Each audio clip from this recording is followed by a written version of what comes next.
People will talk. They see us together again. Let's get it this time. Morning. There you go. Morning. How are you? Morning. How you doing?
session.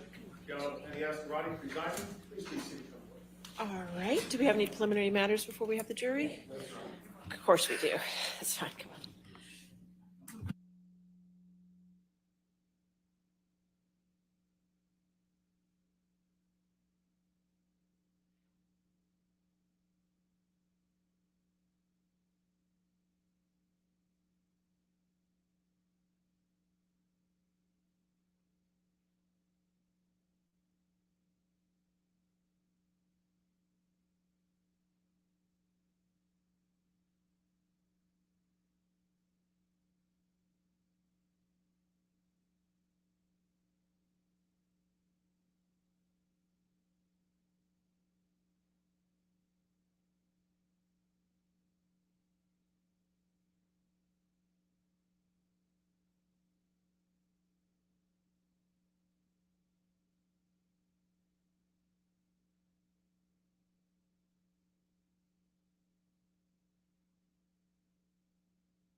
All right, are we ready for the jury?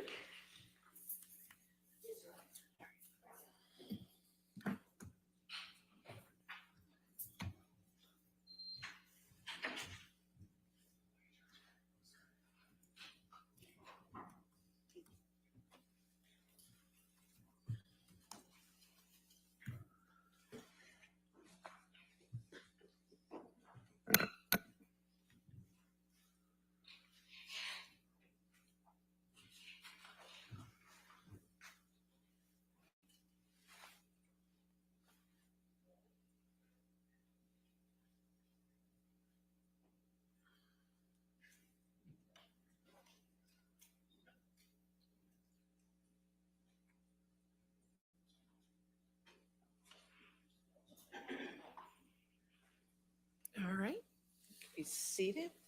All right, next question.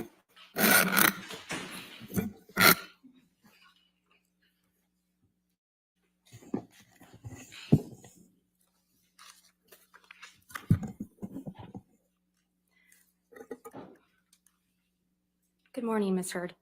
Good morning. Your relationship with Mr. Depp began in October of 2011, right? That's correct. And you previously testified multiple times under oath that the first year of your relationship with Mr. Depp was the best of times, right, Ms. Heard? That is correct.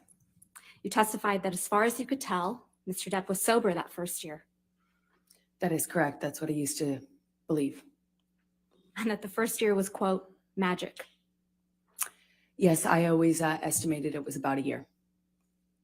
But now you've told this jury that Mr. Depp was being violent with you throughout 2012, haven't you, Ms. Heard?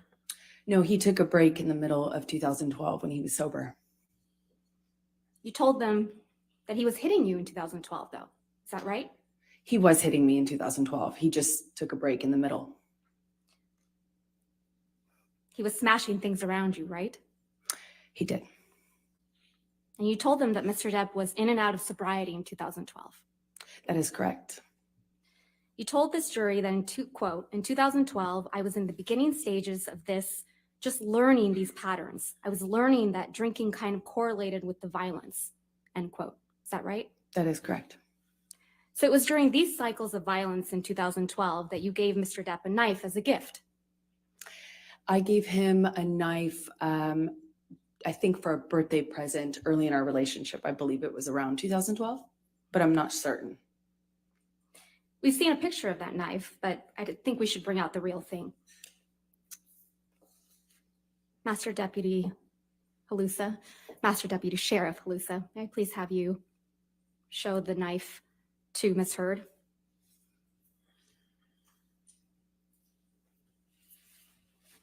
Yes, that's it. That's the knife you gave to the man who was hitting you, right, Ms. Heard? I wasn't worried he was going to stab me with it when I gave it to him. That's for certain. But you gave it to him while he was abusing you, allegedly. I gave it to him that year. Master Deputy Sheriff Halusa, will you please show the knife to the jury?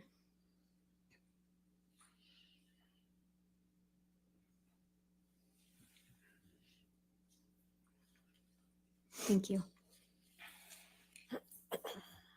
This is the knife you gave to the man who would get drunk and violent with you, right? This is the same knife that I gave him as a present in 2012. Yes. Now, Ms. Heard, I'm going to need to talk to you about what happened in Australia in March of 2015. You've testified that at some point during the incident you described, you witnessed Mr. Depp bashing a phone against a wall, right? That is correct. You testified that the phone was breaking into pieces, I was watching it disappear. that Mr. Depp smashed it, I think your word was smithereens. Yes, that is correct. And according to your testimony, this was a wall-mounted phone in the bar area. That is correct. Let's take a look at Defendant's Exhibit 1820. Miss, I believe this has already been admitted into evidence, so if we could have it published.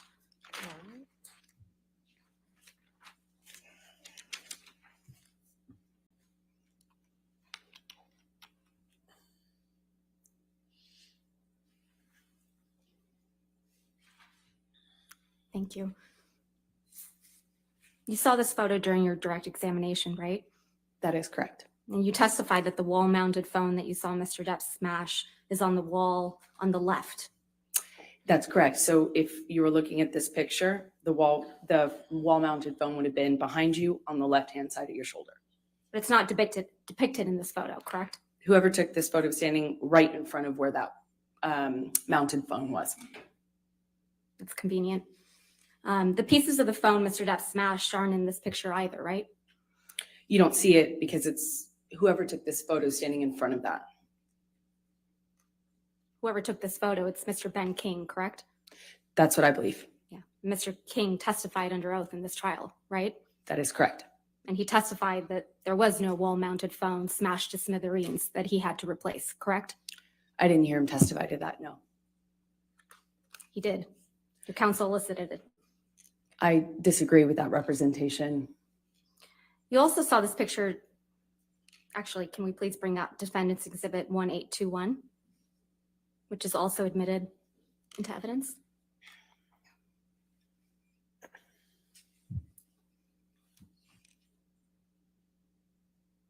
You also saw this picture during your direct examination, correct? That is correct. And so this is the bar area to the right of the wall-mounted phone you just described. If you were facing in that direction, if you're facing this direction, it would be behind you. This phone on the counter isn't the phone that got smashed to smithereens, is it? No, they brought that out during my testimony in the UK as well. And I said this in the UK trial as well, that is not the phone, obviously, because that one's not smashed and it's not wall mounted. Yeah, so there are two phones in the bar area. There was a wall mounted phone. I don't know if it was decorative or what, but it was what, like it looked antique, large and antique. And what the large and antique one that's not depicted in any photograph, including ones you took, is the one that Mr. Depp damaged, correct? That is correct. I only took pictures of the mirrors. So there's no picture of that damaged phone. I didn't take a picture of it, no. Okay. So back to the phone smashing. You watched Mr. Depp smash the phone, right? That's correct. I watched it. And you testified that you were, quote, watching the phone every single time he pulled his hand back, end quote. That's correct. And according to you, this is when Mr. Depp lost the tip of his finger, right? It is my best guess. I didn't notice his finger come off, obviously. I was watching him smash the phone and watching the pieces break while he was doing it. Well, it's not your best guess, Ms. Hurd. That is my best guess, yes. Okay, let's go back to my questions. You submitted a declaration under the penalty of perjury in this case. Do you remember that? That is correct. Okay, let's look at that declaration.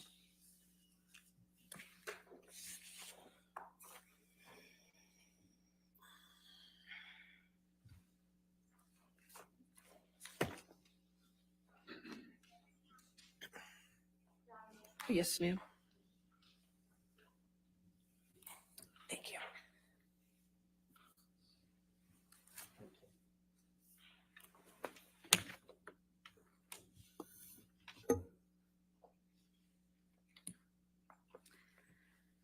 If we could direct your attention, Ms. Hurd, to the page 14 of the declaration.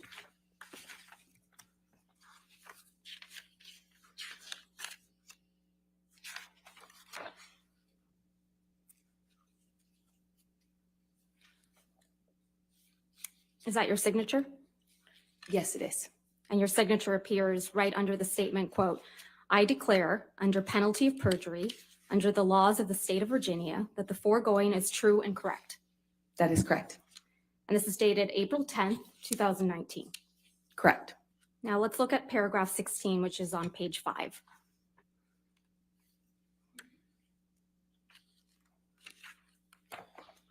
Specifically line 10.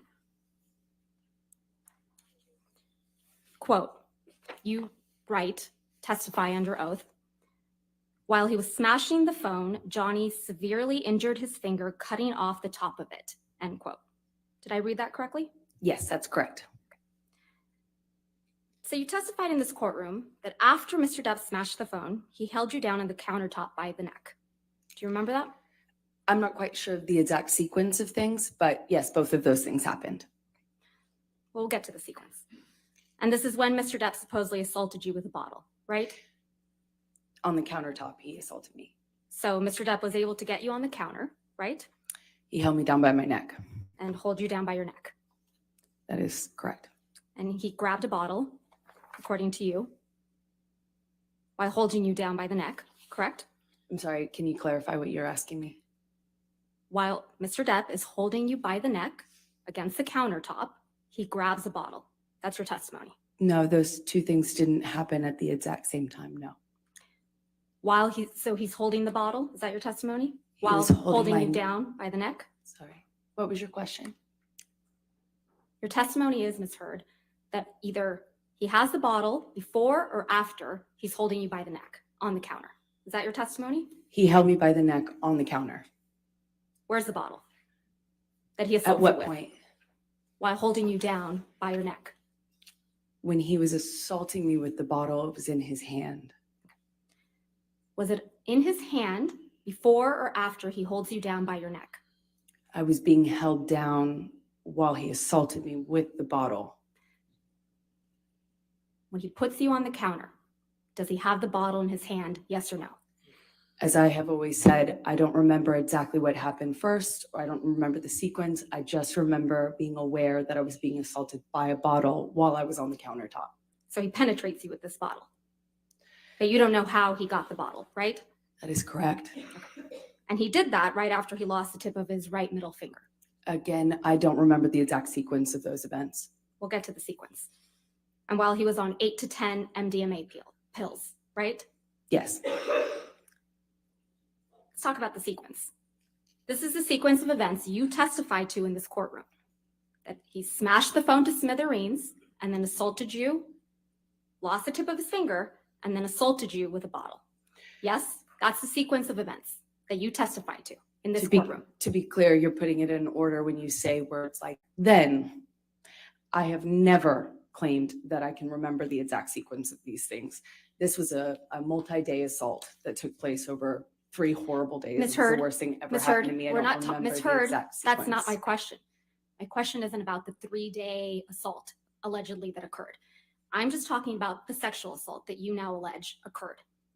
Yes, okay? correct. Let's talk about the sequence.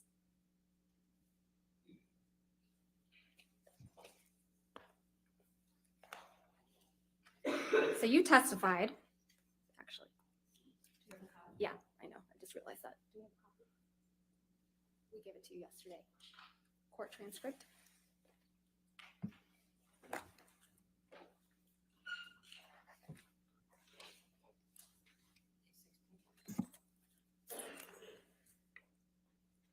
Yes.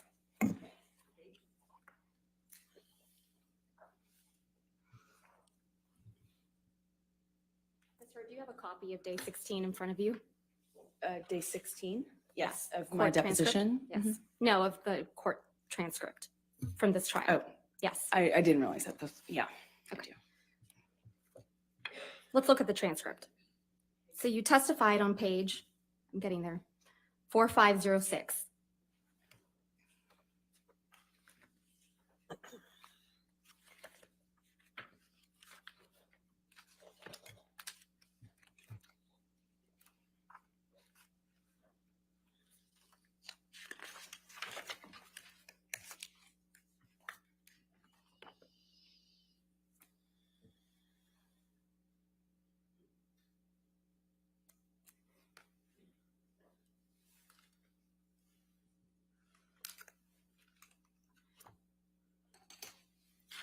All right. There? Okay. And the reason that we need to go through this, Ms. Hurd, is because we understand that these are very serious allegations that you're making, right? It was horrible. What happened to me? Yes. Okay, so let's go through them. Page 4506, line 2 through 3. I sit here now. Apologize.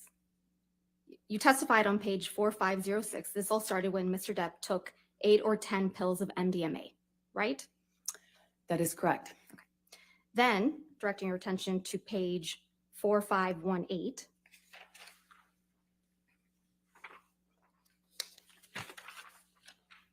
Line 19.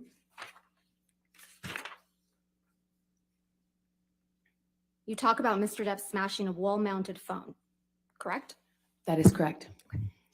Then on page 4519, at line 3, you testified that while Mr. Depp is smashing the phone, he is screaming, quote, "I fucking hate you," end quote, right? Yes, he was screaming that among other things. And further down on page 4519, same page, lines 12 through 19, you talk about how you watched Mr. Depp smash the phone to smithereens, right? That is correct. Then, continuing on same page, 4519, line 20, you say something really important. Quote, "At some point, he's on top of me. No phone, but screaming the same thing," end quote, right? I just remember the sound. Yes. But you remember, and you testified to this jury, that he didn't have the phone in his hand anymore. When he was assaulting me with the bottle, Right. he had the bottle in his hand. When he was punching the wall with the phone, he had the phone in his hand. When he was punching the wall next to my head, he had me by the throat. He did a lot of things that night. So you're acknowledging by this sequence, not my words, your words, Ms. Heard, that you testified to this jury that Mr. Depp smashed the phone to smithereens before he assaulted you. That's the sequencing in which you testified, correct? I have never testified to a sequence. Keep talking about that sequence. Then on page 4521, starting at line 3, you testified to being bent over backwards on the bar, right? Okay.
Directing your attention, Ms. Heard, to page 4521, starting at line 3. You testified to being bent over backwards on the bar, right? That is correct. And then feeling pressure on your pubic bone like Mr. Depp was punching you. Yes? That's what I thought. And then further down on page 4521 and on to 4522, you testified that you were concerned Mr. Depp was using a broken bottle on you. Yes? That was my fear. Okay. That's what I remember feeling. Ms. Heard, I'm going to show you Defendant's Exhibit 1816.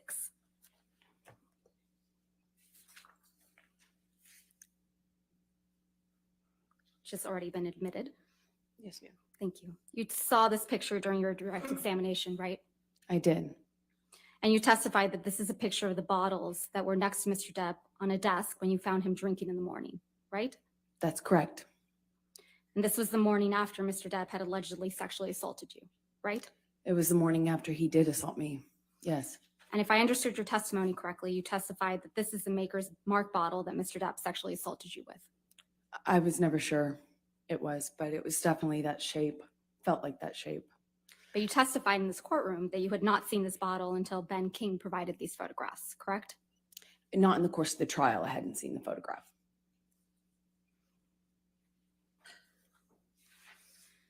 You claim you had serious injuries after this alleged incident, right, Ms. Heard?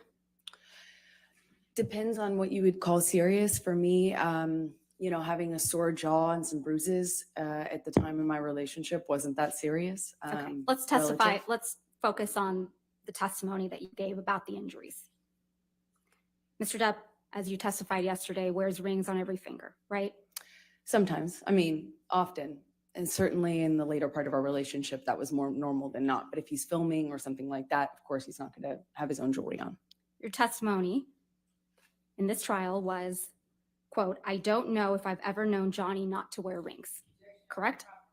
You need to put your microphone on, Miss.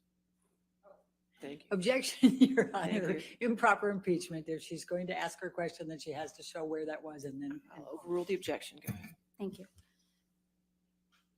Your testimony yesterday was, quote, "I don't know if I've ever known Johnny not to wear rings." Right, Ms. Heard? That's what I testified to, yes. Okay. And he was wearing rings on every finger in Australia, correct? Not all the time, not literally every single ring, every single day, but he often wears rings. Not often, Ms. Heard. Your words are, "I've never known Johnny not to wear rings on every finger." That is what I testified to. And you testified that you bled as a result of this sexual assault, correct? That is correct. All right. And you testified that your forearms were cut My forearms and my feet. and your feet were sliced up. That's correct. And you testified you had a bruise across your jaw. That is correct. And there is not a single medical record reflecting treatment for any of those injuries, is there, Ms. Heard?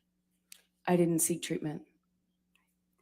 And the day after you sustained all these injuries, Dr. David Kipper came to the house in Australia, right? Well, he came the third day along with security. The day after you sustained these injuries, Dr. David Kipper came along with nurse Debbie Lloyd, correct?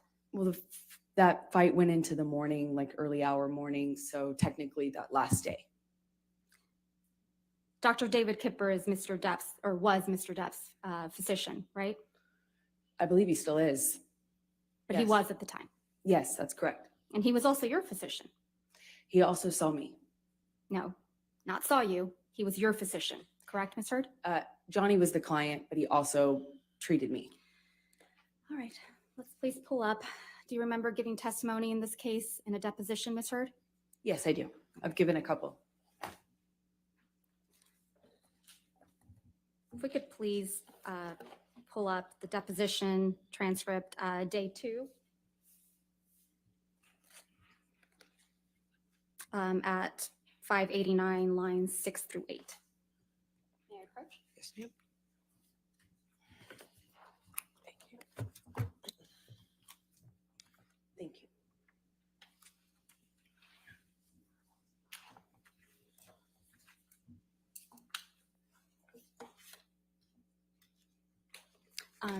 Your Honor, we're going to play Ms. Heard's deposition for the jury, lines day 2, page 540, lines 6 through 9.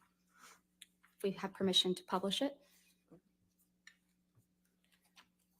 You ought to give me. the Excuse minute. me, I'm sorry, day 2, page 589, lines 6 through 8. All right, if you could just give us a minute to get Of there. course. 589. I'm sorry, what were the lines? Page 589, lines 6 through 8. Wait. Did you say 540 or 589? 589, lines 6 through 8. All right, thank you. Thank you. I have no objection, Your Honor.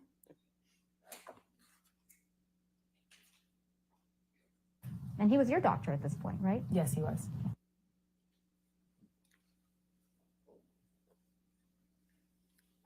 Debbie Lloyd also came to the house that day. Yes, she came with Kipper. Miss Lloyd is a nurse, correct? That is correct. Malcolm Connolly also came to the house that day. Yes, that's correct. Mr. Connolly is one of the security guards, correct? That is correct. You had known Mr. Connolly for years at that point. Yes, that's correct. You flew back to Los Angeles the next day with Ben King. Is that right? I can't be certain if it was the next day or the day after, but somewhere around there, yes. And the day you arrived back in Los Angeles, you saw Travis McGivern, correct? I don't recall seeing Travis, no. You don't recall Mr. McGivern picking you up from the airport with Ben King? I don't remember that, no. And the same day, you also saw your own nurse, Erin Barem Filati, that day, correct? The day you arrived in Los Angeles? I don't recall if I saw her that day. You saw Ms. Filati's testimony in this case by video deposition, correct? That is correct. And you heard her testify that she saw you the day you arrived back from Australia on March 9th, 2015. I believe she testified that she came to dinner. where I was with friends. Yeah, I believe that. So she saw you that day. I believe that evening I saw her at dinner. And then you saw Aaron Barantholotti again the next day for a private meeting, didn't you? I'm not sure if that's what she testified to. I'd have to just see the records to know. You heard her testify, according to her notes. She met with you privately on March 10th, 2015. She met with me at some point upon my arrival, but I don't remember the exact date. And when you were in Australia, Ms. Heard, you didn't take any pictures of the injuries you claim to have sustained, right? I did not take any pictures, no. But you did take 2 pictures. Of the mirrors. I took 2 pictures of the bathroom mirrors. That was the master bathroom where I was. Let's please pull up Defendant's Exhibit 374, which is already in evidence.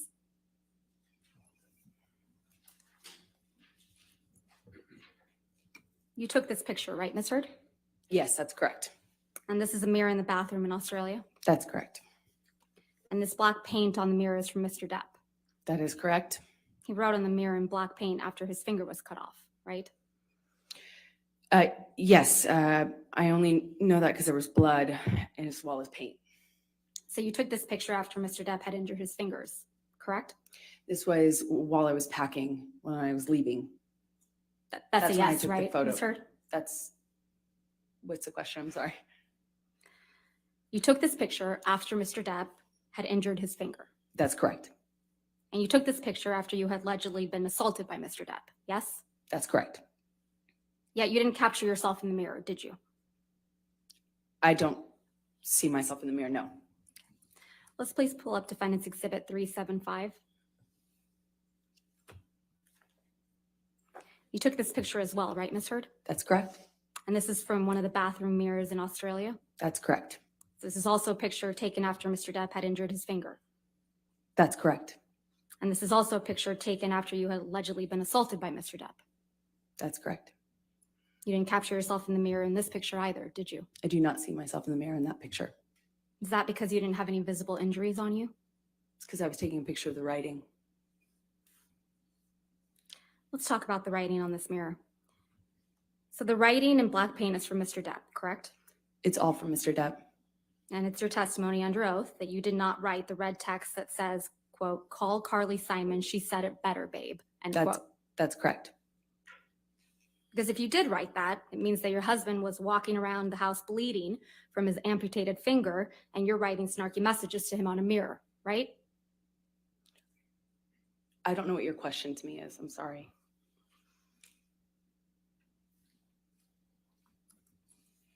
Let's please take a look at Defendant's Exhibit 1830. I believe this picture is also admitted into evidence. That's correct. This is a picture of the same mirror, right? That's correct. But you didn't take this picture. No, I did not. This is the one that Ben King took. And I don't see him in the mirror either. I don't believe he claimed he had injuries though. Is that right? I did not hear Ben King talk about his injuries, no. So you would agree, Ms. Heard, that the black text on the mirror says, quote, "She loves naked photos of herself. So modern, so hot." I had not read that yet. I mean, before, but yeah, that's what it says. But you were taking pictures of the text, but you had not read that before? I haven't seen this. It didn't make sense to me at the time when I read it in person. Again, Mr. Depp wrote that. I don't know who else would have. So Ms. Heard, just to be clear, it's your testimony that Mr. Depp also wrote the message in red about Carly Simon saying it better, right? That's correct. You know Carly Simon sang the song "You're So Vain," right? I was told that. So it's your testimony that Mr. Depp was writing messages to himself in the mirror back and forth. The best I can describe it is it looked like a crazy conversation. It was on the walls, it was With on himself. lampshades, it was on cushions. It's your testimony the crazy conversation was with himself. That's what it looked like from the bloody messages I found. And you would agree with me that in this photograph, the red text has been smudged with black paint, right? Yes. Let's please pull up, if we can, Defendant's Exhibit 375 again.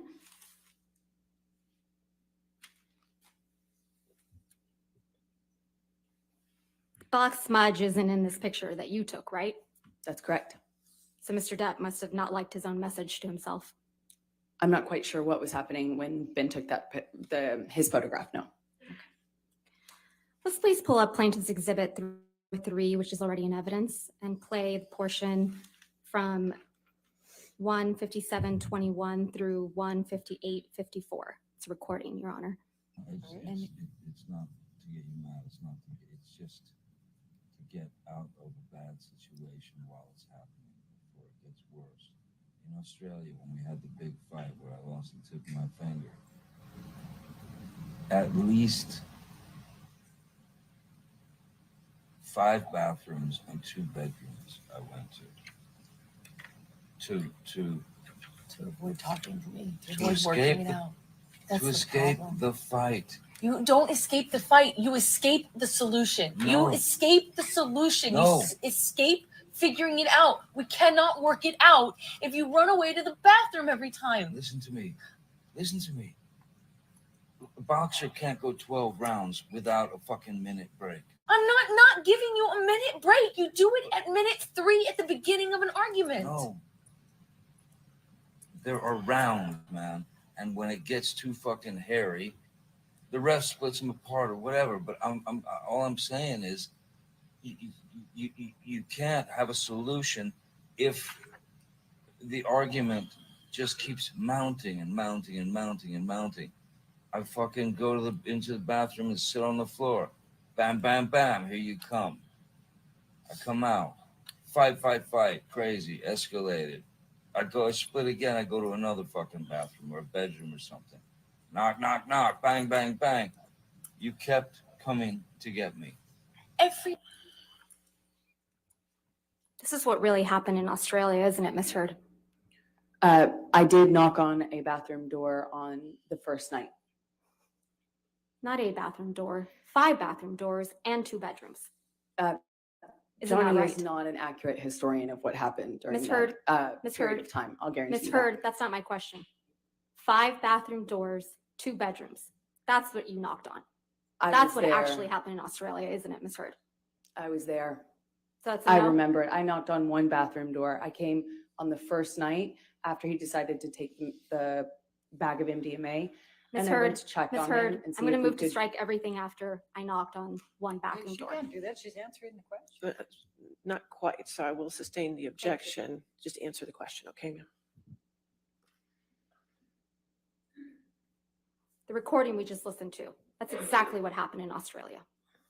Mr. Depp lost the tip of his finger after you threw a bottle at him. Isn't that right? That is incorrect. You're the one who assaulted someone with a bottle in Australia. Isn't that right, Ms. Heard? I didn't assault Johnny in Australia. I didn't assault Johnny ever. I couldn't. And then after he was injured, he had to hide from you, right? That is In incorrect. 5 bathrooms, 2 bedrooms. That is incorrect.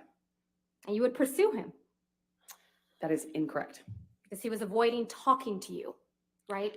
He did that first night when he was I tried to avoiding- talk to him about the drugs. And he was avoiding working it out. No, he was avoiding agreeing to not fight about the drugs. You weren't scared of him at all, were you?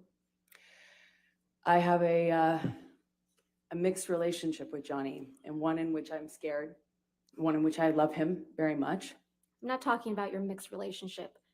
That night in Australia, after you cut off his finger with a bottle, you weren't scared of him at all, were you? This is a man who tried to kill me. Of course, it's scary. He's also my husband. Ms. Heard, I'm going to show you what's been marked as Defendant's Exhibit 371.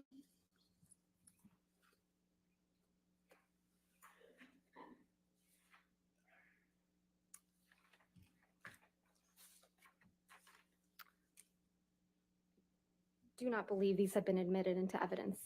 No. Okay. I don't have them.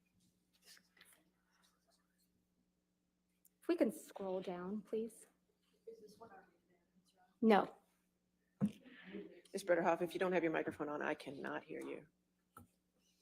You still don't have it on. Redacted. Oh. I need to take a look at the unredacted for a minute, Your Honor. Just bear with me. All right. I'm not admitting it into evidence yet. I would like to just Okay. you talk can to the ask witness question. about it Go if I ahead. could. Thank you, Your Honor.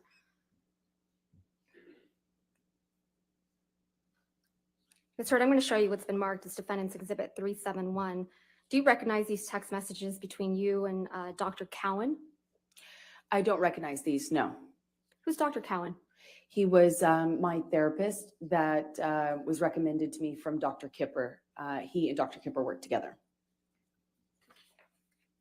He was your therapist at the time, correct? That's correct. And you had been seeing him for almost a year in March of 2015?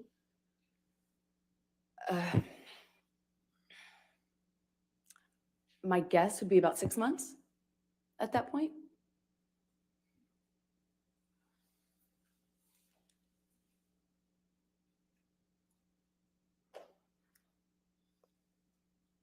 Your text messages are in gray, correct? Your Honor, I'm going to ask that she show her the unredacted so that she can see the text exchange back All and right, forth if you if she can- wants to talk about Absolutely. All right, we'll moving pull in that up. Sure. redacted later. Let's go ahead and Thank you. pull it up.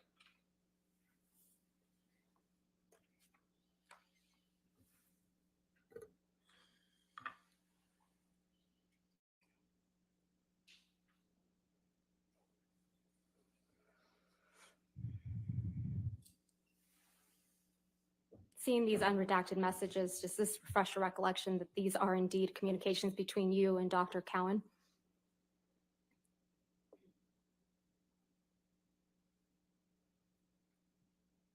Yes, that's correct. Doctor, your text messages are in gray, correct? Yes, that's correct. And Dr. Cowan's are in blue? That is correct. Do you see the text message at the bottom of the page from March 8th, 2015 at 8:29 p.m.? Yes, that's correct. March 8th is the day that you were allegedly sexually assaulted by Mr. Depp in Australia, correct? That is correct. So on March 8th, 2015, you were in Australia, That is correct. and Mr. Depp's finger had just been cut off, right? That is correct. And you write to Dr. Cowan, quote, "I feel so lost. I can't talk. I don't know if I'll ever be able to change," end quote. Did I read that correctly? That's correct. You weren't able to change, were you, Ms. Heard? I very much wanted to leave the relationship I was in, but I didn't have the power. I didn't feel I had the power to leave. I knew I was in a very toxic relationship with Johnny, and I knew I needed to change that. I knew it was, at this point, horrible for me. And I I'm gonna talked to move my to therapist admit- often about that. Defendant's Exhibit 371 as redacted with just Ms. Heard's messages. All right. Your Honor, I object because she has left out the next two lines from Ms. Heard that clarify even further, and I also think Ms. that Dr. Bredehoff, Cowan's. Could you Your show Honor, me may just- we yeah, please let's go. approach? Let's- This is.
So, Your Honor, I'm going to move to admit Defendant's Exhibit 371 as redacted. All right, 371 in evidence as redacted over objection.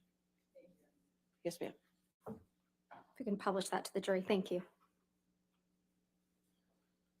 So you write, Ms. Heard, to Dr. Cowan, I feel so lost. I can't talk. I don't know if I'll ever be able to change. Right? And I said, I clearly can't figure this out, meaning the relationship. You didn't say that. You I said did. not the relationship. Your text messages, clearly I can't figure this out. I feel so lost right now. What I was saying to him No, is Ms. clearly I Heard, can't Ms. figure Heard, this Ms. out. Heard, as in that's the not my question. relationship. The text, just the text. That's exactly what I was text- saying. What you texted. Clearly, I can't figure this out. I feel so lost right now. That's That's what I right. was saying. Okay. Thank you.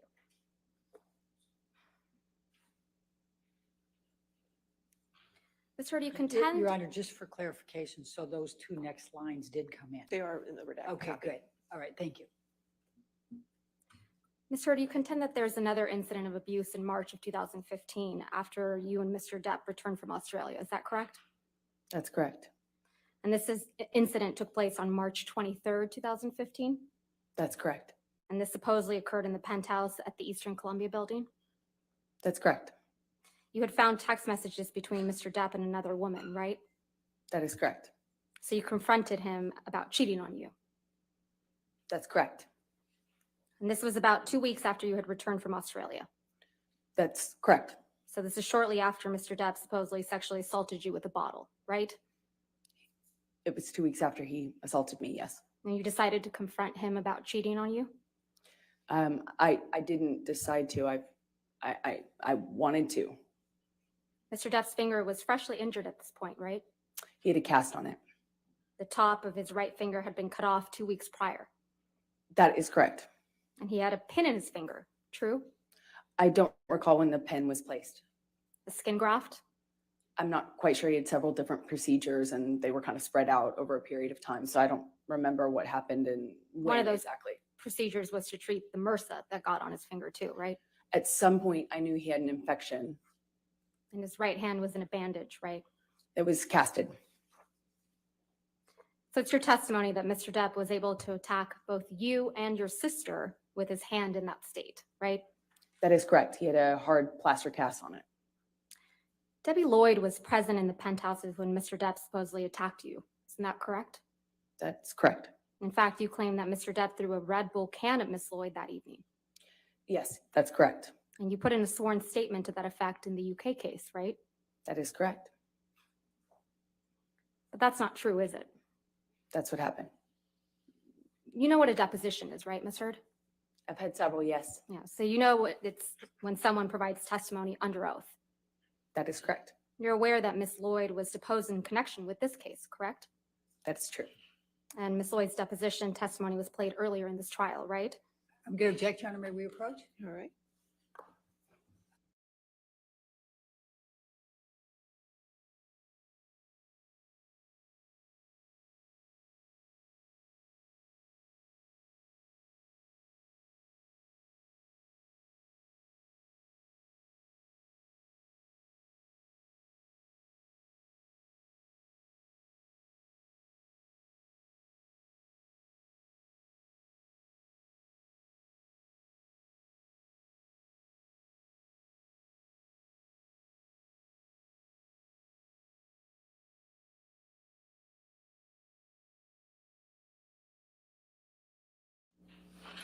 So in a deposition, Ms. Heard, you know it's when someone provides testimony under oath, right?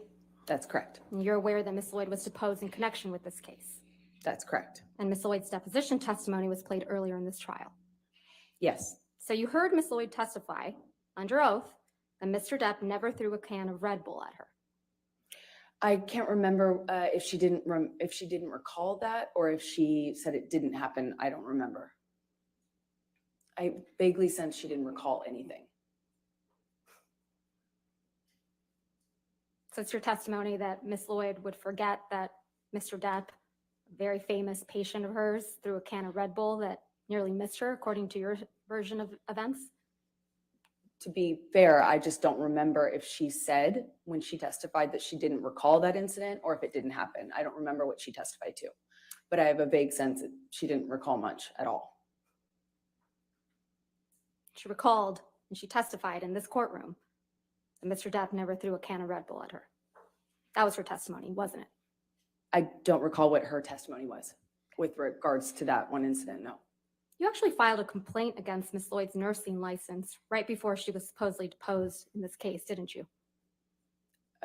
No, I don't believe I did. Are you aware that someone filed a complaint against Miss Lloyd's nursing license in connection with her care of Mr. Depp for failing to report abuse? No, I had no idea. You're the first person to let me know about that.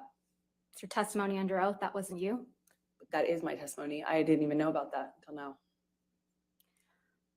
Travis McGivern was also present when Mr. Depp supposedly attacked you, correct? He walked in at some point. And you heard his testimony that it was actually you who punched Mr. Depp. Isn't that right? It's always been my own testimony that I hit Johnny. And you who was throwing things at Mr. Depp. I hit him in defense of my sister. I didn't have anything to throw at him. I never threw anything at him. I hit him when he attacked me and my sister, specifically when he moved for her. That's when I hit him. So it's your testimony under oath. You threw nothing at Mr. Depp. Mr. McGivern's lying. I have thrown things at Johnny, No, to be clear, but not that throwing things occasion. that evening. Not that occasion. Not on that occasion. So it's your testimony, Mr. McGivern. Imagine that you were throwing things at Mr. Depp from the mezzanine level down towards where Mr. Depp and Mr. McGivern were standing. Well, he certainly wasn't going to say it about his client.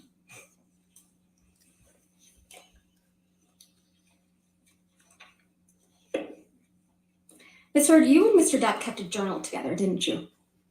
Yes, we did. You wrote each other messages in that journal, right? That is true. If we could please pull up Plaintiff's Exhibit 91. I'm only going to be showing you certain portions of this, so if we could please call this Plaintiff's Exhibit 91A.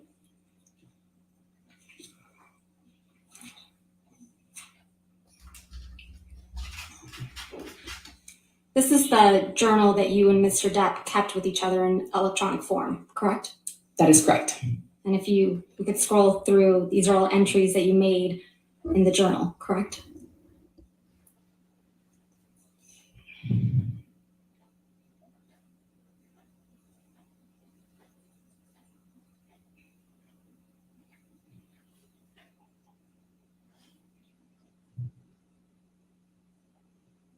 Is it done?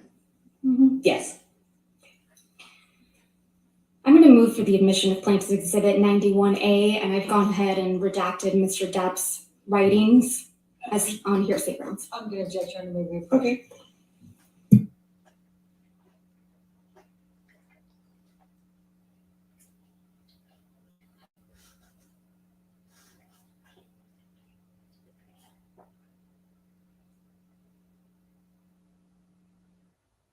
The disrespect of putting flavor in that Fiji water bottle, I can't. I just will not get over that. I really can't.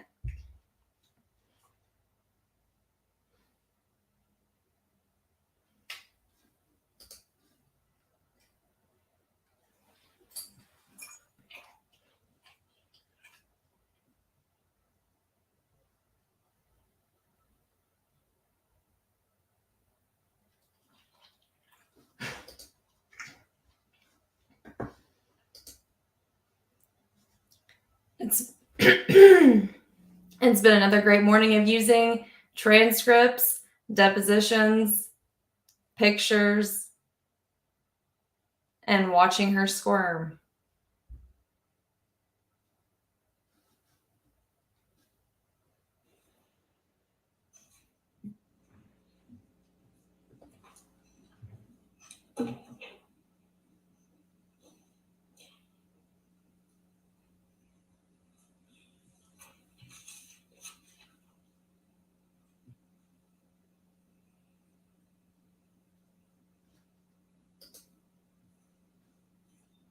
Let's start with the first page. It's a picture. Your Honor, It's a picture. they haven't given me the pages yet. Writing them down. Sorry, Judy. Let's write him down first.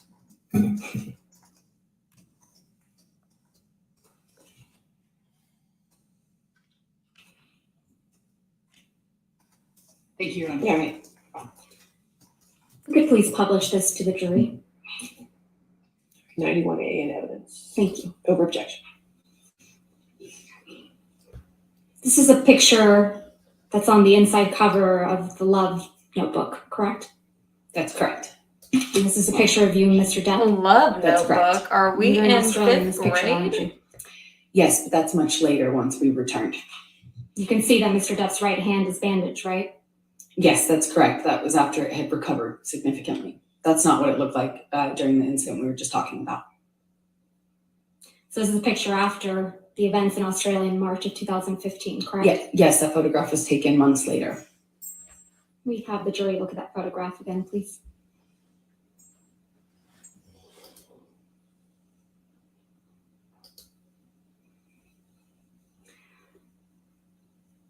Let's now turn to page 3.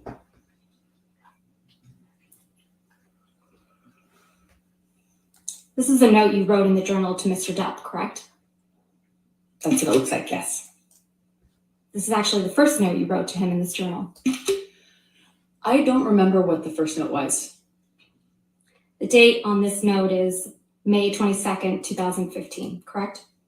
That is correct. That was during our honeymoon period. This is just a little bit over 2 months after the events in Australia in March of 2015, right? That's correct. We were back in a honeymoon phase. That was the period of sobriety I spoke about yesterday. When after Mr. Depp had allegedly assaulted you with a bottle, right? It was after the stairs and it was after the Australia incident, yes. And he got clean and sober and we went back to Australia. It's also 2 months after you punched Mr. Depp because you allegedly thought he was going to throw your sister down the stairs, right? I hit him when he swung at my sister. And this is written months later, yes. You thought he was going to throw your sister down the stairs like he had thrown Kate Moss down the stairs, right? He swung at Whitney and I had heard a rumor, a vague rumor about that. And so it's what I thought of. In this first message to Mr. Depp in your journal, you write, quote, "True love isn't about just the madness of passion or instead picking the safety of peace. No, it's about having both, falling madly in love with your friend. That is what has surprised me perhaps the most, that I have seen in you the true bones of friendship and respect. But of course, I still, perhaps more than ever, want to rip you apart, devour you, and savor the taste. Fret not, XX Slim." Yes, it's a love note. Did I read that correctly? Yes, you did. Slim, ma'am, you Slim, are right? not Marshall That's Mathers. correct. You are not the real Slim Shady. Mr. I'm now going Please to ask take a you to seat. take a look at the very last entry you wrote in this journal, which seems to be from April 8th.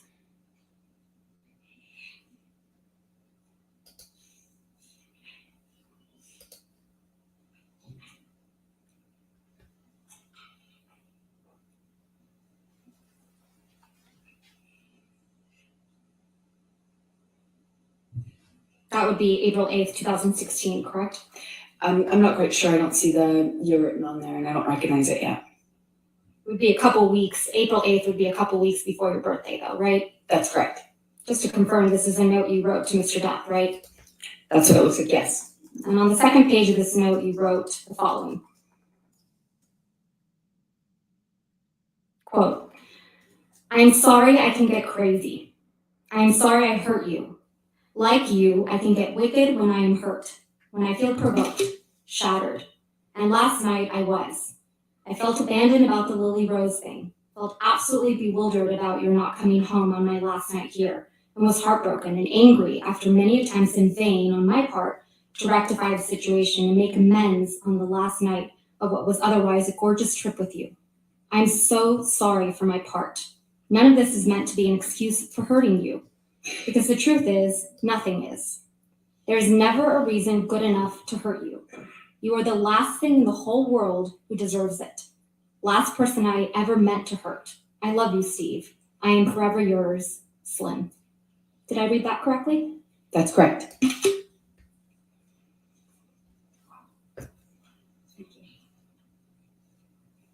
Ms. Hurd, let's take a look at Defendant's Exhibit 423, which is already in evidence.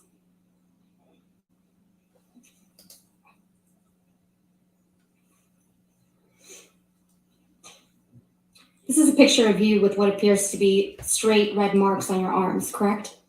Those are scars from the broken glass. And they're straight and red, right? I disagree with how you characterize that, but they are red, yes. And they're on your left arm? Yes, that's correct. Mr. Hurd, you have a history of cutting yourself, don't you? I do not. You cut your arm once as a teenager, isn't that right? No, I said I wanted to. When I was put on birth control pills when I was a teenager, I felt crazy, and I said I felt suicidal.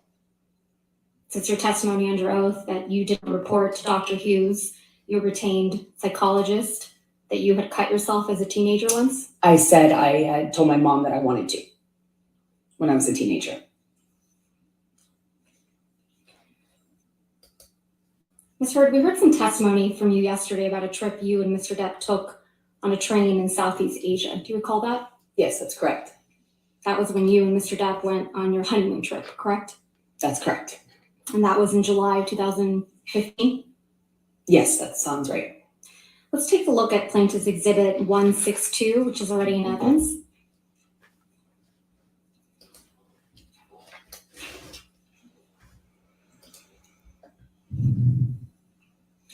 You were here in this courtroom, right, Ms. Hurd, when Malcolm Connolly testified to taking this picture? That's correct. This is the picture. This picture shows an injury to Mr. Depp's face, doesn't it? I disagree. I've seen this picture. Okay, Ms. Hurd, I've seen I got this the picture answer. Thank before, you. and You he's disagree? not injured in it. He's not injured in this picture. Mhm. That's your testimony. Fine. This one is. That's your Photoshopped. testimony. Fine. I have your answer. Thank you. Hilarious. This is the only photograph from your honeymoon that shows someone with an injury, correct? That's not true.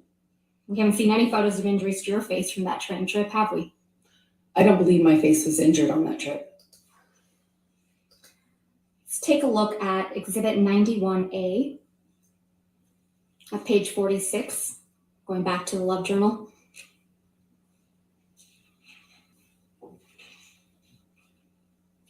This is a note from you to Mr. Depp, right? That is correct. This is a note you wrote on July 22nd, 2015. That is correct. And it starts off with the words, "My husband, happy honeymoon," right? That's correct. Ms. Hurd, please take a look at Plaintiff's Exhibit 91A at page 67.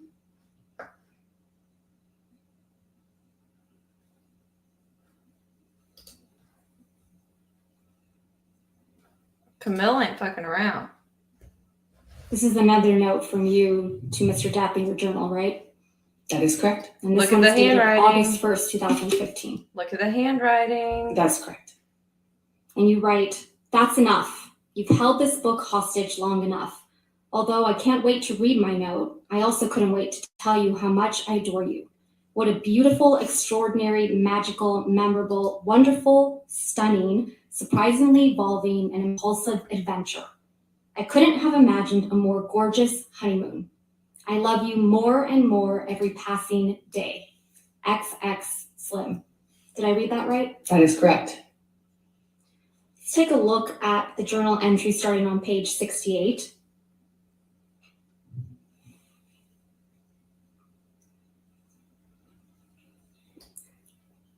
This is another entry from you writing to Mr. Depp, right? That is correct. And this one's dated August 2nd. That is correct, yes. And this one is a longer one, so let's go to where it ends on page 70 of the journal.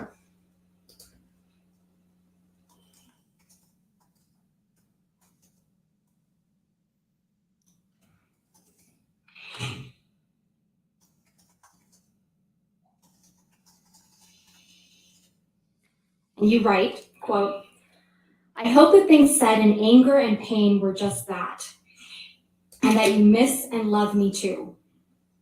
And that is what matters most to you. You may say you stand by everything you said and did, Which is exactly what she and should that do. there is nothing you can learn from this, but I don't feel that way. And it's important for me that you know that. I love you and I'm sorry. I miss my warm, loving husband. XX Slim." That is correct. And sad, the word sad is crossed out. That is true. Next, we have a journal entry from you on page 89.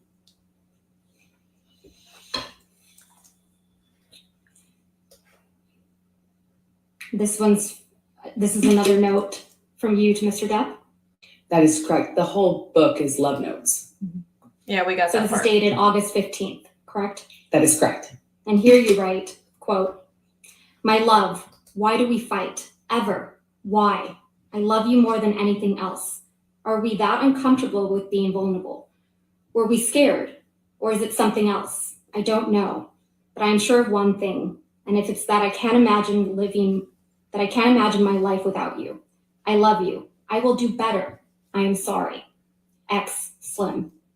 Did I read that correctly? That is correct.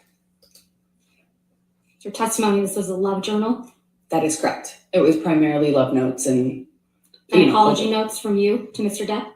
The book was more of a love note book, and part of that communication, obviously, since we fought so much, it was important for me to, try to nurture as much peace as we possibly could. And when things were good, they were really good. And it was also an opportunity for you to apologize to Mr. Depp for your behavior, isn't it? I think it's important in every relationship to apologize when you're trying to move past fights. Let's look at an entry from August 17, 2015, starting on page 90.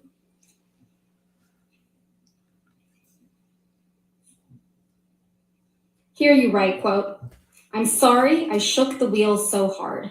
I'm sorry we've tested the shocks and brakes to this point. God damn, I love you, Johnny. I love you. I am tied to you forever, you know that? So I'm tasked with making this work for that reason and many others, of which there are many. Let me try to fix this. Let me try to patch this. Let me try to make your heart better. You deserve it. Hell, maybe even I do. I need you. We need each other. You're my cornerstone, my heart, my all. You are my life. I hate it when we fight. I hate having you hurt. I hate that you're hurting. I love you more than anything. Let me prove it. I need you. I love you. Slim." Did I read that correctly? Yeah, another example of me trying to fix it. I was always trying to fix it. Fix it by apologizing for your bad behavior? I tried everything. I tried apologizing, I tried reading, I tried therapists, I tried everything to fix But it. yet you couldn't change like you told Dr. Cowan, right? I couldn't change my relationship.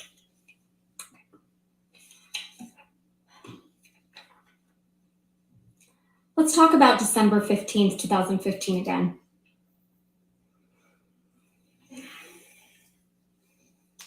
Erin Filati, your personal nurse, saw you 2 days after the incident on December 15th, 2015. Isn't that right? She did not see me as in a medical visit. She just dropped off meds late at night. She saw you personally, though, right? She physically saw me, but did Yeah. not see me in a medical sense, the way a doctor might see a patient. She did not see me in that way. She was your personal nurse, right? She was a nurse assigned to me. I didn't hire her. Johnny did. She was assigned to you. And so when she would see you, it would be physically in person in your home and traveling, correct? She would sometimes see me as like a medical professional would, and then other times she would just drop off meds and physically see me, like as in with her eyes. You testified that during the incident on December 15th, 2015, Mr. Depp broke the bed, correct? That is correct. And more specifically, you described that he broke the bed frame with his boot while trying to get purchase. Is that correct? Yes, that's correct. Let's take a look at Defendant's Exhibit 509, which is already in evidence.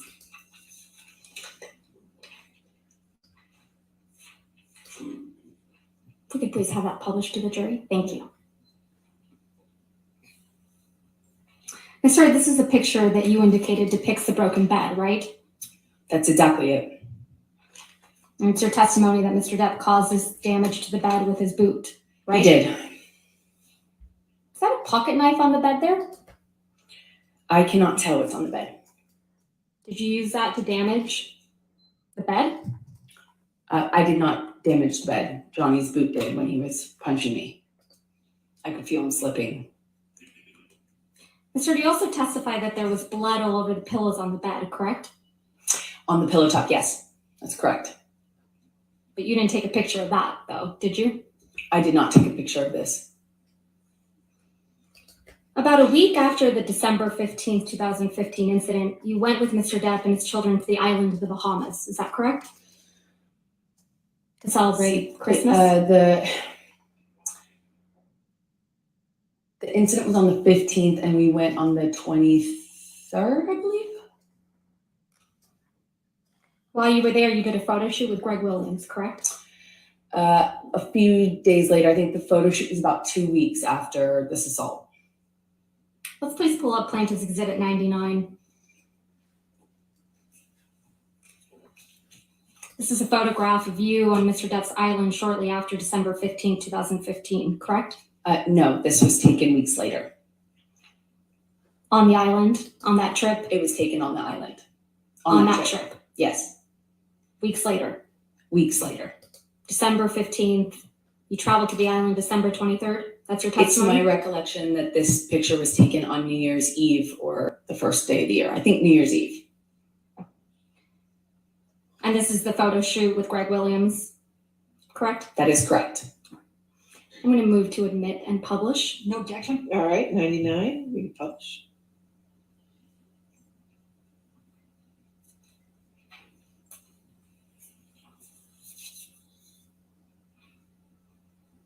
Can we please have a zoom in to Ms. Hurd's face? Thank you. Tom.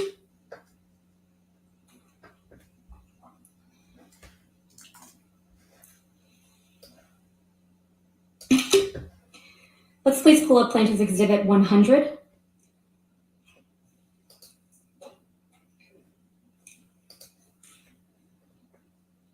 I'm going to move to admit and publish. No objection. All right, 100 in evidence, we publish. Ms. Hurd, this is another picture of you from that photo shoot, correct? Yes, this is the same photo shoot that you asked me about earlier, and this is several weeks later. If we could zoom in on Ms. Hurd's face. Thank you, Tom. Let's please pull up Plaintiff's Exhibit 101.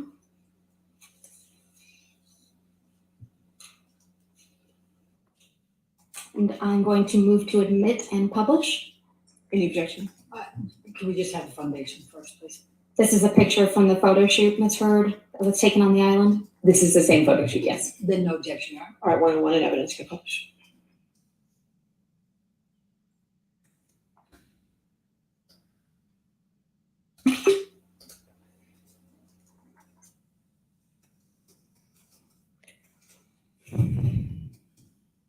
If you could please zoom in, excuse me, Tom, on Ms. Hurd's face. Is your testimony, Ms. Hurd, that you were wearing makeup for this photo shoot? That is correct. It's a photo shoot. If we could please pull up Exhibit 102.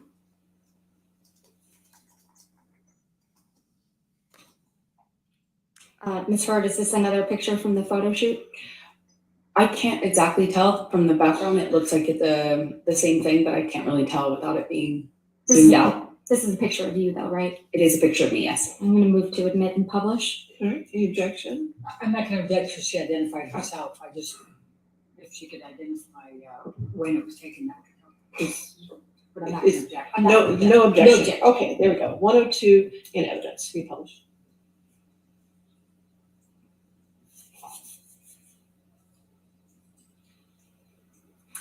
Let's please pull up Plaintiff's Exhibit 103. 03.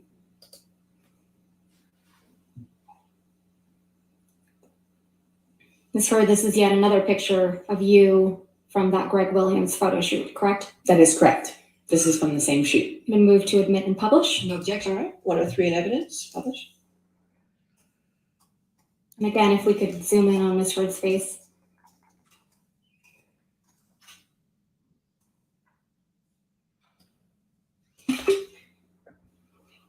And finally, if we could please pull up Plaintiff's Exhibit 104. And Ms. Hurd, this is a picture of you from that photo shoot, correct? Again, this is the same photo shoot weeks later. I'm going to move to admit and publish. No objection, Your Honor. All right, 104 in evidence, thank you.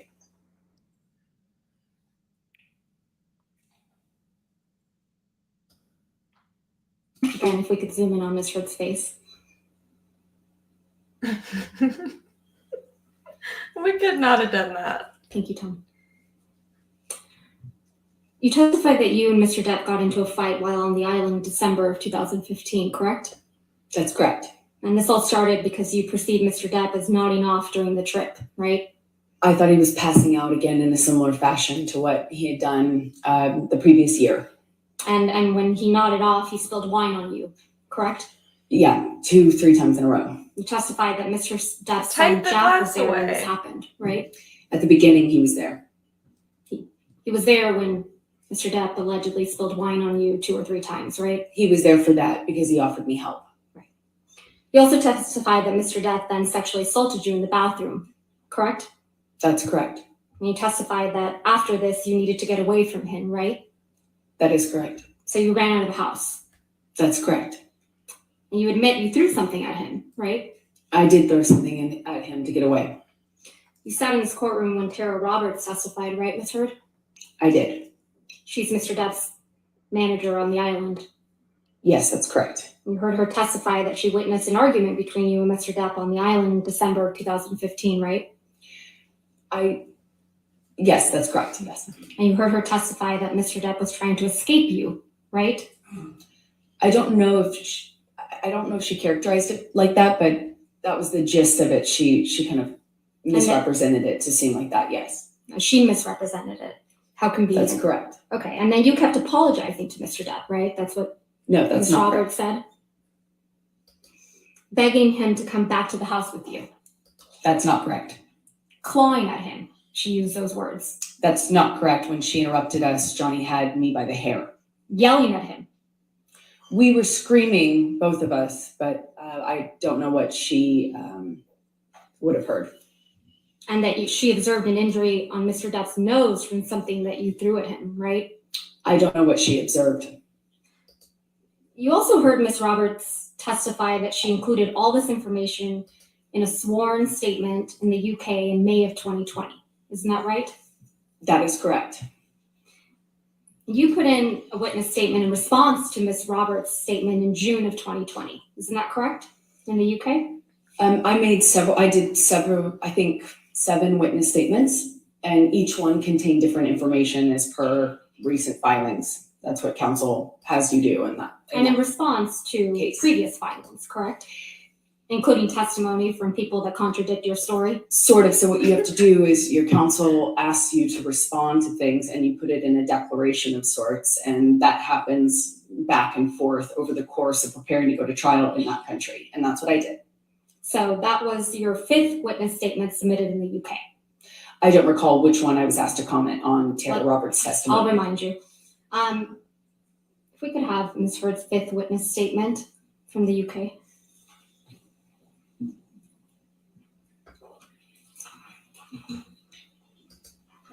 Yes, ma'am. All right, thank you. Thank you.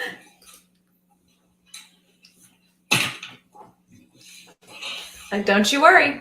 I've got the docs right here. I'm gonna make you read your own words. Damn.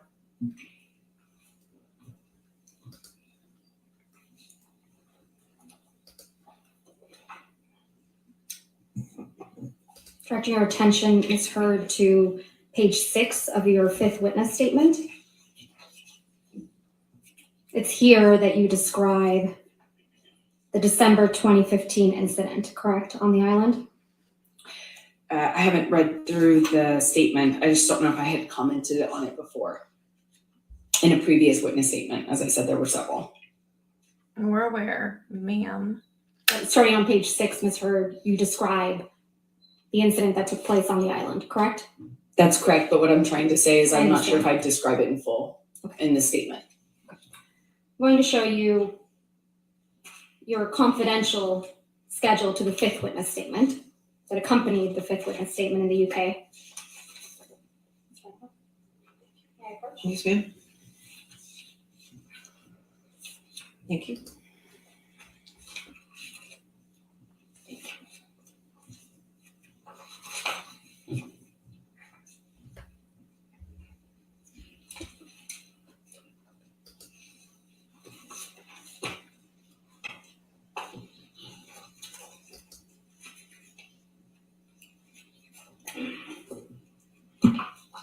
In the confidential schedule to your fifth witness statement,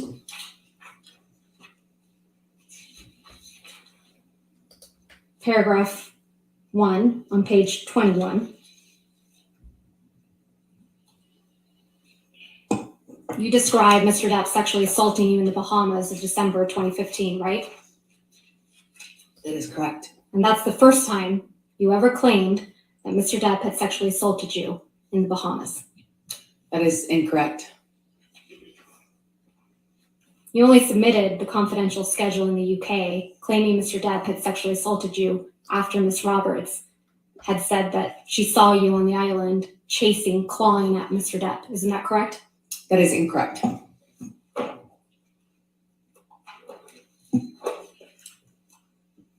You could please pull up Plaintiff's Exhibit 394.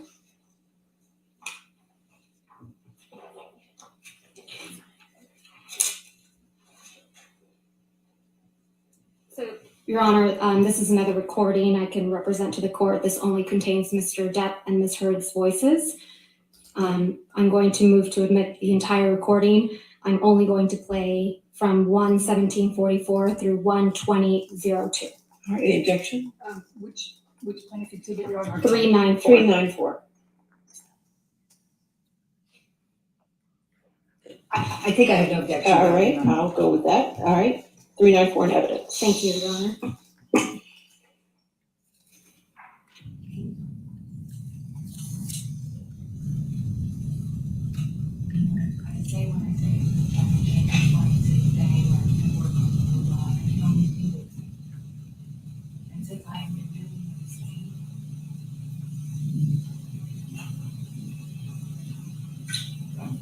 What things have you been doing? Working on this thing, not doing this great thing, trying to change.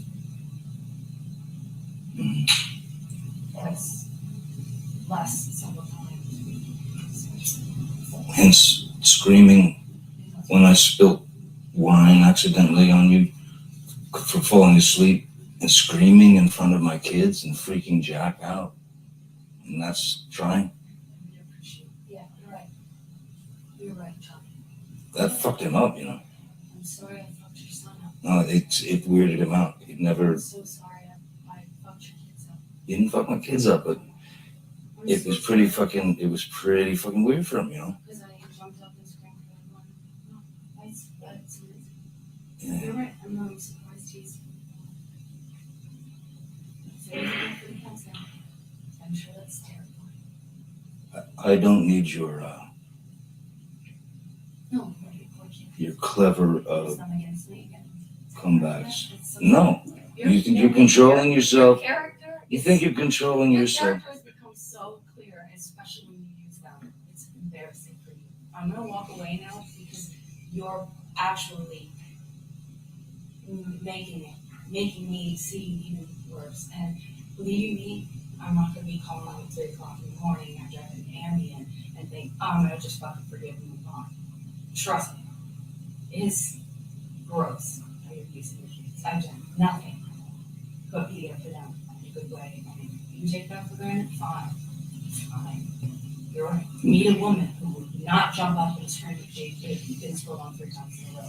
And I hope you're happy with whoever that is, because that would be a special kind of fucking person for them.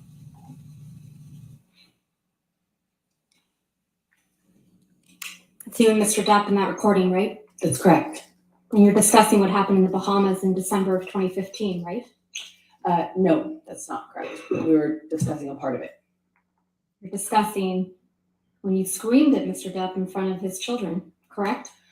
No, we were talking about a part of that argument. Including when you screamed at Mr. Depp in front of his children. That's not a fair characterization of what happened. Mr. Depp says you screamed at him when he accidentally spilled wine on you, correct? I realize that's what Johnny said. Yeah. And Mr. Depp tells you that this freaked out his son, Jack. Johnny often used other people to back him up in our arguments. Don't seem too concerned about that, do you? I had a lot of concerns. You don't mention Mr. Depp sexually assaulting you in this recording, do you? That was not the point of that conversation. If I had gotten into the details of what happened, to me with him, it would have been another fight. You just accused Mr. Depp of, quote, using his kids, right? And that He would recording. often Ms. use Hurd. other people, yes. And you challenge him to find a woman who will not, quote, jump up and scream if she has been spilled on 3 times in a row. That is correct. Not a woman who would put up with sexual abuse, right? I was pointing out the ridiculous nature of him expecting me not to react to something that basic. Your Honor, would this be a good time for a break? All right, we can do that. That's fine. Thank you, Your Honor. All right, ladies and gentlemen, let's go ahead and take our morning recess for 15 minutes. Do not discuss the case with anybody noted in the outside research. We'll see you in 15, okay? Ooh, Hot Mess Express.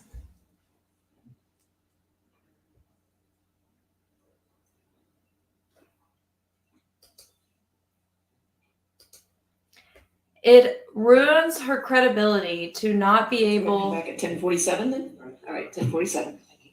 All right. It ruins her credibility to not be able to take any accountability for anything. That's why I make you guys do these bias checks when we're on here, when I'm like, okay, well, what can we say that Amber Heard team did good today? Did Amber do anything good today? Because no one is ever going to believe the person that is always right, their way or the highway, because it's just not possible. I mean, typically the person that actually is right most of the time is the one not saying that and not acting like that and doesn't even realize that they are. I mean, to get up there and to constantly say everybody else is fucked up but me, it's everybody else's fault but mine, is only hurting her credibility. Like, it's just not possible to never make a mistake, to never remember something wrong. And listen, everybody makes mistakes. People's memories are not perfect. Mine sure is not. If I didn't eat the same thing every day, I wouldn't be able to tell you what I ate. So, you know, it doesn't matter. Just own some of the shit. Like, own the stuff that doesn't matter. She's being combative about shit that doesn't even matter.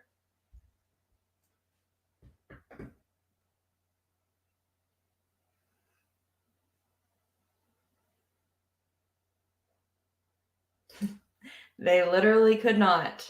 And that's what's so great about how Camilla's doing this, because she's not directly attacking her while also attacking her. She's playing it perfectly. Look, here's the transcript. Read your words that are what you said, sworn to be true.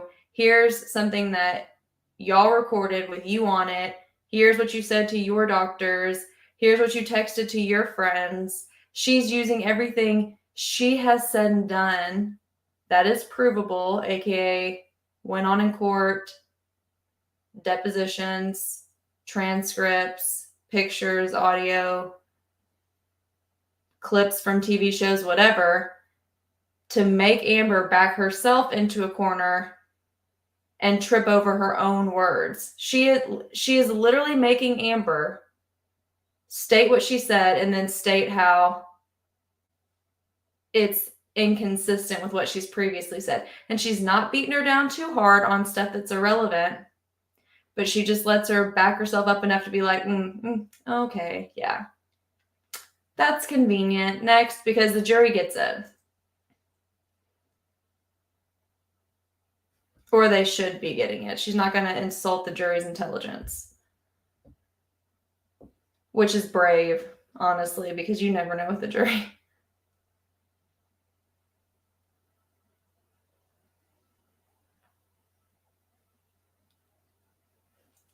She is fantastic. When she said, y'all, that is literally what people do. In every court, you take a snippet of something that works good for your case, and you hone in on that snippet, and then on redirect, they'll come back and play the whole snippet. And that's why you have to be strategic. That's why I was making fun of Team Heard a week or two ago, whenever that was, because they pulled a snippet from a recording or from a deposition, and they only read or played part of it, knowing that there was still redirect. So they ended Cross with that small snippet just to immediately have it fixed on redirect, and then they look like they're playing games. She should have just waited till redirect and then been like, hey, they made you read this statement, but that wasn't in its entirety, right? Right. Okay, well, let's finish it out. I mean, will she even finish it? That's what I want to know. Will she even finish it out? Do the last two lines even really matter, or is that just for show? That's what I want to know. I am annoyed that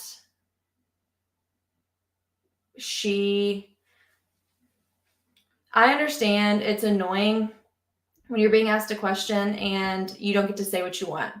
It's incredibly annoying. You know, when an attorney says yes or no, you need to say yes or no, and it's hella annoying. I get that. You just have to trust that they'll fix it on redirect. But the way that she continues to talk over the attorney, to talk over the judge, it's not going to play well, in my opinion, to people watching. Is this fake news or is this legit? I need to know. Very interested in that.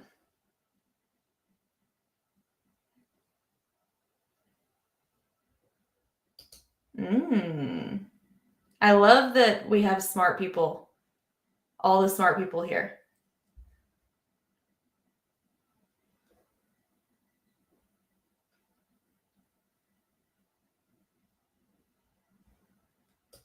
I mean, I get it's frustrating, and if there was really a point and you did that, like, I get it, okay? I get it. But every single time, come on. Oh, shit.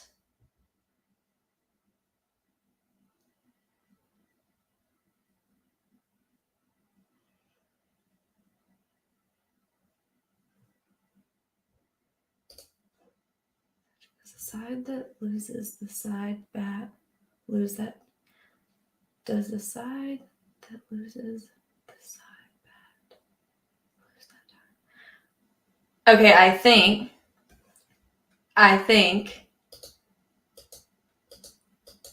Oh, let me get this off. Let me stress this again. I think, because I'm typically at criminal cases, and they'll say this could go however long, or this could go however. I mean, it could be 4 days, it could be 2 weeks, it could be 6 months. But I'm pretty sure, I think, by all means, fact check me, that when it's the case in chief, so when Team Depp put on their case in chief, that all went towards their time. And now Team Heard's doing their case in chief, and everything is going towards their time. I don't think they switch every single time questioning goes on, but double check me on that. I think it's your time for case in chief, your time on rebuttal. I think. I'm not used to that. It's a normal thing. It is a normal thing. I'm just not used to it.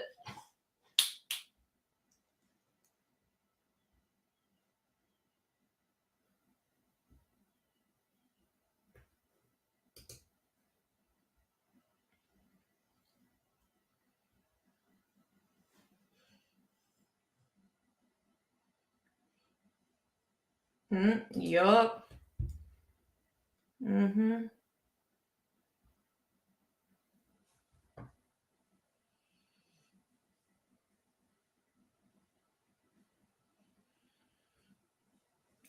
If someone sends it to me on Instagram, I can repost it for y'all if people are having a hard time finding it.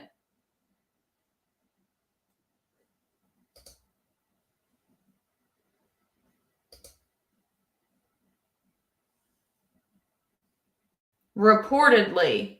Who's the source? DC Comics?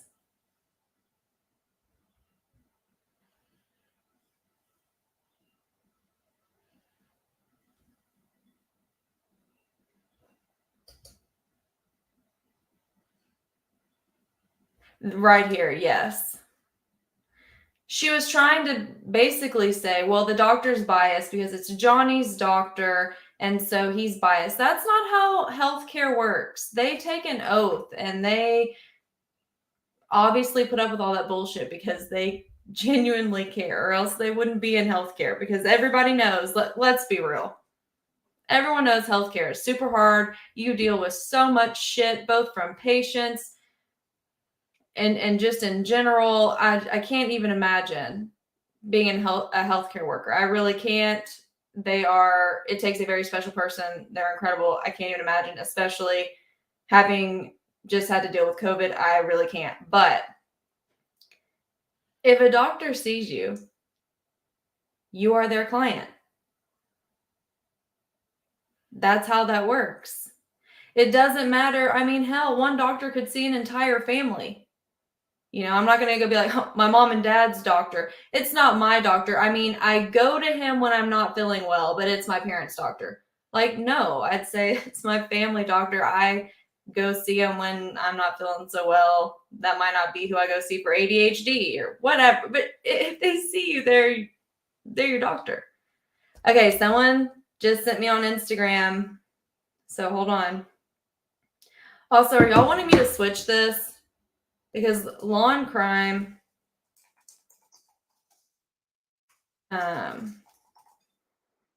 they weren't, hold on. Let me see.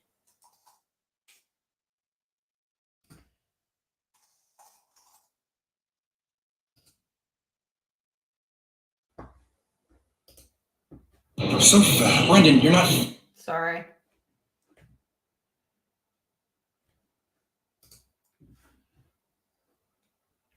Let me turn this on. Let me turn this off.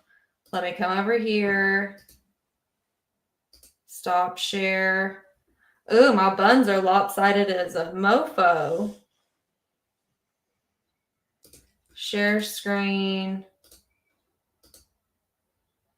There y'all go. Okay, so let me get back on here.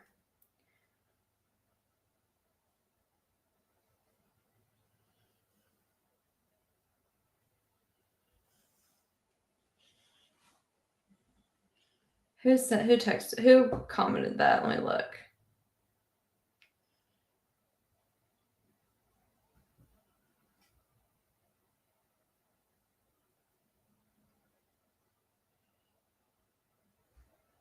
Yes.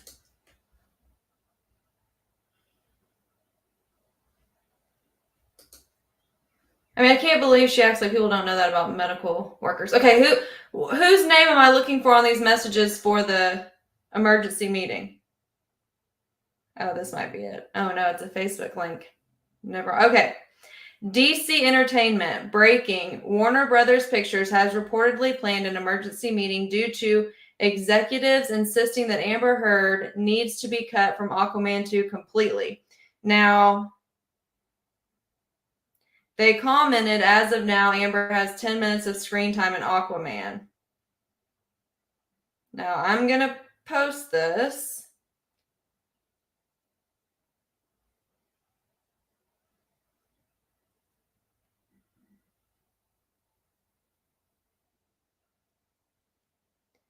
And I'll even add the link. So, more, copy.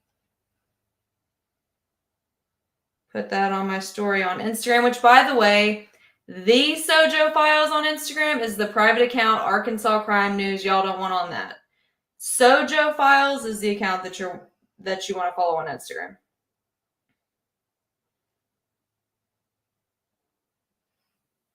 Okay, so there you go. There's a picture of it with a link posted now. Thank you for sending that.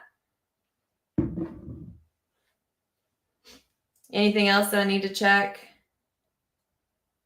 Oh, that's a fan account.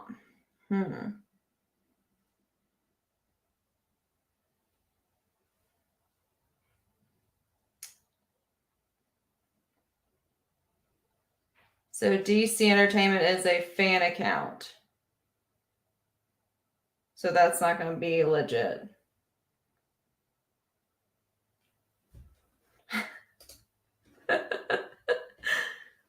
Me and Sierra were messaging on Instagram and I made the joke about Coke on. So now this is our inside joke about Coke on instead of come on people. Too funny. Yeah, I'm not sure that that's going to be the most reliable. I won't lie.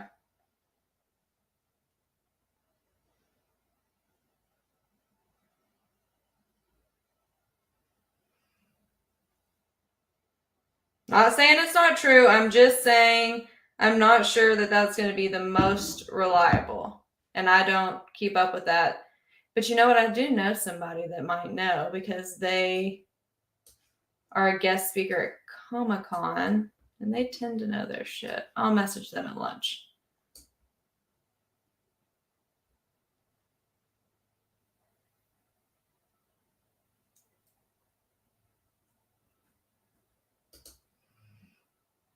It is the best joke, especially for this case. Instead of saying come on, I'm saying Coke on the entirety of this case.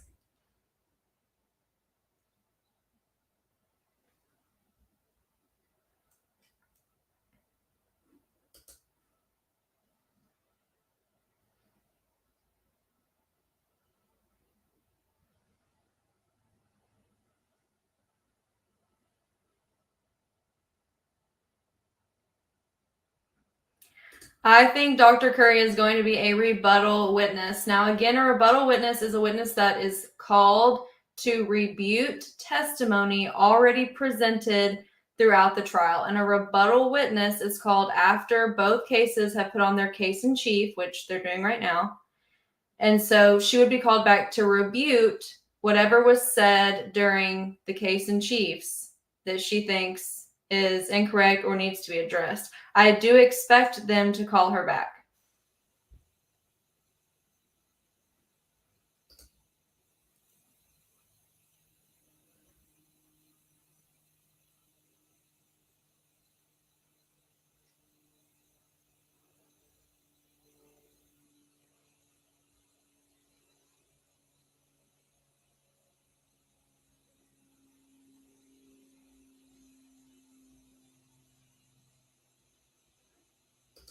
Jerry? Okay. I think so. I'm pretty sure.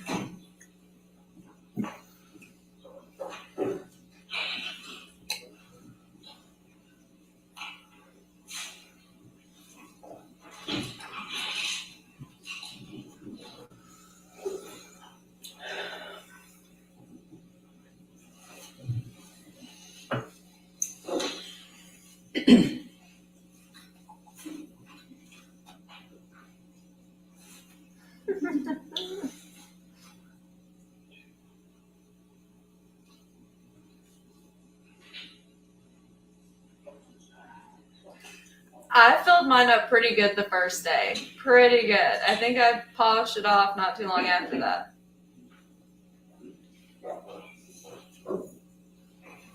All right, thank you. You be seated. All right. Next question.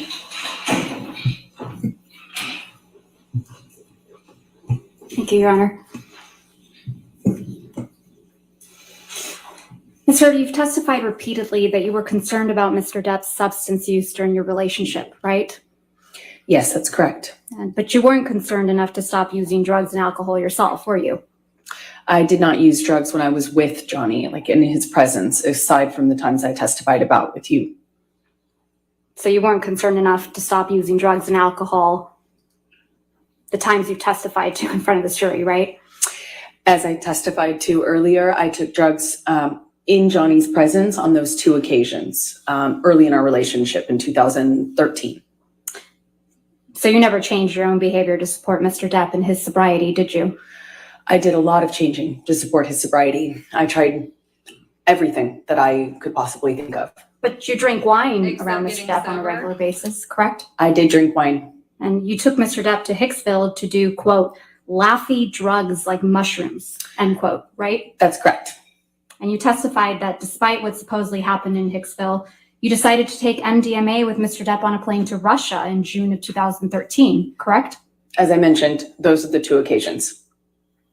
Well, we ain't got to the You wedding testified that this was the last time you would make that mistake, right? That is correct. And when asked if you would ask Mr. Depp to get you MDMA in Australia, you said that was, You quote, don't have to ridiculous, do right? that. That is correct. Because you had learned your lesson the hard way on the plane to Russia. Russia, yes, that's correct. Yours and Mr. Depp's wedding in the Bahamas was in February of 2015, right? That is correct. So that would have been after the Russia flight. Yes, when I did, when we had mushrooms on the island for my hen party, my wet bridal party before. We were not with Johnny. I was not with Johnny at the time. Was your wedding with Mr. Depp on the island, right? To be clear, we were both on the same island. We just weren't around each other that evening. We had kind of separate parties, a bridal party and a groom's party. And your wedding was a month before Australia, correct? That is correct. And you arranged to have drugs at your wedding, correct? Like I said, we had mushrooms for my bridal party beforehand, On the island for your wedding? before the wedding. On the island? On the island, yes. Can we please pull up Plaintiff's Exhibit 1262?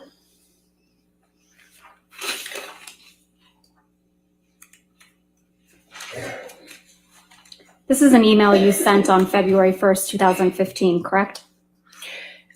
That is correct. Yes, that's correct.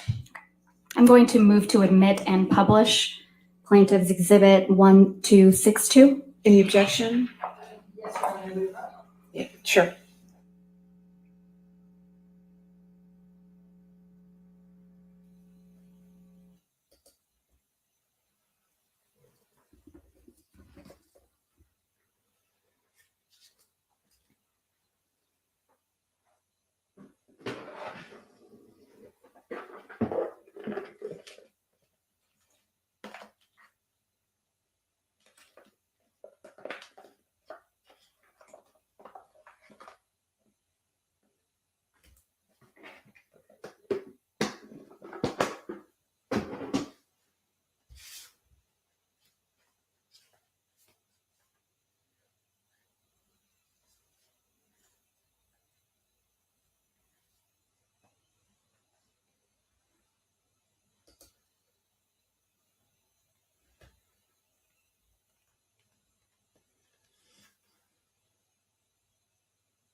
I don't know if the camera's really focusing in on that.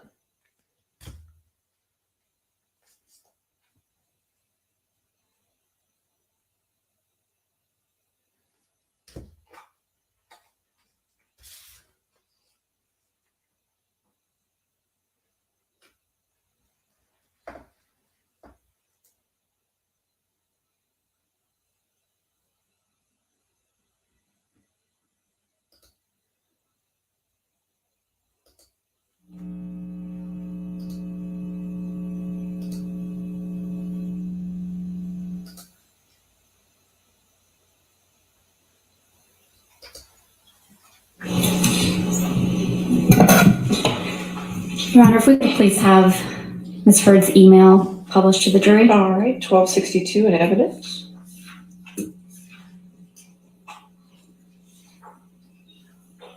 This is a schedule for your wedding weekend, right, Ms. Heard? No, it's not. It's a proposed draft of a schedule. It ended up being quite different. Do you see where it says 7 p.m. rehearsal dinner? Yes, I see that. And the next item on the list says, quote, after dance party and drugs and music, end quote, right? That is correct. So you plan to have drugs at your wedding to someone you characterize as a drug addict? To be fair, we were going to have parties, as I mentioned. So a bridal party before this, the schedule ended up changing quite a bit. And this is a draft clearly that was sent before there were a lot of changes made.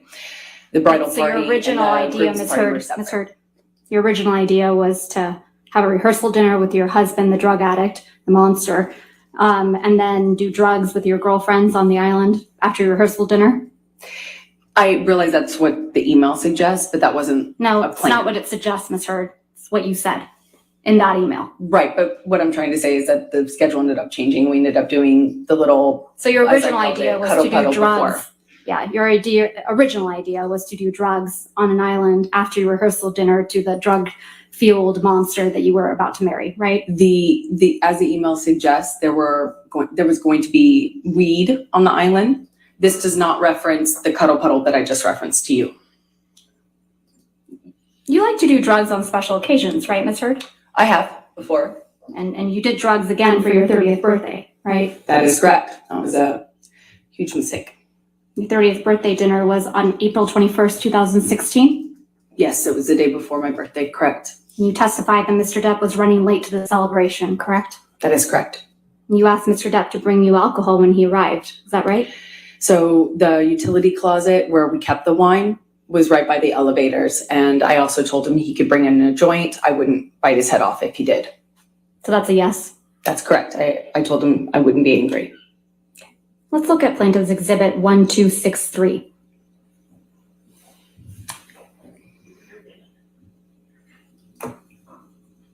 Your Honor, I'm going to ask to show, first of all, this one hasn't been produced. This has not, it's a brand new trial exhibit, so I don't have it. I'd like an unredacted copy, and then I'd like an unredacted copy to be shown to the witness. All right, do you have an unredacted copy? We can make one, Your Honor. Okay. Your Honor, may we approach about All this?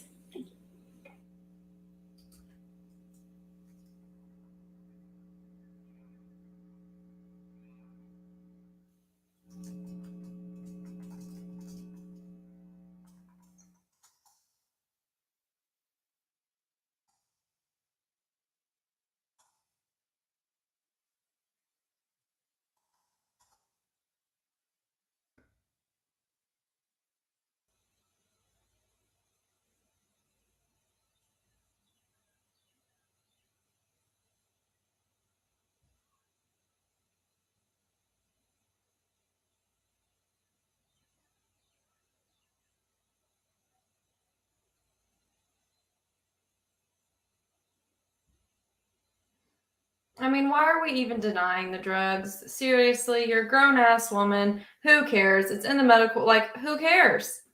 Who cares? If you like to do a little druggy in your free time, ma'am, you do you. But own it. Just own it. Unbelievable.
I'm going to show the unredacted messages to counsel for Ms. Heard on a laptop because I don't have a hard copy. Okay.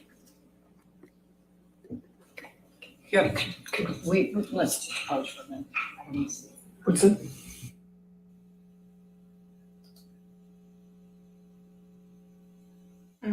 Yeah, turn that noise off for us.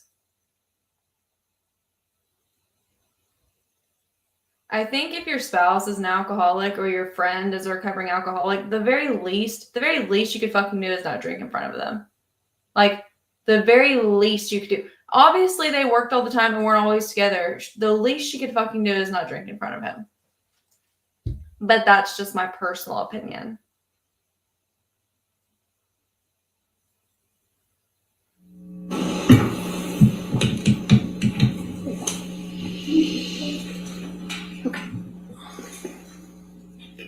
So Ms. Heard, I'm only going to. Your Honor, I'm gonna object to asking questions while I'm looking at this. No, if you could give her a moment, please. Sure. Thank you.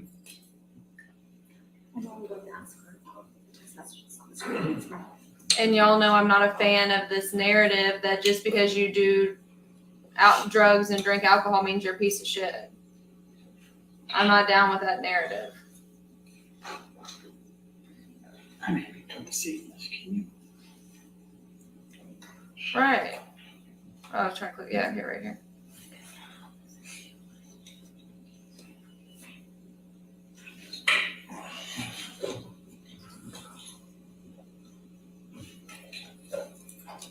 Right, it's like calling up your alcoholic friend and being like, do you want to go to the bar? I know you don't drink, but like you can just get water, but come hang out at the bar with us.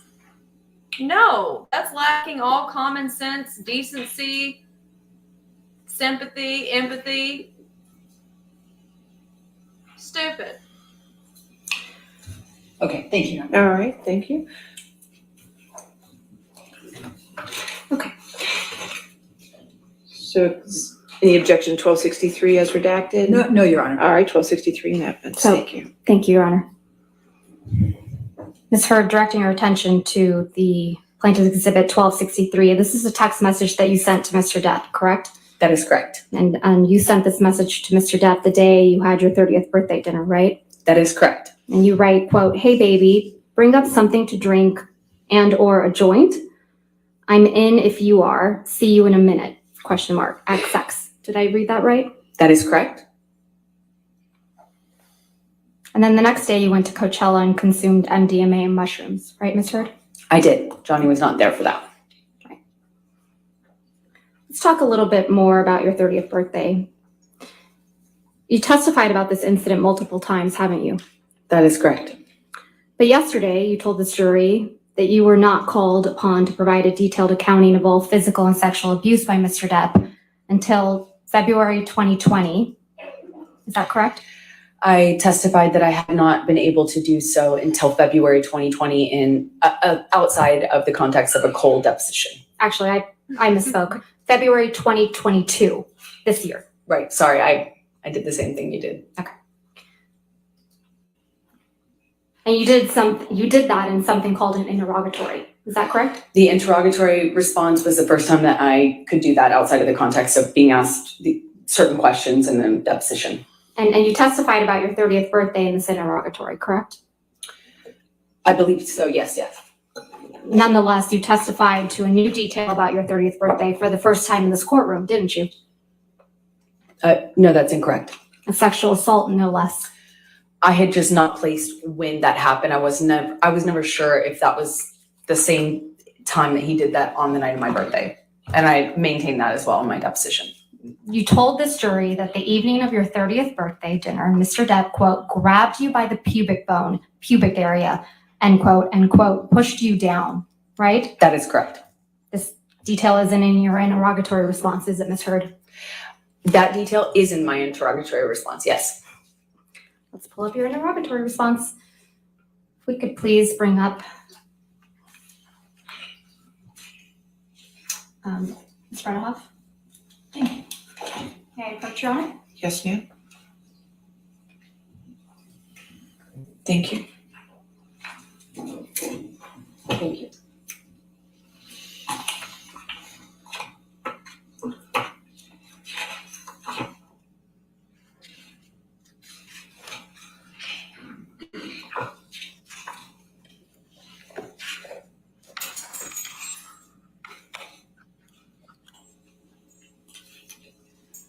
we can go to your interrogatory responses at page 57. These are signed under the penalty of perjury, correct? That is correct. And you testified again to this jury that this was the first time you were given an opportunity to write down everything and include all your evidence, right? That is correct. So let's go to page 57.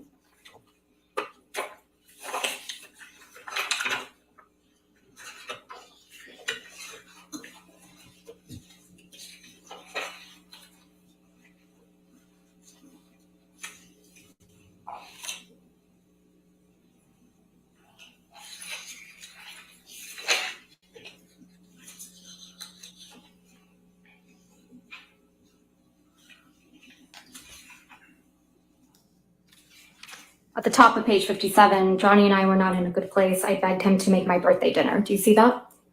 That is correct. Okay, so starting on page 57, you start describing your birthday dinner, correct? That is correct. All right.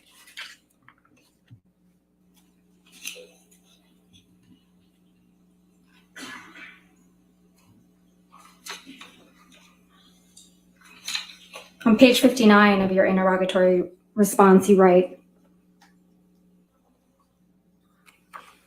fourth paragraph down,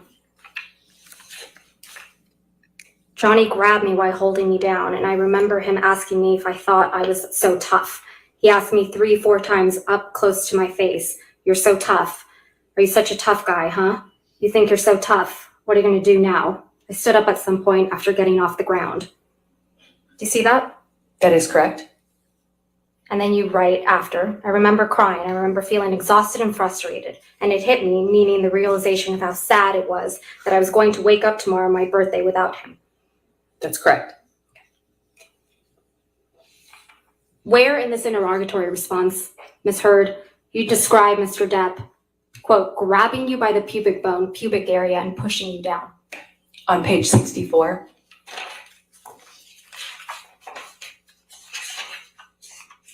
Where? Page 64, 1, 2, 3 paragraphs down. Johnny grabbed me once, did this taunting thing on the side of the bed in penthouse 3. He grabbed my vagina and held me there. Asked me if I was so tough. You're not describing what happened after your 30th birthday? I am. I just had not prescribed it to that date with the limited evidence I had at the time. Only in the course of looking at the evidence, preparing for this case, have I put those two pieces together. But I've always said what happened.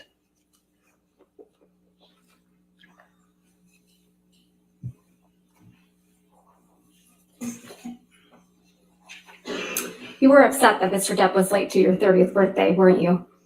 I was. You knew Mr. Depp had a scheduled business meeting or a money meeting that evening, right? No, I knew he said he did. I didn't know if he had one. Addicts lie all the time. So you didn't trust him? I took it with a big grain of addict salt. Okay. And Mr. Depp texted you that evening to let you know he'd be late, correct? Yes, he did text me at some point. It was a big deal to you that Mr. Depp was late to your birthday dinner, wasn't it? Yeah, it did matter to me. And you were upset he was late. I was hurt. And when he finally did arrive, you felt, quote, invisible to him, right? I did. The day after your birthday dinner, you and your friends went to Coachella to celebrate your birthday. Is that correct? That is correct. You made a video driving to Coachella with your friends, didn't you? That is correct.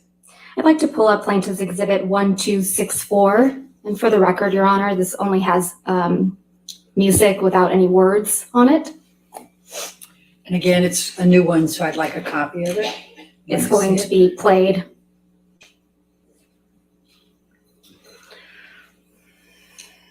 There is no sound other than a song. Yes, sure.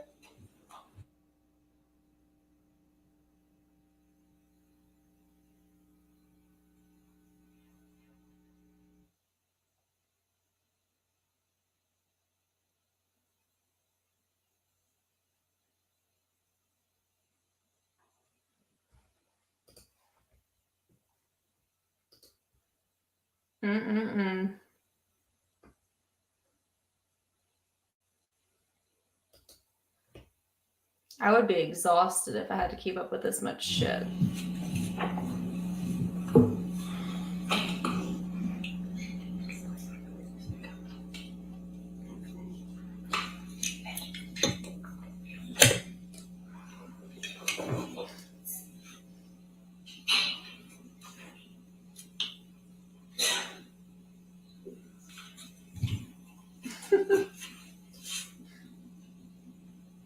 I'm upset because I talked to an attorney friend of mine. We were going to. Any objection? No, Your Honor. We were talking If about we could please flying out publish this to there. the jury Evidence? Yes, with a sound. But we got to go to Decker.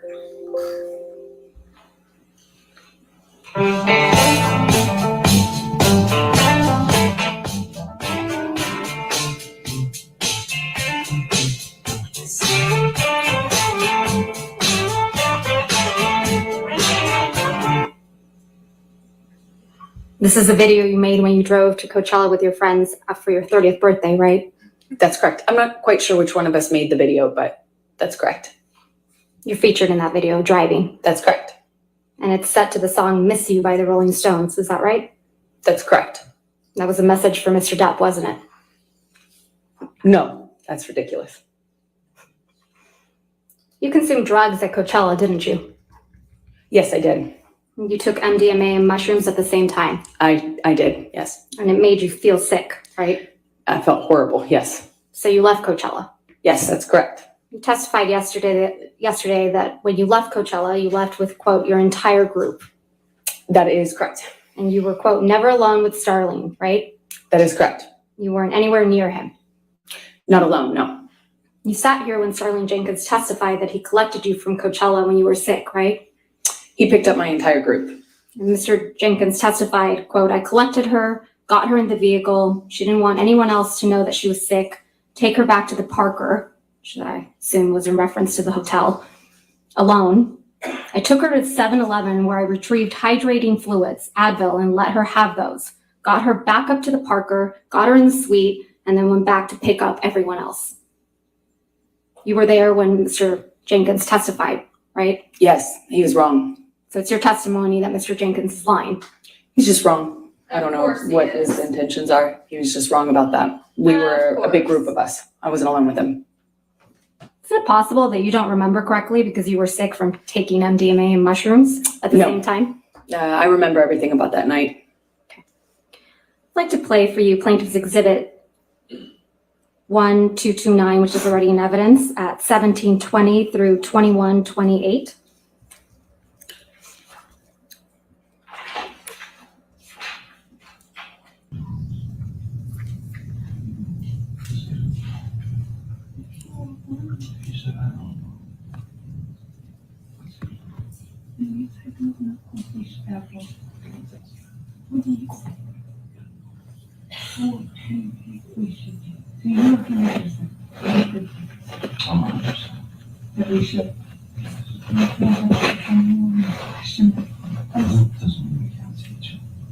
Okay. So then why did you say stop the proceeding? If you don't surrender. Temporary restraints. You're right. You wanted to work. Nobody's telling me. Okay, no, you told me. We're on the road. I'm gonna call you lawyers. Stop the process. I don't want to lose. You're not gonna do that. Really, not if, especially if you, Okay, I don't want to divorce. you don't. How, which one? No, I don't, which one? I don't want a divorce. I never wanted a fucking divorce. I Really? never wanted a divorce. I didn't want you to fucking go to Coachella without fucking talking to me. Because I left you because you were fucking, you fucking haymakered me, man. You came around the bed and fucking start punching on me. Why? I love you.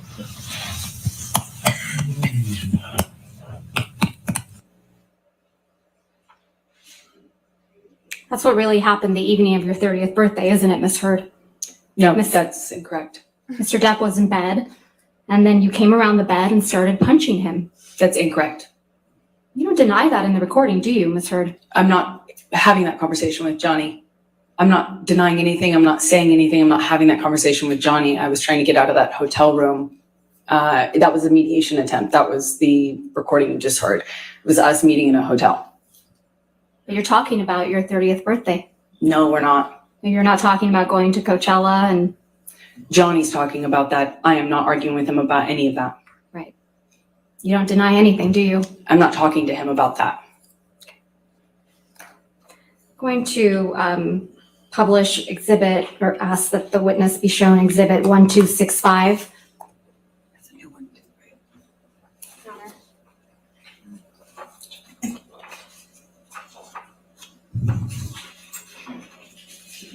This is you and your friends at Coachella, correct? That is correct. I'm going to move to admit plaintiff's 1265 and publish it. No That's objection. All handed right, down 1265 back in then. evidence, can publish it.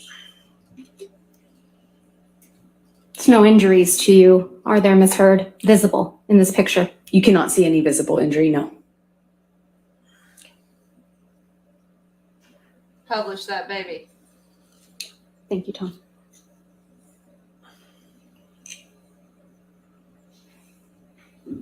Publish it to the jury. Come on. Ms. Heard, you remember during Mr. Depp's examination, a number of recordings were played, correct? That's correct. And in one of those recordings, you told Mr. Depp, quote, "I hope to God Jack's stepfather teaches him more about being a man than your fucking left nut," end quote. Do you remember that? I do not remember what exactly I could hear of that recording. I remember I heard myself make a mention of Jack's new stepfather or potential stepfather. I can't recall. Jack is Mr. Depp's son, right? That is correct. And I believe I was referencing a marriage that his ex-partner was going to have or getting into, I suppose. You were referencing that Jack's new stepfather would teach him how to be a man because Mr. Depp couldn't. I right? don't recall exactly what I said, but it was something to that effect. Let's listen to some of what happened before you said that to Mr. Depp. If we could please play Plaintiff's Exhibit 397, which is already in evidence. And for the record, it's at 3504 through 3547. And then the next clip is 3635 through 4308.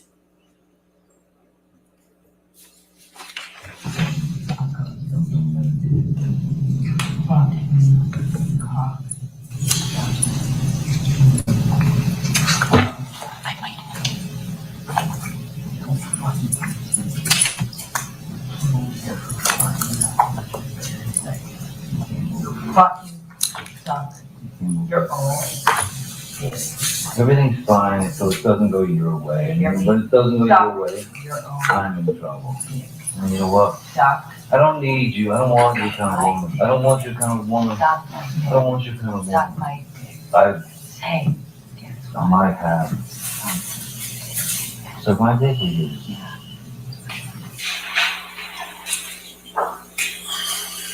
a mistake. I wish I had fucking had. Oh, yeah. I wish I fucking hadn't. I wish I fucking hadn't bought into any of your fucking lies, your bullshit, your sober fucking presence, your fucking goodness, your sweetness, all the lies. I wish I hadn't bought into the months of you being you. I wish I hadn't bought into the promises. I wish I hadn't fucking thought I could have kids with you. You're a fucking kid yourself. I wish I hadn't bought into any of the lies you sold. Talk about fake bill of goods. You're the biggest you're the biggest fucking seller of fake fucking bill of goods. Talk about presenting yourself as I something did you're myself not. a fake. Suck my dick. Good. Suck my I dick. fucking you left Gaslight nothing and I much? left everything. So suck your dick. Go on. Which is probably your next move. Is what you fucking move. No, I don't want to suck your dick. I don't want nothing to do with your Oh, fucking what? midsection. You need something. Well, go get it, man. Because I need something. Go on. Hmm? Fucking fuck yourself.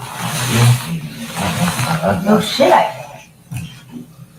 Suck your dick. don't want to. It's gonna be all me, yeah.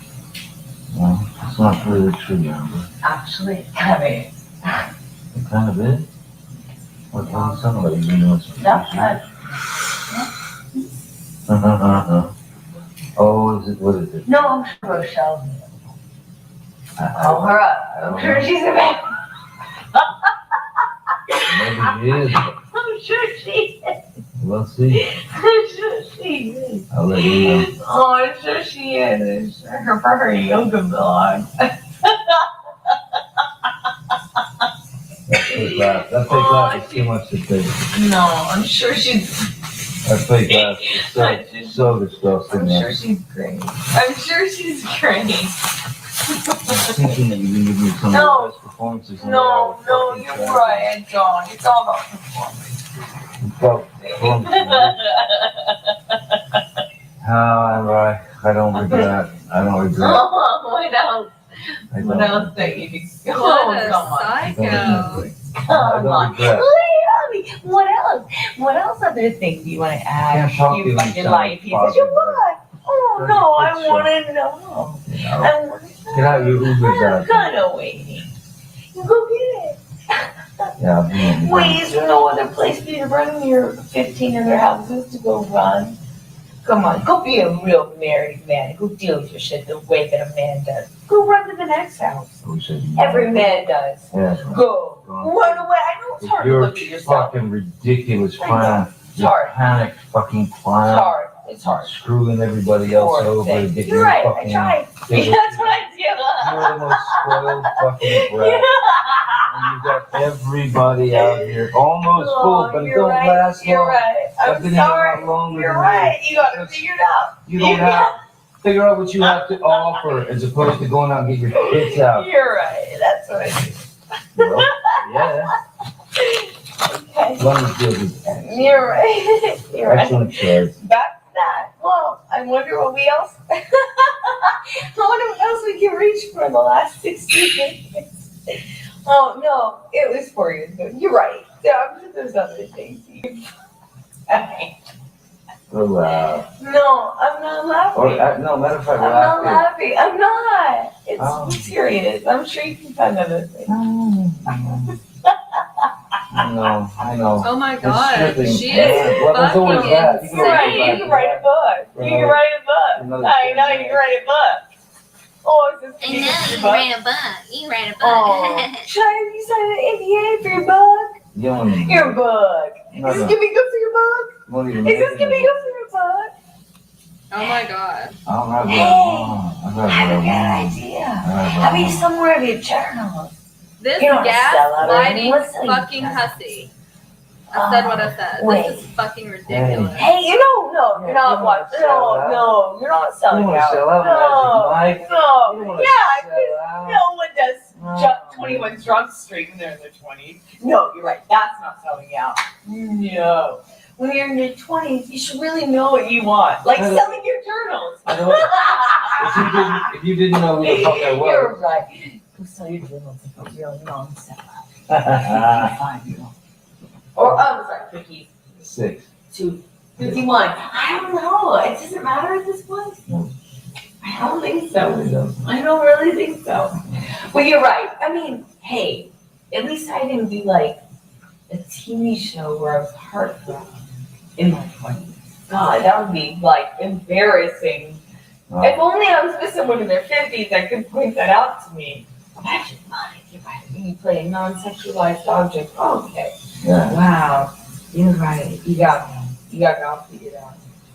I don't even know what movies I've done. If only You haven't even taken an interest. If only I could be You know, like but I had to you. If watch only your I fucking- could be like I had to watch your fucking direct and you trying to like You're a joke. spew out these fucking lines. You're a joke. You're a joke. Yeah, I'm the joke in the industry, Amber. I'm the joke. I'm the joke in the I'm industry. sorry. I can't really hear you. I'm sorry. The reruns of all my bullshit are playing too loud for me to hear you. I'm gonna just go and pedal my way back. Sorry. I can't hear you. Aquaman. Oh, 21, whatever it was. I I was don't remember it anymore. I was No one 20. cares. You're fucking watching.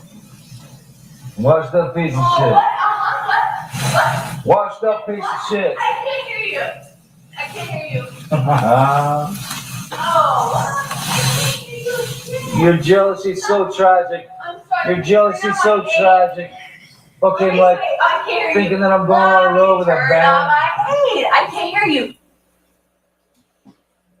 The fuck? You told Mr. Depp to suck your dick multiple times, didn't you? Yes, I did.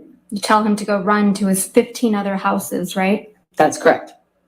Because that's what he would do when you behave like this, isn't it? Eventually, he would go and stay in one of the other houses. You call him a sellout. don't you? I was expressing frustration about his criticism of my career and how many problems that caused within the dynamic of our relationship. Yes. So you call him a sellout and a joke?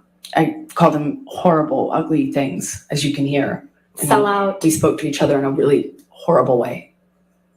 Pretty sure we just heard you speak to him in a really horrible way. You called him a sellout? I just Right, Ms. disagree. You called him a sellout, right, Ms. Heard? I called him a lot of ugly And things. a joke. I called him a lot of ugly things. You called him a joke on that recording. You called him a washed up piece of shit.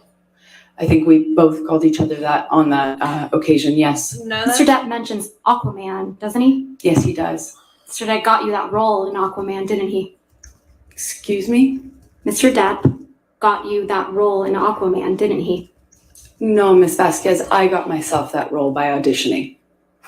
Oh, that's cute. That's Mr. that Depp word. says, quote, your jealousy is so tragic. That's cute. I heard him say that, yes. You were the jealous one in this relationship, weren't you, Miss Heard? I think he was indicating I was jealous of his career. But now you've twisted it to say it was Mr. Depp that's the jealous one. Johnny's always been very jealous when I worked, when I did anything, friends. Yes, he's always been very jealous. Ms. Heard, I'm going to ask you to take a look at Plaintiff's Exhibit 120E.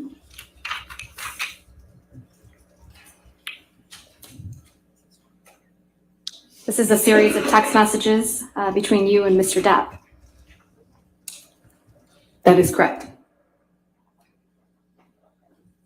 I'm going to move to admit and publish these text messages. Mr. Depp's messages have been redacted. All right, any objection? No, Your Honor. All right, 120E in evidence, you can publish.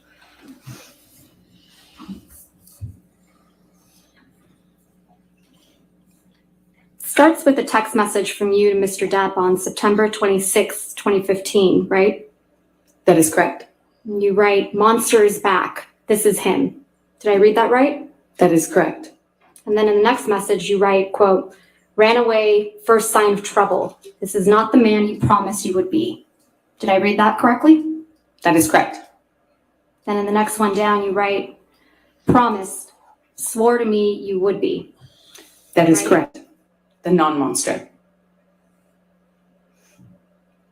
Ms. Heard, you're talking about Mr. Depp running away from you at the first sign of trouble, aren't you? No, I'm recognizing the clues at this point. When he would run away at the first sign of trouble, often that was a clue for me to know that he was back using again and that we were about to enter the next phase of the cycle.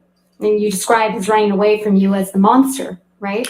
That wasn't what was a monster. The monster is the man who beat me up. The running away was just attached to that. It was a sign, a signal to me as a clue, as somebody trying to put together clues that we were entering into that phase. But in these messages, Ms. Heard, Exactly. monster isn't Mr. Depp doing drugs, is it? It was always the man who did drugs and beat me up. Yes, that's always been the monster. That's not what you're saying in these Damn. messages. That is exactly what I'm saying in the messages. You don't describe Mr. Depp being violent, do you? I do not describe that in this text message, no. So it's a cowardly monster this time. No, And going down the page, you write a long series of text messages to Mr. Depp that don't get a response. Is that correct? that is correct. You write, "Come grown, face the shit, and we can do anything." You go on a little later to say, "Please come home. Let's apologize to each together." And continuing on page 77, you write, "Not go to bed mad." And then you say, "Sound okay? Sound like the priority in the long run? Come home. Don't be the monster. Be the man. Please. Please call me. Please." Continuing on page 78. You write, "I don't want the monster. I need my man. I need to talk to you. Please, Johnny. Don't force me to be something else to you. This is taking me for granted and I can never stop before this turns into something far darker." Describing yourself in that text message, right? The exact opposite. I'm trying to interrupt him starting a new cycle where he starts using again. He's not trying responding to desperately you, Miss Heard. Yeah, that's why I'm trying to desperately stop him. Please answer the phone, you say. Doesn't this mean anything to you? And it goes on. And I won't read all these messages, but you're saying, please answer over and over again. Right? It was very important to me. I was running out of time and I was trying desperately to stop him. He wasn't with you, Miss Heard. Exactly, which is how I knew it was about to get a lot worse. He would leave, use, and come back way worse, with way less reality, with more delusions. He'd be more drunk. He'd be I'm going to more move to under the strike everything influence. after I was trying to the stop that. answer to her question. You're right, she was responding. I'll overrule the objection, that's fine. Thank you, Your Honor. This is a situation where you were trying to get Mr. Depp to pay attention to you. Isn't that right? No, I was trying to stop him from using. And because he ran away from you at the first sign of trouble, you call him a monster. I was right? trying to stop him from turning into the monster. The drugs are the key that opened the door. Who was the real monster in this relationship, Miss Heard?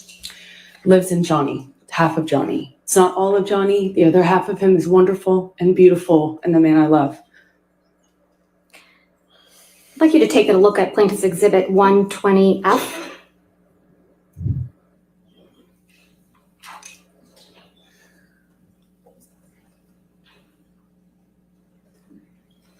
There's another set of text messages between you and Mr. Depp. Is that correct?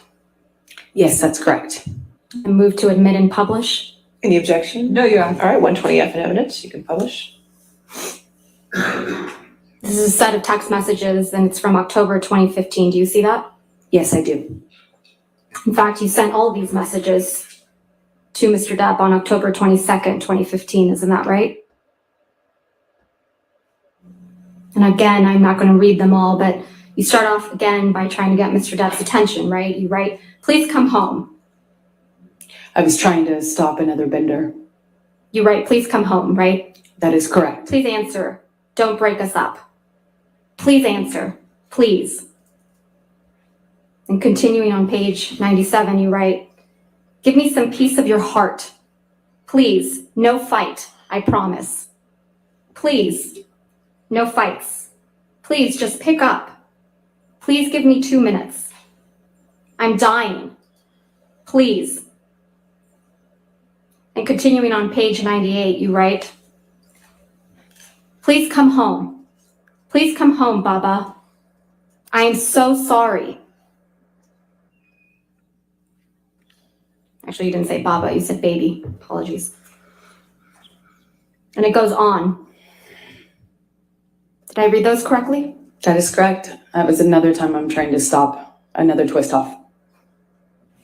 This is what would happen when Mr. Depp would try to take some space from you, right? No, this is what would happen when Johnny had moved into the next phase of the cycle, decided to use, No, and our Ms. lives Heard. were getting a lot worse at that Ms. point. Heard, I'm talking about your actions. This is what you would do to Mr. Depp when he would leave you. You would harangue him. I would Is try that to. correct?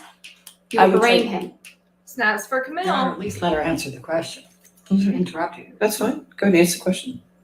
I do not think I would characterize my behavior that way. I was trying to stop him from using. You were texting him incessantly. Isn't that correct, Ms. Heard? It was imperative for my life. Ms. It was Heard, very My important. question is to me. much more simple. You were texting him incessantly. I would Yes try or no? everything to Ms. get a hold Heard? of him and Yes to or stop the no? cycle. Yes or no? That's a yes, right?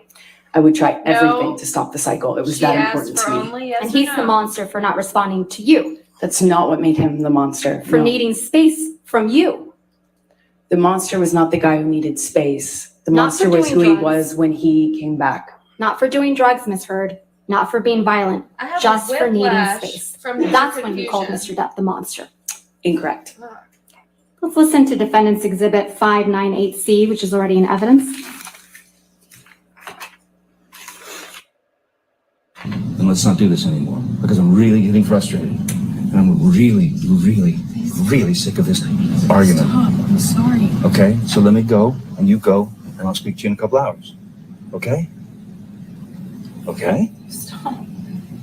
Okay. Why are you saying stop? Because May you feel I so- go? Please, it causes me so much stress when you leave, when you walk away from me with that. It's like you don't understand how much worse you're making this. I can't believe this. Please, you're making it worse for me. Okay, I'm sorry for you. Please, I'm only trying to tell you so that you know you're causing me immense stress right now when you walk away like that. There's no reason to be mad. Well, then say goodbye. I haven't walked away. You're not saying goodbye. You won't let me fucking leave. Let me leave. Stop rushing me! Stop pushing me in the corner and then poking me with a stick and then saying, why are you saying the words you want me to say? Stop poking me! Stop rushing me! Stop throwing me against the wall and going, what? You don't like that wall? You don't like the fucking wall? Stop pushing me! Amber, I'm not pushing you. I'm rushing you. I said, I need space.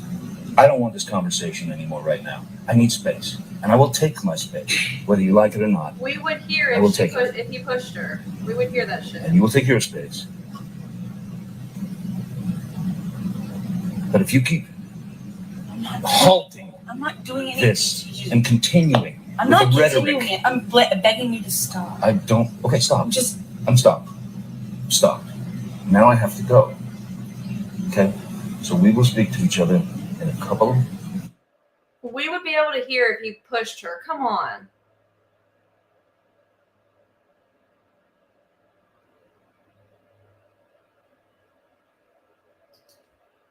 We'll just see when I get home. We'll just talk, or we won't talk, or we'll finish this, or we won't finish it.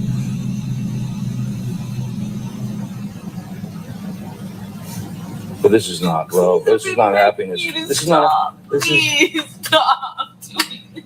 Please, you're causing me so much fucking stress. I'm gonna die at this age. I'm gonna fucking die. You're causing me so much stress. Please stop.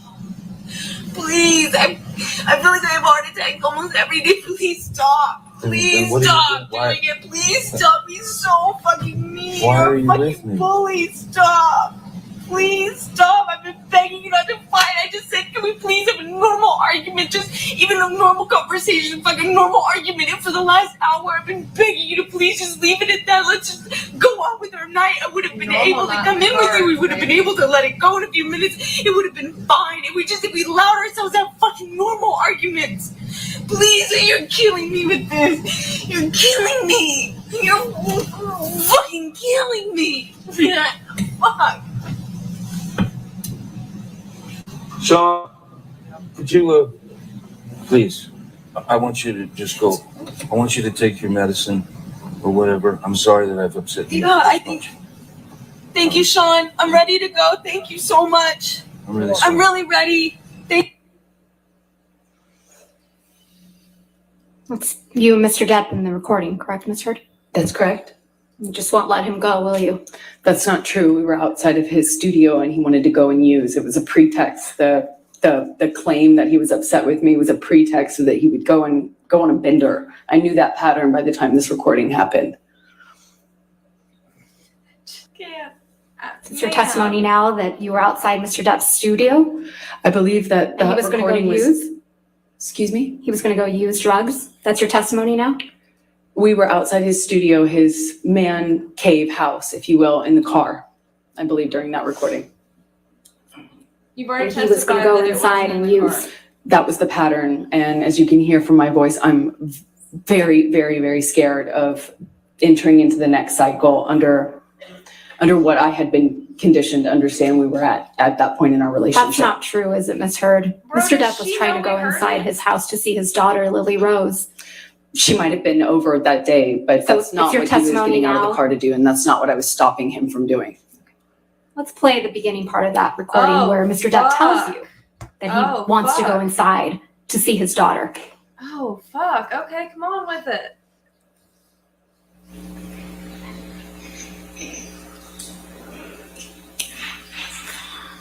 Then let's not do this anymore because I'm really getting frustrated. And I'm really, really, really sick of this argument. Sorry. Okay? So let me go and you go and I'll speak to you in a couple hours. Okay? Okay? Stop. Okay. Why are you saying stop? Because May you're I so- go?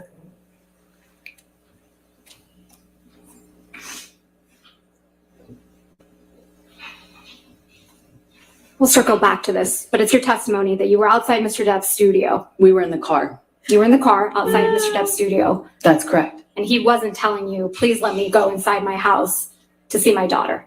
He was indicating to you that he wanted to go inside to do drugs. That's your testimony. I know my testimony is that I knew what he was going inside to go do. I knew what stage of the cycle we were in. I knew the patterns by then, and I was desperately out of time trying to interrupt that cycle. Let's go to May of 2016. Yesterday, Ms. Heard, Ms. Bredehoff, your attorney, showed you certain pictures from May 21, 2016. Do you remember that? Yes, I do. If we could please pull up Defendant's Exhibit 710, which has already been admitted into evidence. Ms. Heard, you testified yesterday that this is a photograph taken of you on May 21st, 2016. Do you recall? Yes, that's correct. And keeping this exhibit up, if we could please do a split screen, Tom, and also pull up Defendant's Exhibit 714, which has already been admitted with redactions. Ms. Heard, you testified yesterday that this is a photograph that was also taken on May 21st, 2016, correct? Yes, although the one to the right might have been taken the next day. I can't be sure. The reason I say that is because there's light in the background. So it looks like it was taken in the daytime, which means maybe it was the next day. Didn't you testify that you took different lighting, pictures in different lightings on May 21? That is correct, yes. And you're wearing two thin necklaces in this picture on the right. Is that correct? That is correct. You testified that these pictures were taken the same night. The one on the right looks like it was taken in the daytime because I can see the daylight behind me. But you testified that they were taken the same day. I don't know if I think I testified that they came from the same incident of the same day, not necessarily taken on the same day. Okay. Let's please pull up Defendant's Exhibit 712, which has already been admitted.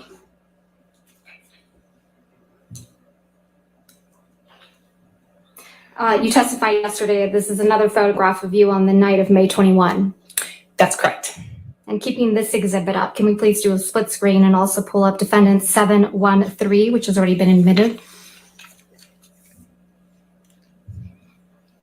Ms. Heard, you testified yesterday this is also a photograph of you from the same night, correct? That is correct. You testified yesterday that the only difference between these two photographs is that the light was turned on. That's what it appears to be, yes. The light is on both of these pictures, though. Isn't that right? It looks to me like the one on the left has the vanity light, the makeup lights, you know, the more yellow hued ones that go around the mirror on. And then the one on the right looks like it doesn't have those. Isn't it true you just edited these photographs? No, I've never edited a photograph. Didn't you just enhance the saturation for one of these photos to make your face look more red? I just No, changed that's through all the ring incorrect. I lights for didn't y'all. touch it. You were sitting here in this courtroom when Mr. Isaac Baruch testified to seeing you the week after May 21, 2016, correct? I was here. Mr. Baruch testified that he saw you on May 22nd while you were changing the locks of your penthouse. Do you recall that testimony? I do. I just don't know if he was right about the date, but I do remember him saying that. Testified it was his birthday, the day after his birthday. I believe it was. Mr. Baruch testified that he saw you repeatedly in the days following also, correct? That's correct. And Mr. Baruch testified that he saw no marks or injuries on your face, correct? That is what he's testified to. You were also here in this court when Mr. Sean Bett testified to seeing you on the evening of May 21, 2016. Is that right? You were here. That's correct. Mr. Bett also testified that he saw no marks or injuries on your face that evening, correct? I realize that's what he said. You were sitting here in this courtroom when Officer Melissa Sines testified by deposition about being called to the Eastern Columbia building on May 21st, 2016, right? I saw her testimony, yes. And you heard Officer Sines testify that she did not see any injuries on you that night, correct? I heard her testify she did not consider this injured. No. Miss Officer Sines testified that she met with you and she did not see any injuries on your face. Isn't that correct? She did not consider this injury. Ms. Heard, my question is a bit more nuanced. So is my answer. All right. Ooh. Y'all, this is a ring light right here. Now let me show you what happens when you change the cycle.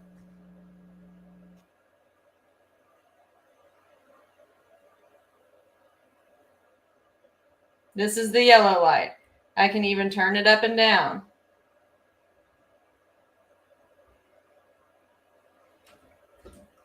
So, good luck to her with that.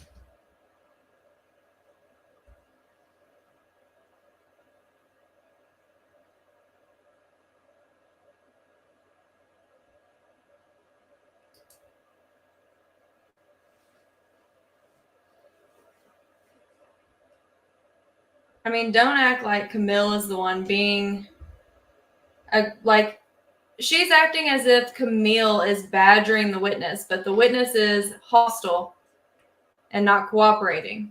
There is a significant difference in blame there, though we all know that Amber Heard is blameless. Clearly, I just putting that out there.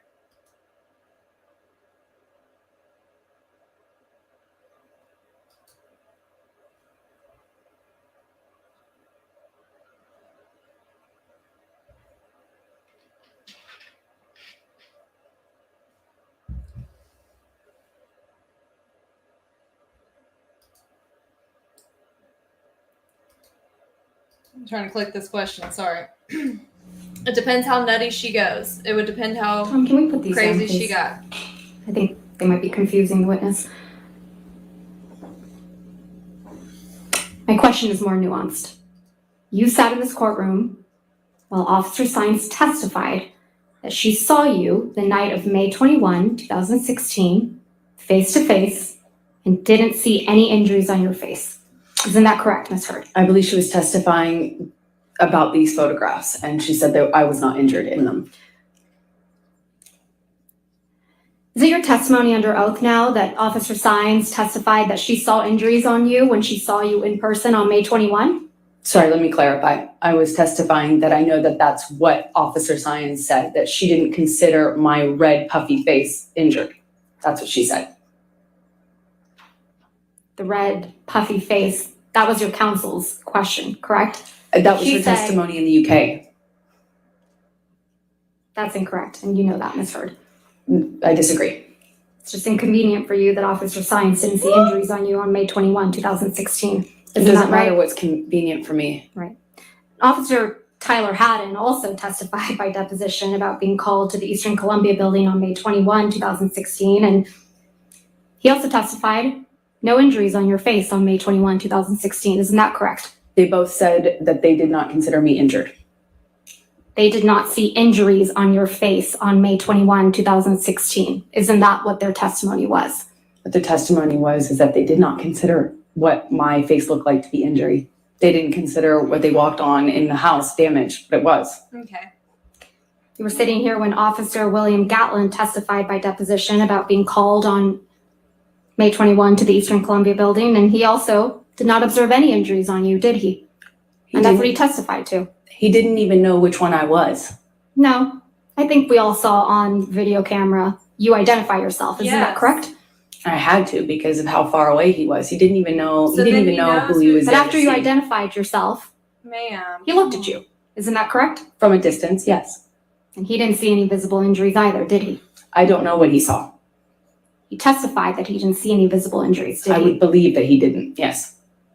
You were also in this courtroom when Alejandro Romero, who worked at the front desk at the Eastern Columbia building, testified about seeing you on May 25th, 2016. Isn't that correct? I just can't. That is correct. With I her. think he said the 25th. Yeah. And Mr. Romero testified that he didn't see any swelling or bruises on your face when you were talking to him at the front desk. He wouldn't have. No, he wouldn't have, even though he had a habit, because his parents taught him correctly, to look into someone's eyes when speaking to them. Isn't that correct? I know that's what he testified to. Yes. You testified yesterday that you sought a temporary restraining order on May 27th, 2016, because you wanted to change your locks. Do you remember that testimony? Yes, I do. Those locks were to the penthouses at the Eastern Columbia building. Isn't that correct? That's correct. But you changed the locks to the penthouses on May 22nd, 2016. I attempted to. That's why you felt comfortable having James Franco over the evening of May 22nd, 2016, Ms. Heard? Get her out. I do not know when James came over. Okay, let's remind you. Can we please pull up Plaintiff's Exhibit 304, which is already in evidence, and play from 2:54 through 4:39. Come on, you badass bitch.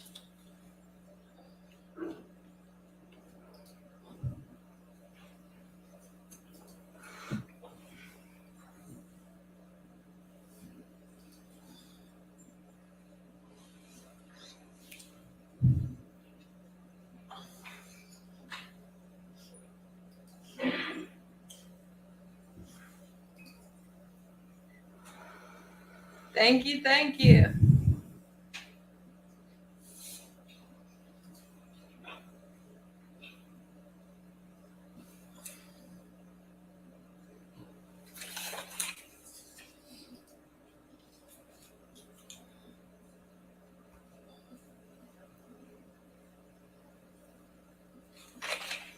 Zoom in on it 4. Zoom in on it 4.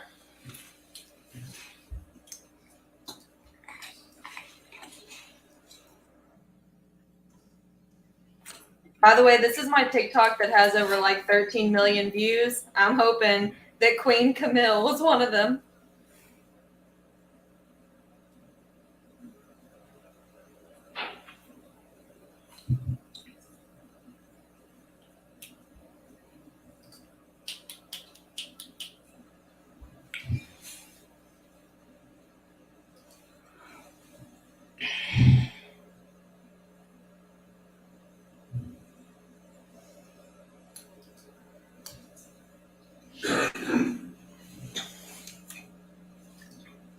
That's you and Mr. Franco on May 22nd, 2016, right, Ms. Heard? That's correct. And you're taking him up to the penthouses, aren't you? That's where I lived, yes. And it's past 11 p.m. at night. Isn't that right? I'm not quite sure of the time it looked like that. Why don't we pull that video back up?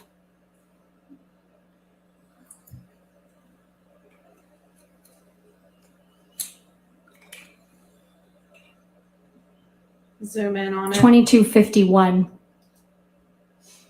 Almost midnight, right? That's Excuse me, almost 11 o'clock at night. exactly. You knew Mr. Depp was out of town the week of May 21, 2016, didn't you? I don't know what I knew of his schedule at the time. You knew Mr. Depp was out of town on May 27th when you went to get the domestic violence restraining order. Isn't that right? I don't know if I knew that at the time. By the way, that You video. knew Mr. Depp was heading out on a European tour that week. Isn't that right? I'm not quite sure what I understood Hold on. of his schedule at that time. You knew he wouldn't. By the way, that elevator video was taken 2 days after Johnny Depp's mother died and 1 day after the May 21st incident, I think that's right, where she called 911 on him. So 2 days after his mom died and 1 day after the alleged attack incident. Be back for weeks, right? No, that's incorrect. Let's go back to that recording. It's Defendant's Exhibit 598.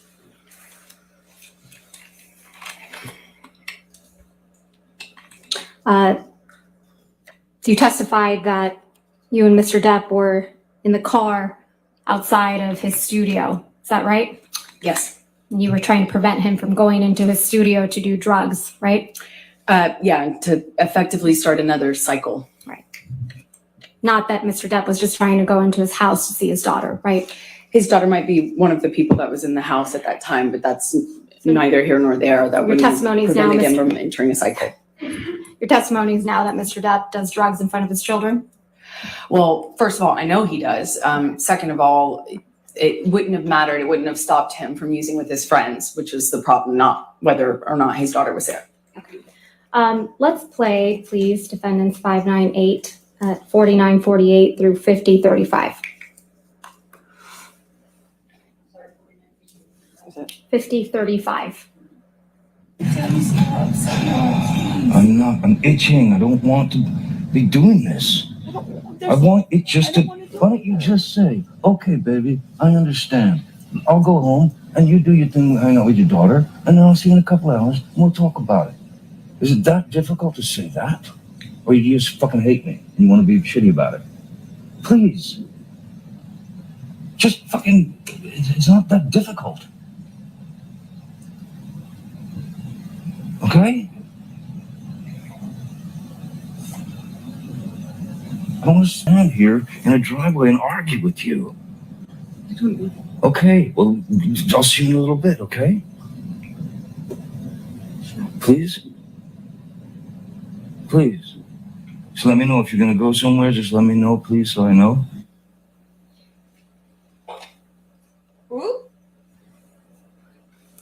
And almost an hour later, you're still arguing with Mr. Depp outside, right? I don't know how long that argument lasted, no. What the fuck?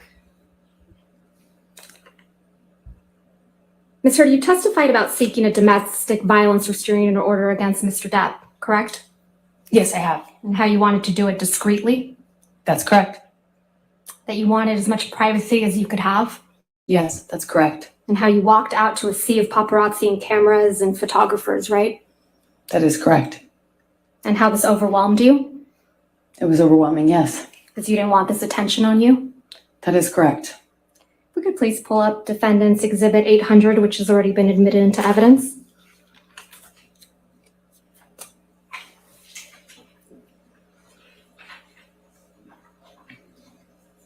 Who gets jealous of someone wanting to see their fucking kids? This is a photograph of you taken inside the courthouse when you obtained the DVRO, correct? That's correct. And your friend Raquel Pennington took this photograph? Yes, that's correct. Because you needed to document your time at the courthouse getting a DVRO? She just took a picture of me. I'm assuming it was in relation to my divorce, yeah. If we could please pull up Defendant's Exhibit 801, which has already been admitted into evidence.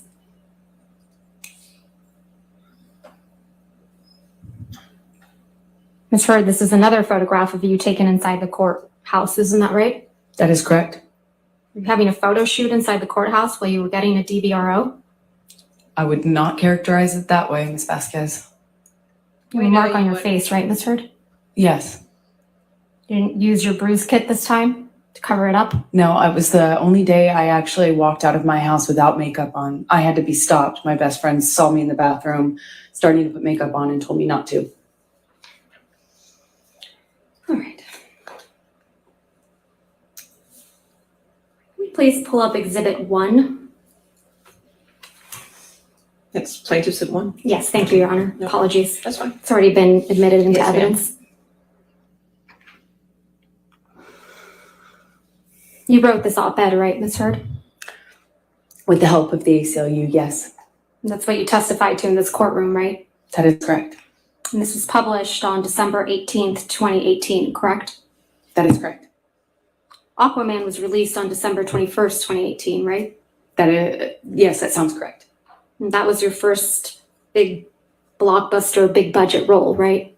I disagree, but it was the first time I had like a leading role in a movie of that size, yes. She falls for it. Well, Hook, line, second and time, yes. sinker every single time. What was your first time? But the first one was the film I talked about before. Yesterday, Justice League. It introduced the character. So, technically, it was the second one.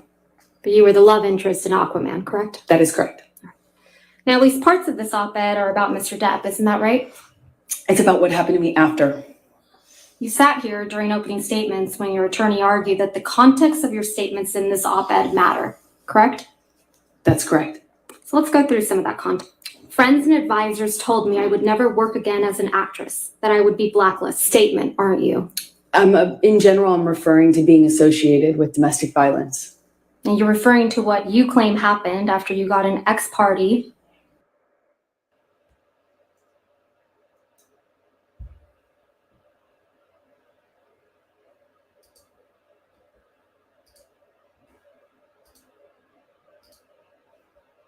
The hell? Hold on. Really? Okay, cool. Matter, correct? That's correct.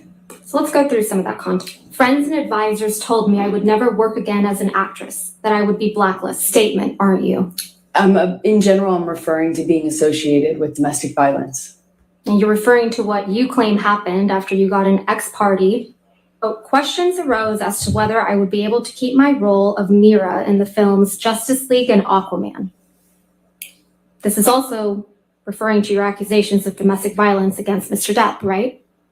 This is referring to what happened to me after I got my TRO, my restraining order. Against Mr. Depp, right? That is correct.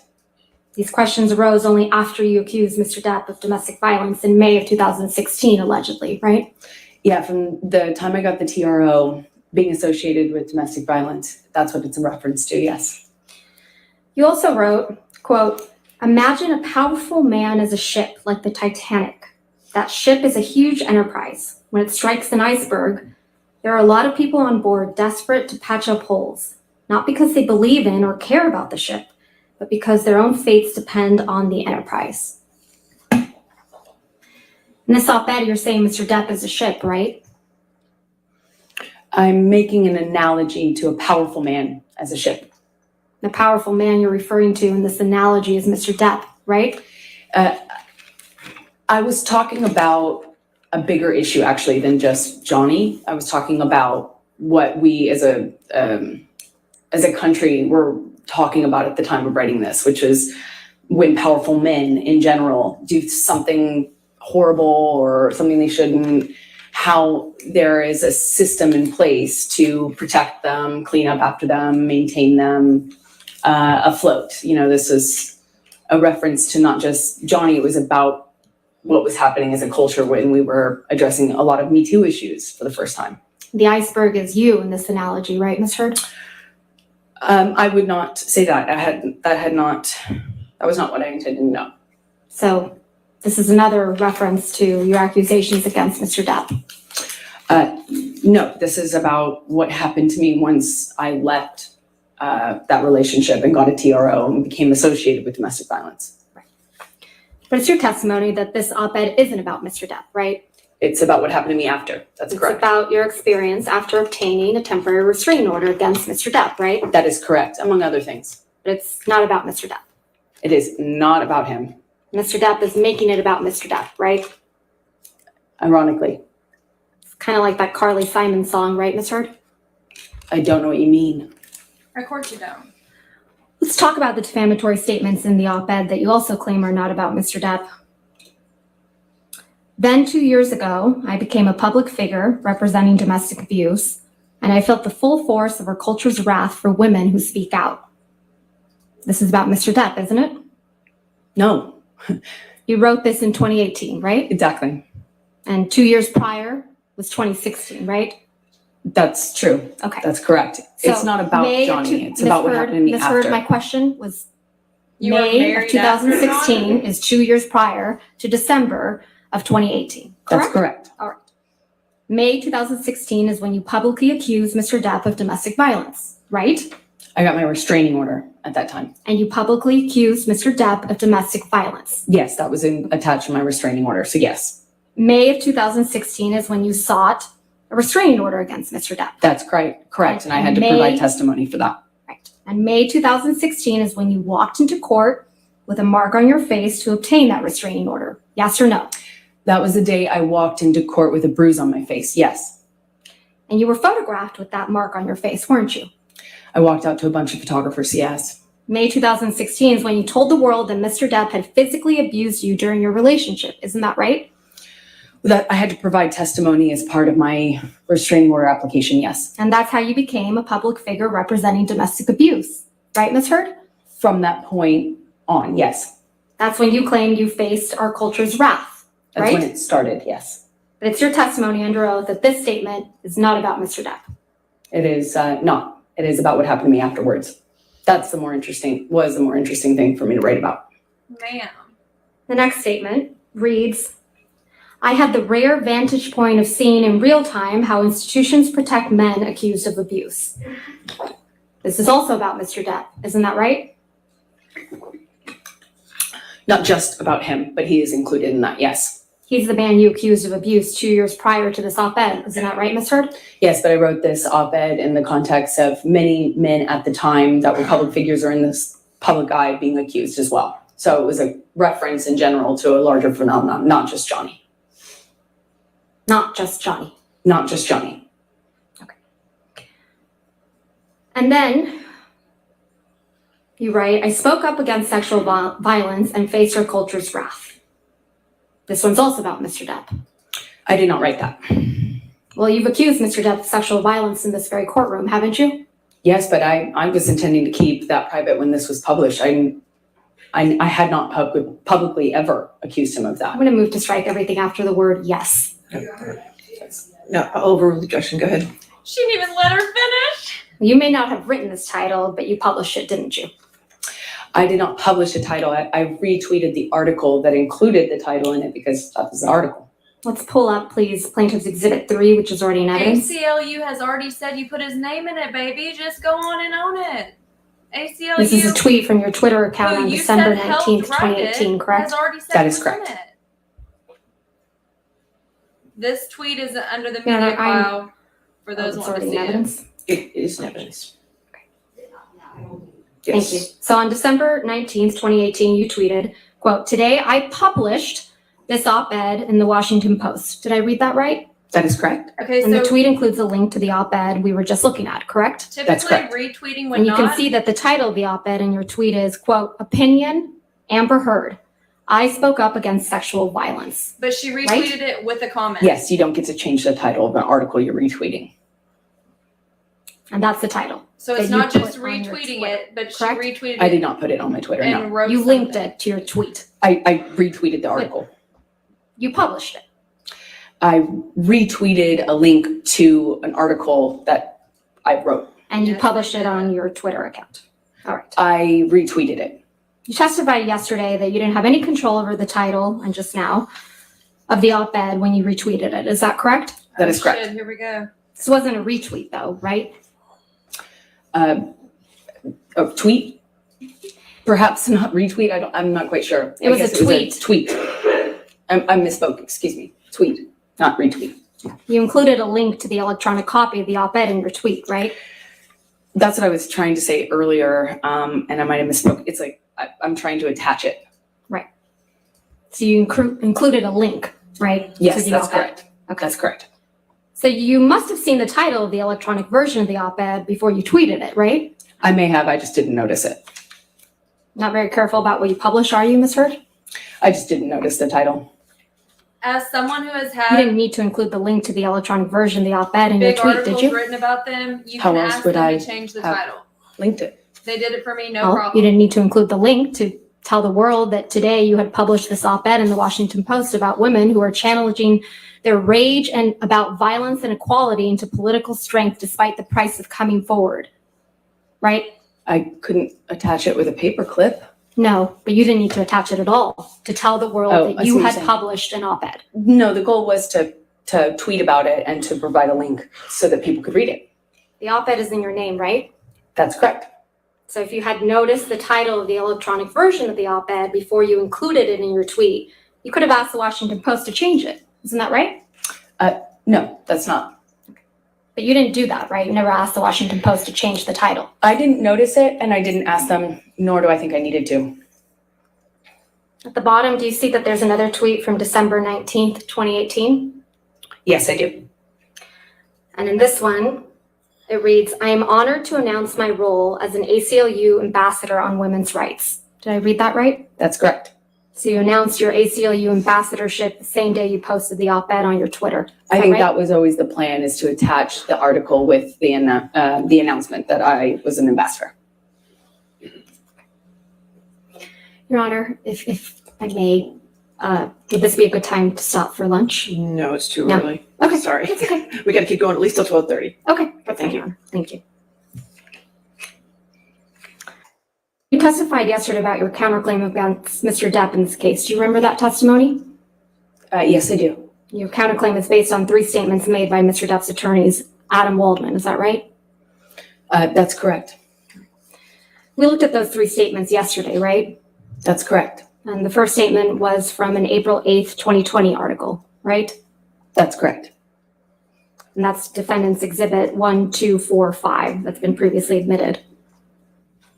Would you please pull that up? Thank you. We could please publish that. Thank you.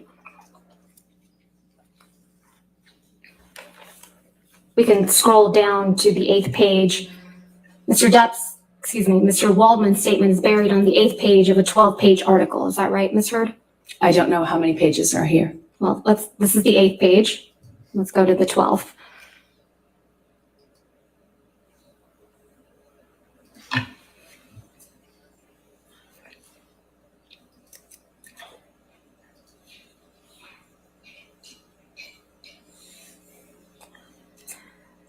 Let's pull up, please, Defendant's Exhibit 1246, which has already been admitted.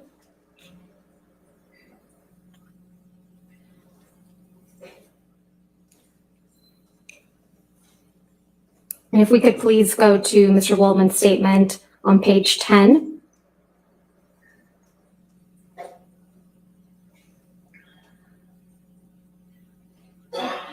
And go on to page 11 of a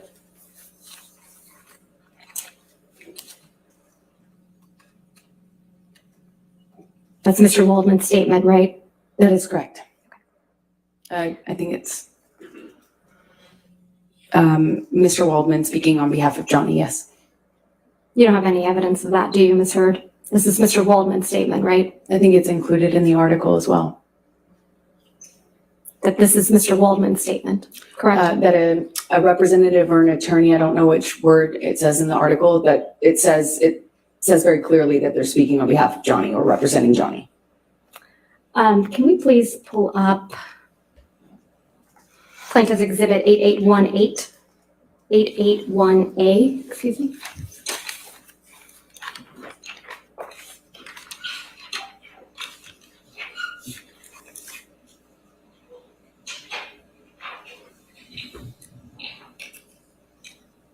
If we could please go to page 8 of this article.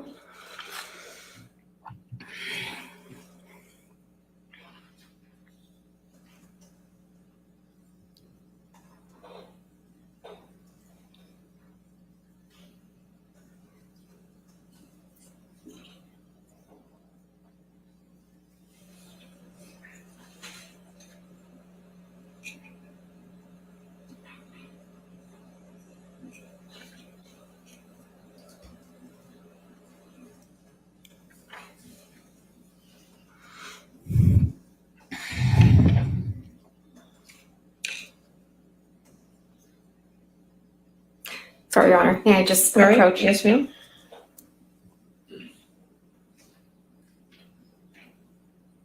There's nothing worse than making a noise in the courtroom, like coughing, trying to get a sip of water, turning a page in a notebook. I mean, I will literally do anything to not make a sound during a court proceeding. It is the most awkward thing. It sounds like if you sneeze or cough or turn a page notebook, it feels like it's the loudest thing.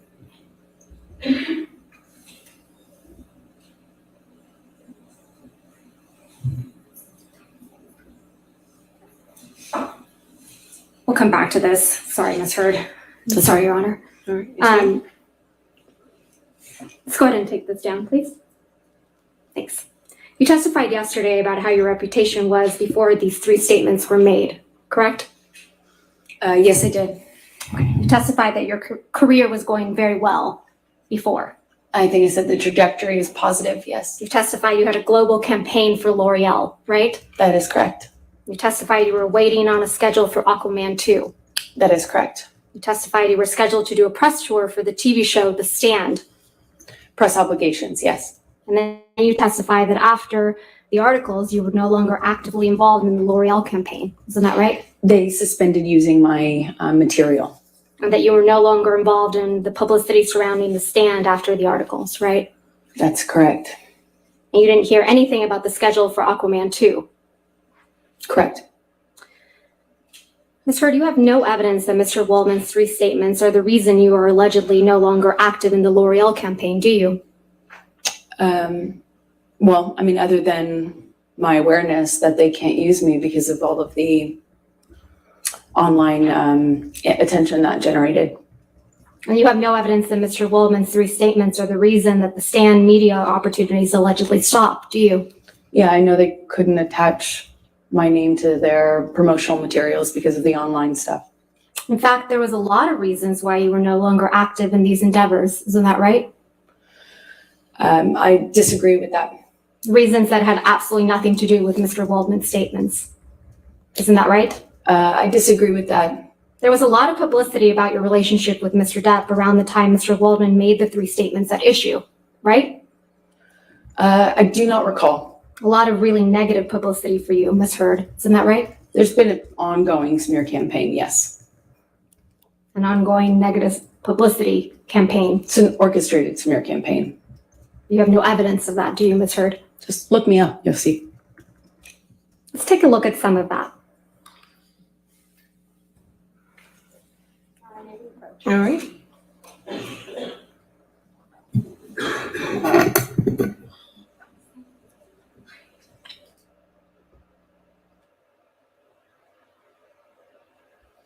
I think that she asked for the lunch break at 12:10 because she was probably going to build up to some big point and didn't want to get cut off in the middle of building momentum for lunch break. And so she probably had to switch up where she was going. And that's why she had that thing that she was like, sorry, we'll come back to this. I bet she probably redirected where she was going because she doesn't want the lunch break to interfere with whatever point she's making. That's what I'm speculating happened there.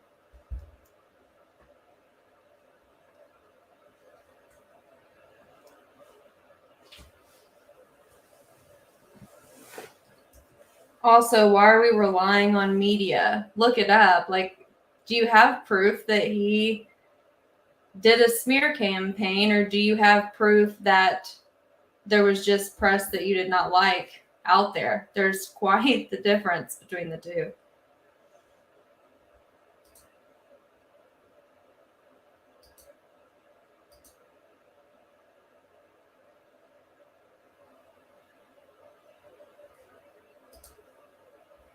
I mean, she's never not had something, and for her to say, we'll come back to that, I guarantee that's what happened. She had a strategic place that she wanted to stop for lunch. So now she's filling 20 minutes with what she can.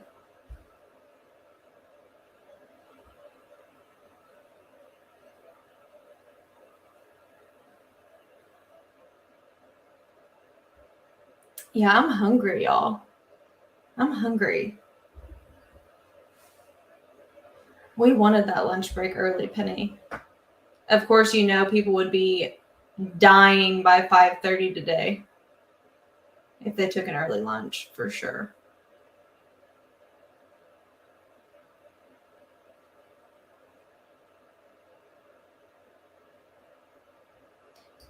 Big facts. Big facts. There's a difference between a smear campaign, what she did, and getting bad publicity, which is what she's getting right now. There's quite the difference there.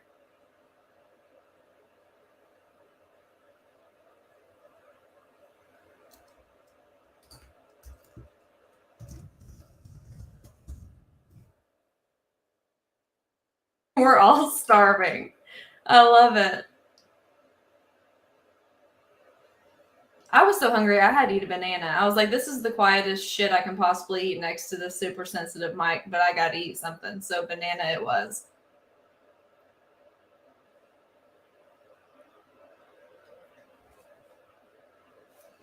Yeah, I get being frustrated. It happens all the time. We've seen other witnesses that got frustrated. And one reason for that is that her attorneys didn't say yes or no, answer yes or no. They just said, that's not the answer I want, or that's not what I'm saying. When they could have just said, as we went over 50 million times, yes or no, yes or no. And on redirect that the attorneys on your side will come back and let you say what they wouldn't let you say during cross. That is common. That is how it should be done in every single case. Just answer what you have to answer to get through cross, knowing that if you hired good counsel, which I digress on that, they will come back on redirect and let you say what you didn't get to finish saying. Let you read the whole piece of that article when they only let you read part of it. That's just basic 101. Oh man, I want some nuggets. What I want is fries to dip in a milkshake. Woo.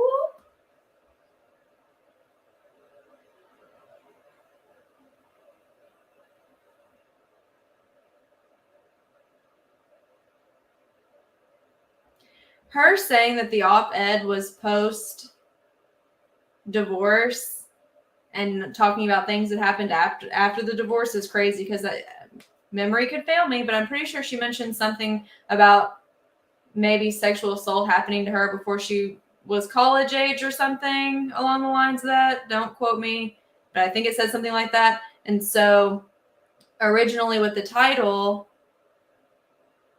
he was saying that the title was defamatory, but in the article it mentioned that one little snippet. But see, she could have said, hey, the title, yes, that's the title, but I wasn't talking about Johnny. I was talking about an incident before Johnny. But she double, tripled down. She went all the way in, baby, Vegas style. So she can't back down now. So clearly that would imply that that's what she's talking about, unless there was some other traumatic event before or after Johnny. So, like, if it's not about Johnny, then who's it about? Because you just drugged Johnny. It just doesn't, the math ain't mathin'. The math ain't mathin'.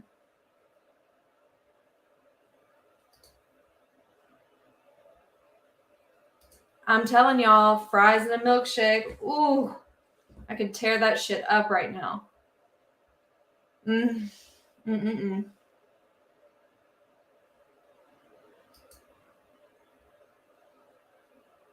DoorDash won't deliver to me out here with the cows. It's so wrong.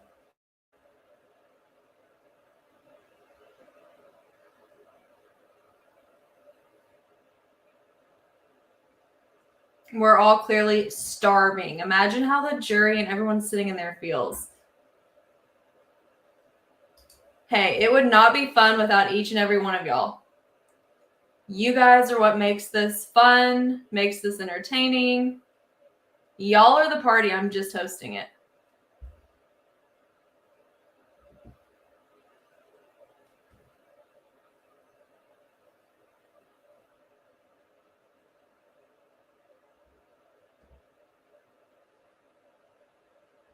There's nothing worse than when you're like, oh my gosh, no one delivers out here. Maybe I can like get on this app and they'll deliver. And then they're like, you're too far out. When you're like, really, I'm really not. But I'm really, I will pay more for you to deliver it. I will tip you well, even though I'm broke ass to not have to go get it.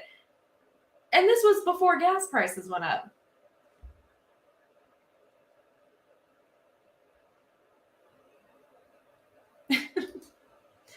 I will never disrespect Fiji water by putting a flavor in it. I can promise you that. Country life, I'm telling you, they're not going to deliver shit out here.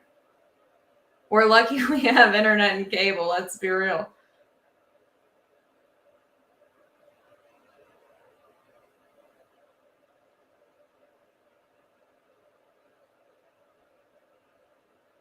No. First off, she's saying that it's speculation. I mean, I guess it's not speculation. That she's claiming that she's witnessed this, though there's been no proof of that. Also, you should know that his children are adults. So depending on what year this was, they might have been in their later teens. And like when she says drugs, is she referring to marijuana, which is legalized there? So I no.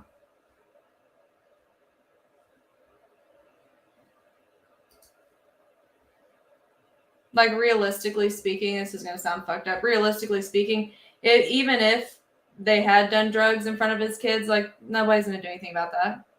They're not little bitty kids. Nobody's going to do shit about that.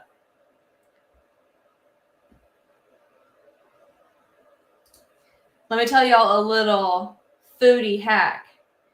You fill your ice dispenser in the fridge with pizza rolls. Then you take your plate up to the dispenser like you're getting ice, push that bitch in, it spits out pizza rolls. You take that shit to the microwave and hit go. There's a pizza roll hack for y'all. Oh my God, y'all are talking about cornbread. Y'all are killing me. Sweet cornbread with jalapenos in it. Oh, God, I'm hungry. And y'all know I can't eat anywhere near this mic. It picks up everything. Well, I actually have three mics, and they pick up everything. The air kicks on, you can hear it.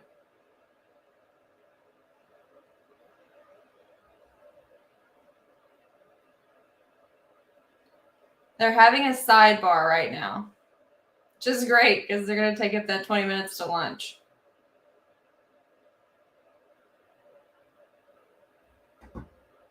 I'm telling y'all, fill that ice bucket with pizza rolls, let them be dispensed.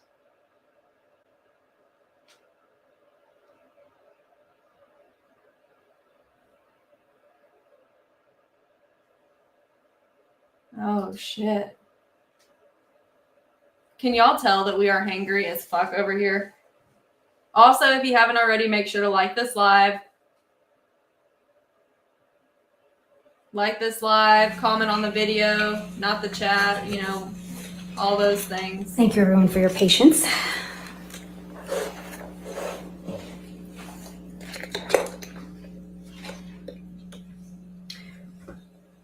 So, Ms. Hurd, my last question to you was that there was a lot of negative publicity for you around the time that Mr. Woldman made these statements. Isn't that correct? I believe that they were made.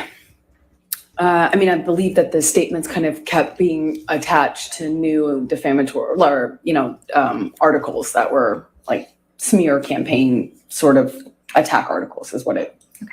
Let's go through some of the articles that were out in the press. So, Plaintiff's Exhibit 1267. Could just publish that just for the witness. That would be great. Thank you. This is an article published on February 2nd, 2020, and the title is hashtag Justice for Johnny Depp trends after Amber Heard admits to hitting actor in audio clip. Do you see that? I see that. And if we can go to Plaintiff's Exhibit 1268. This one was published on February 3rd, 2020. It reads the title, Amber Heard admits to hitting Johnny Depp in recording. Yeah, Do you see that's that? when his lawyer leaked an edited tape. Ms. Heard. Honey. Do you see the title? Amber Heard admits to hitting Johnny Depp in recording. Do you see that? I see the title. Okay. We don't give a fuck how it got Could you out, baby. please go to If Plaintiff's it's true, Exhibit it's true. 1269.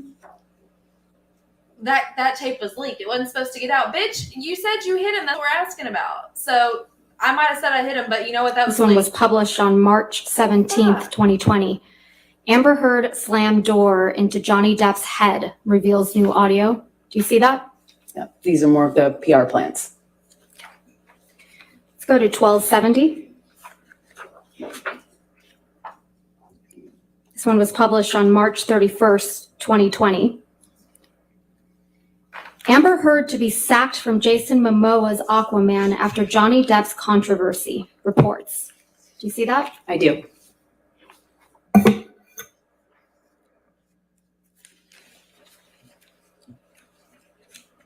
We'll go to Plaintiff's Exhibit 1271.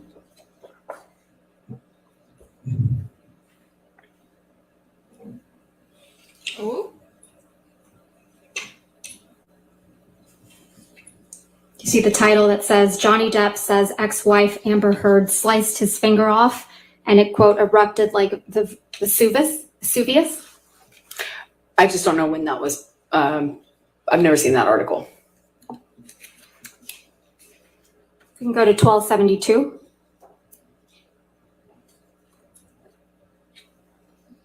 This one was published on May 29th, 2020, and it says, when Amber Heard confessed to smashing a door into Johnny Depp's head, clocking him in the jaw. Do you see that? I see that.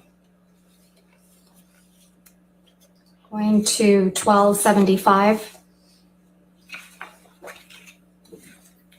This one was published on July 15th, 2020. Amber Heard stole my sexual assault story. Ex-aide tells libel trial. Do you see that? This was Adam Waldman as well. It doesn't say Mr. Woldman. It actually says Kate James also says she often received abusive text messages from Johnny Depp's ex-wife, doesn't it? I just know because he threw down the article. Ms. Heard, isn't that what that Mr. says? Waldman threw the newspaper at Heard, me afterwards. Ms. Heard, that's not my question. What my was your question I'm is- sorry. The title of the article No, says, the Amber fuck Heard she stole did my not. sexual assault story, ex-aide tells libel trial. Kate James also says, No, she fucking Your Honor, didn't. she opened the door by saying it was Adam Waldman. I'll sustain Yes, she did. She said his Let's go to name, which Plaintiff's she should Exhibit not have said. 1276. And then she said he threw the newspaper Amber at me. Heard admits to hitting fucking baby Johnny Depp in court audio. Do you see that, Ms. Heard?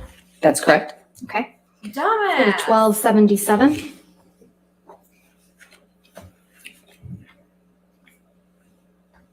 Published July 28th, 2020. Did they not teach Amber her Heard's not to sister name thought she was drop? going to kill Johnny Depp, claims witness. Do you see that, Ms. Heard? I see that. In 1278. Oh shit. Published on July 28th, 2020. They Johnny should- Depp was the victim of abuser Amber Heard, London's High Court told. Do you see that? I do see that. What a fucking idiot.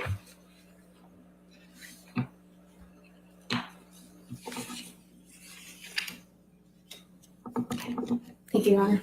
All right, thank you. Go ahead and take our lunch recess then. Ladies and gentlemen, we'll go ahead and take our hour lunch recess at this point. Do not discuss the case with anybody and don't do any outside research. Okay, we'll see you now.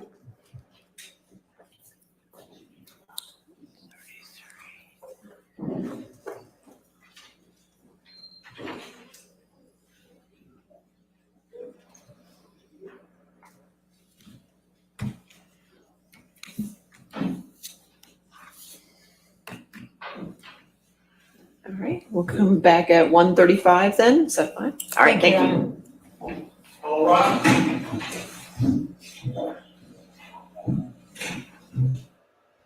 Okay, so I'll explain it. Adam Waldman. Now, if you watched my videos, I did videos on Amber Heard's witness list. So I did one for page 1 and one for page 2. If you watched those, I discussed this. Adam Waldman was an attorney on Team Depp for this trial. They got removed from Team Depp because he allegedly leaked the deposition or the statement from Laura, Elon Musk's interior decorator, to the media. And that statement said that she did not see any bruises on Amber and that flowers were delivered to the penthouse, yada, yada, yada. Well, once it got leaked to the media, allegedly by Adam Waldman, this attorney on Team Depp that got dismissed, the girl called Amber and Amber recorded it and she did not know. And on the recording, she's like, his attorney called me in the middle of the night. He made me say this. He pressured me to say this. Yada, yada, yada, yada, yada.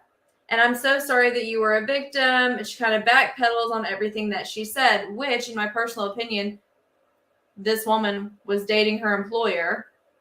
And she just said this stuff that got leaked to the public. So she's kind of calling her to smooth things over while Amber was recording it unbeknownst to her. Amber then takes that recording and it is used in the UK trial. And then the attorneys for the Sun questioned the interior decorator. And she said, yes, she felt pressured to make the comments about adultery, yada, yada, yada. And so it was an epic fuck show. And the interior decorator's statement that she made never got filed in this case. It never got filed in this case. It was taken for this case. It was not filed in this case, but it got leaked from this case. And so that's the whole issue with that. And that woman is on Amber Heard's witness list, but that does not mean that she will call her. Again, I have videos on my channel for Amber Heard's witness list. Highly recommend that you watch those because they will discuss who every single person is and why they're being called, yada, yada, yada. Anything else? Because y'all know what bitches gotta eat.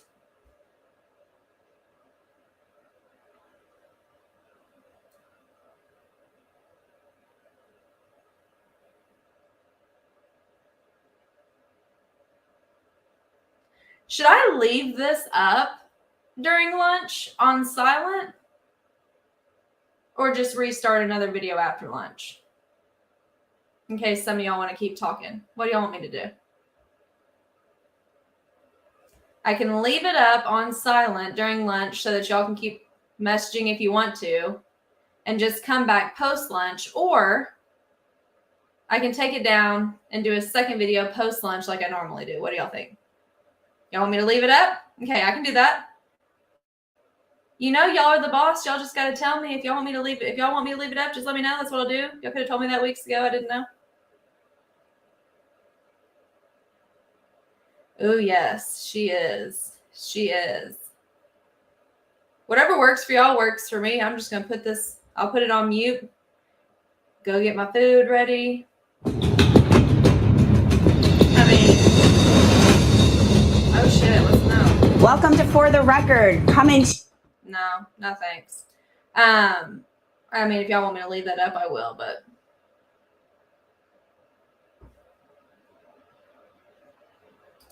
Let's switch to this one screen so we don't have all this random shit.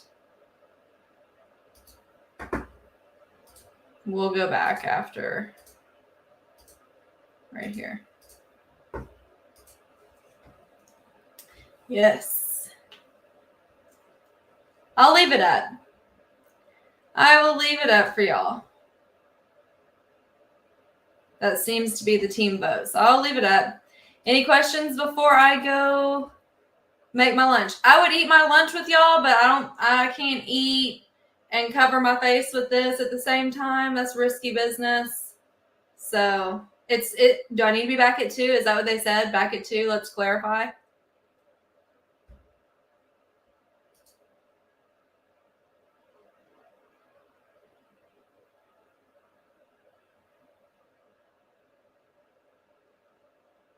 Oh, no, 1:45? That sounds more right. Although, I'm sure whoever said 2 o'clock will actually be right, too, because I'm sure there will be some fucking sidebar when we get back from lunch. I have no doubt. Well, we clearly don't know what time it's starting back, so I will definitely be leaving this up.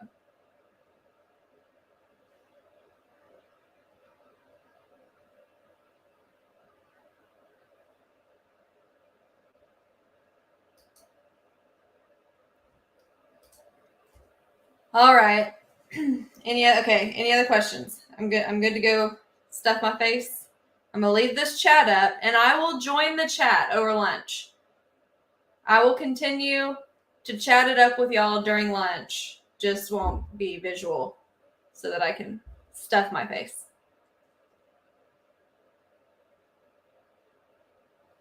Okay. I will be back. Well, y'all heard me. I'll be in the fucking comment section. I'm just getting off here.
Mhm.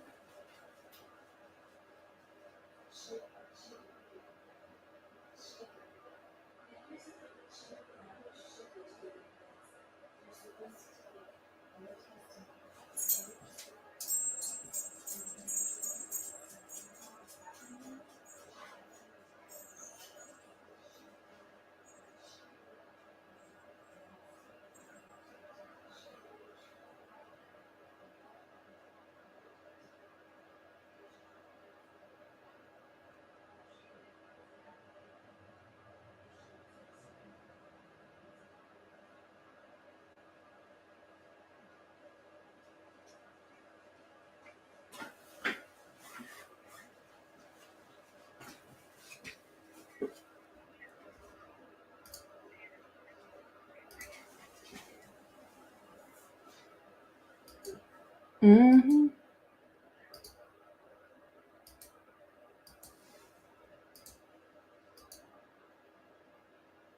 Mhm.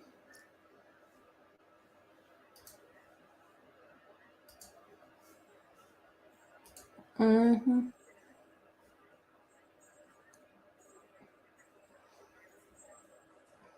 It's fucking insulting. No, it's fucking insulting. Like, no,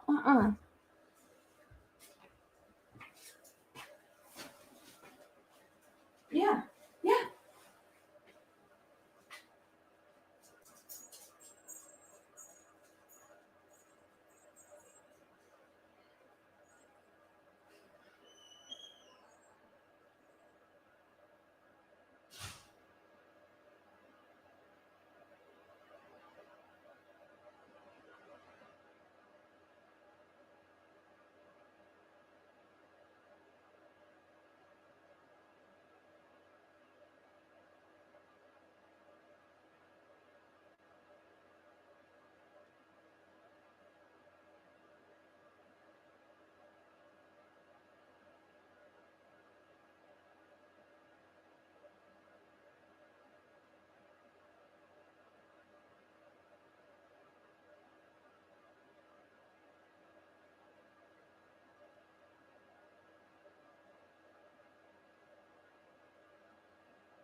Good, yes, sorry.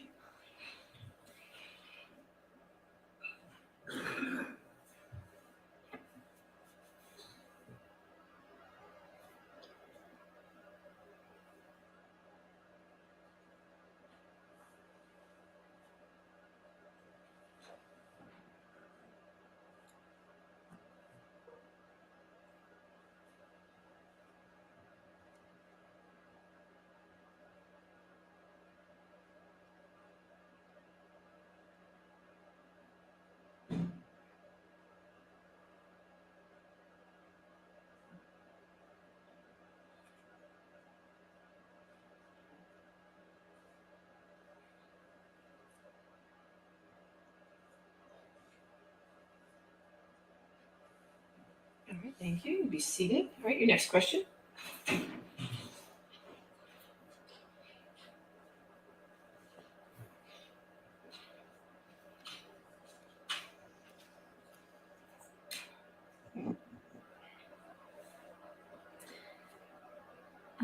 Tom, may I please have you put up Plaintiff's Exhibit 881A?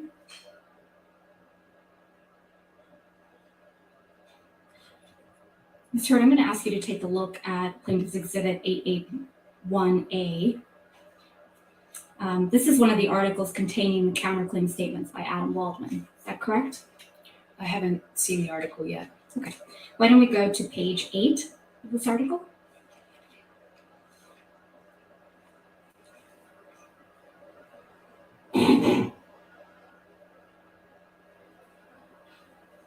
Adam Waldman, Depp's lawyer, said afterwards, quote, Amber Heard and her friends in the media use fake sexual violence allegations as both a sword and shield, depending on their needs. They have selected some of her sexual violence hoax facts as a sword, inflicting them on the public and Mr. Depp. Do you see that? Yes, I do. Is that one of the statements that you allege are defamatory? It's defamatory? That's correct. Can we please go to Plaintiff's Exhibit 881B?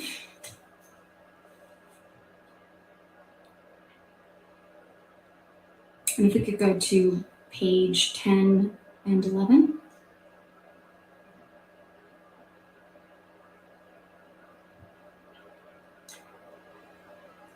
In Plaintiff's Exhibit 881B, Depp's lawyer Adam Woldman said the various discrepancies prove that nothing Heard and her friends said about the events of May 21, 2016 could be considered credible.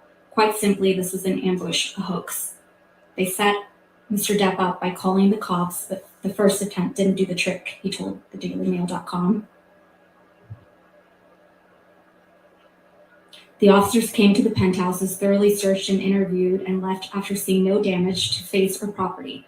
So Amber and her friends spilled a little wine and roughed the place up, got their story straight under the direction of a lawyer and publicist, and then placed a second call to 911. But even this didn't have, apologize. We're fine. Okay.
Correct. That is correct. They will funnel in white noise into the courtroom so that nobody else can hear what they're saying. That is absolutely correct.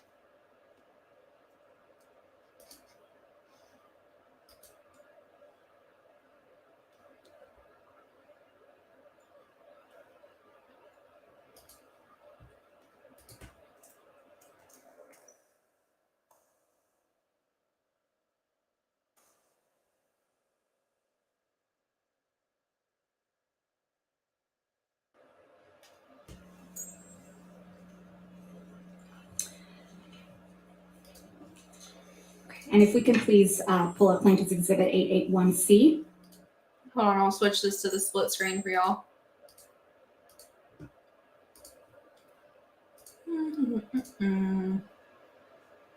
Okay. And if we can please pull up Plaintiff's Exhibit 881C.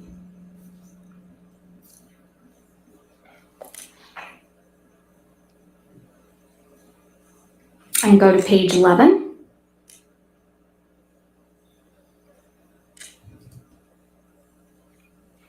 This is another article, Ms. Hurd, where you argue that Mr. Woldman's statements are defamatory, correct? I don't know if this is taken from that article because I can't see the article in full. It's page 11 of the article. And the statement reads,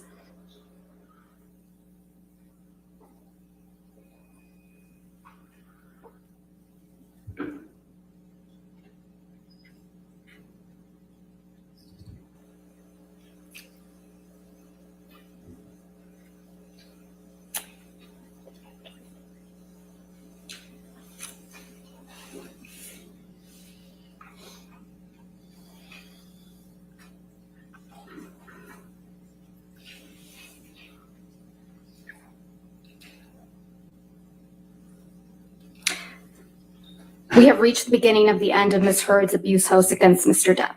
Is that correct? Is that one of the what you claim is one of the defamatory statements said by Mr. Woldman? I believe so. Okay, thank you.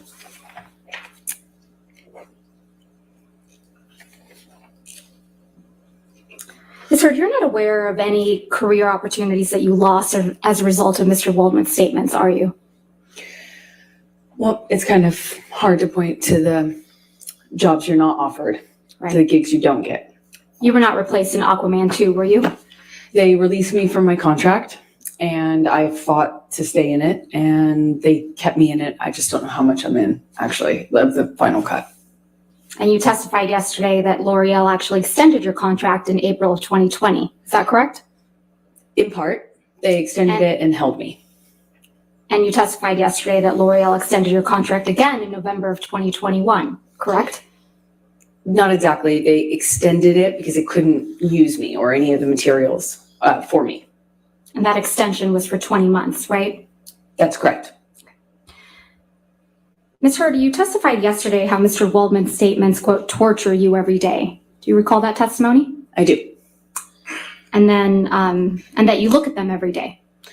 I look at the online attacks, the media, you can't avoid it, to be honest, that those statements are often attached to. I don't look at his statements every day. And you testified that you just want to move on with your life, right? I do very much want to move on with my life. But you've gone out of your way to engage with Mr. Woldman on social media, haven't you? I have made a comment, I believe, once. I would not characterize that as engaging with him. Let's please pull up Plaintiff's Exhibit 1266.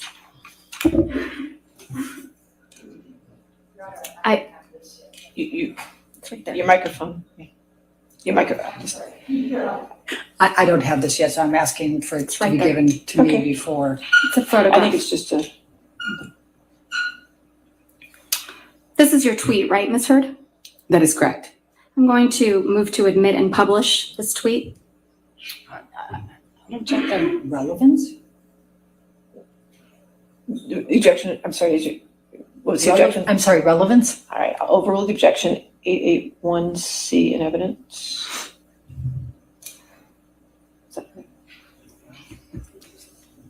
Can we please have it published to the jury?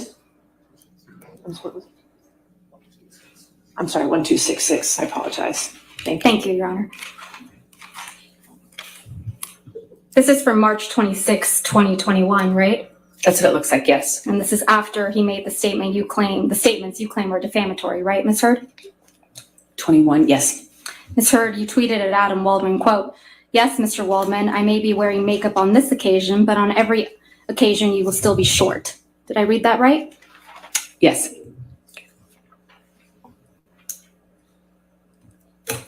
We can put this down. Thank you.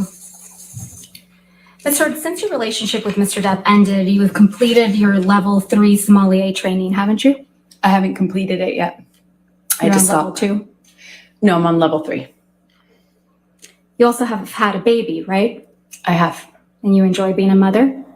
More than anything. Still love to cook? I do. And you love to hike?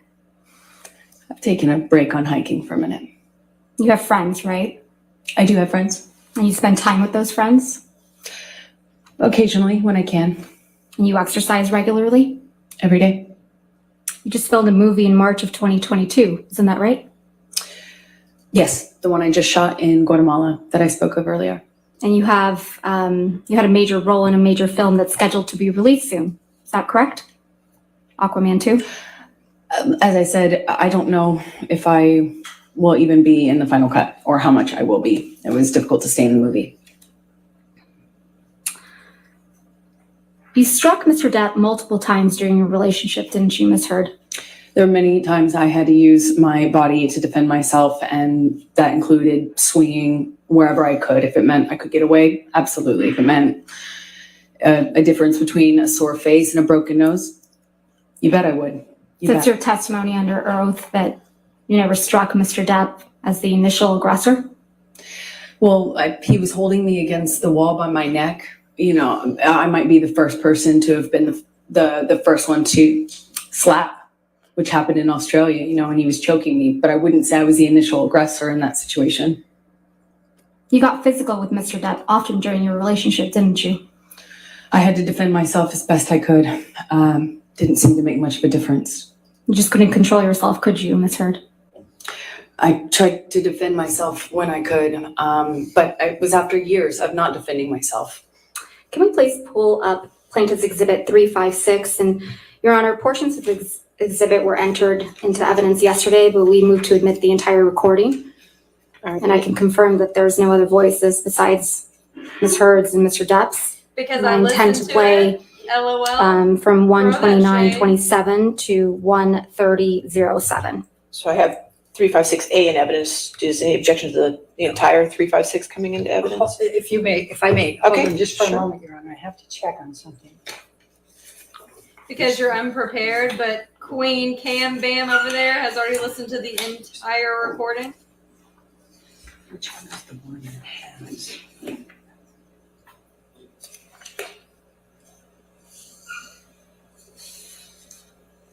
The excerpt for now, and we'll double check our notes on that, because there was one that had something in that we couldn't go, and I just can't find my notes on that We'll right just call it 356B for now. That's fine. And Thank you, then- Your Honor. Could you just give me the times again? Yes, of course. 129:27 to 130:07. All right, and I'm just told that we already have a B, so we have to do 356C. Okay. Thank you. Thank you, Your Honor.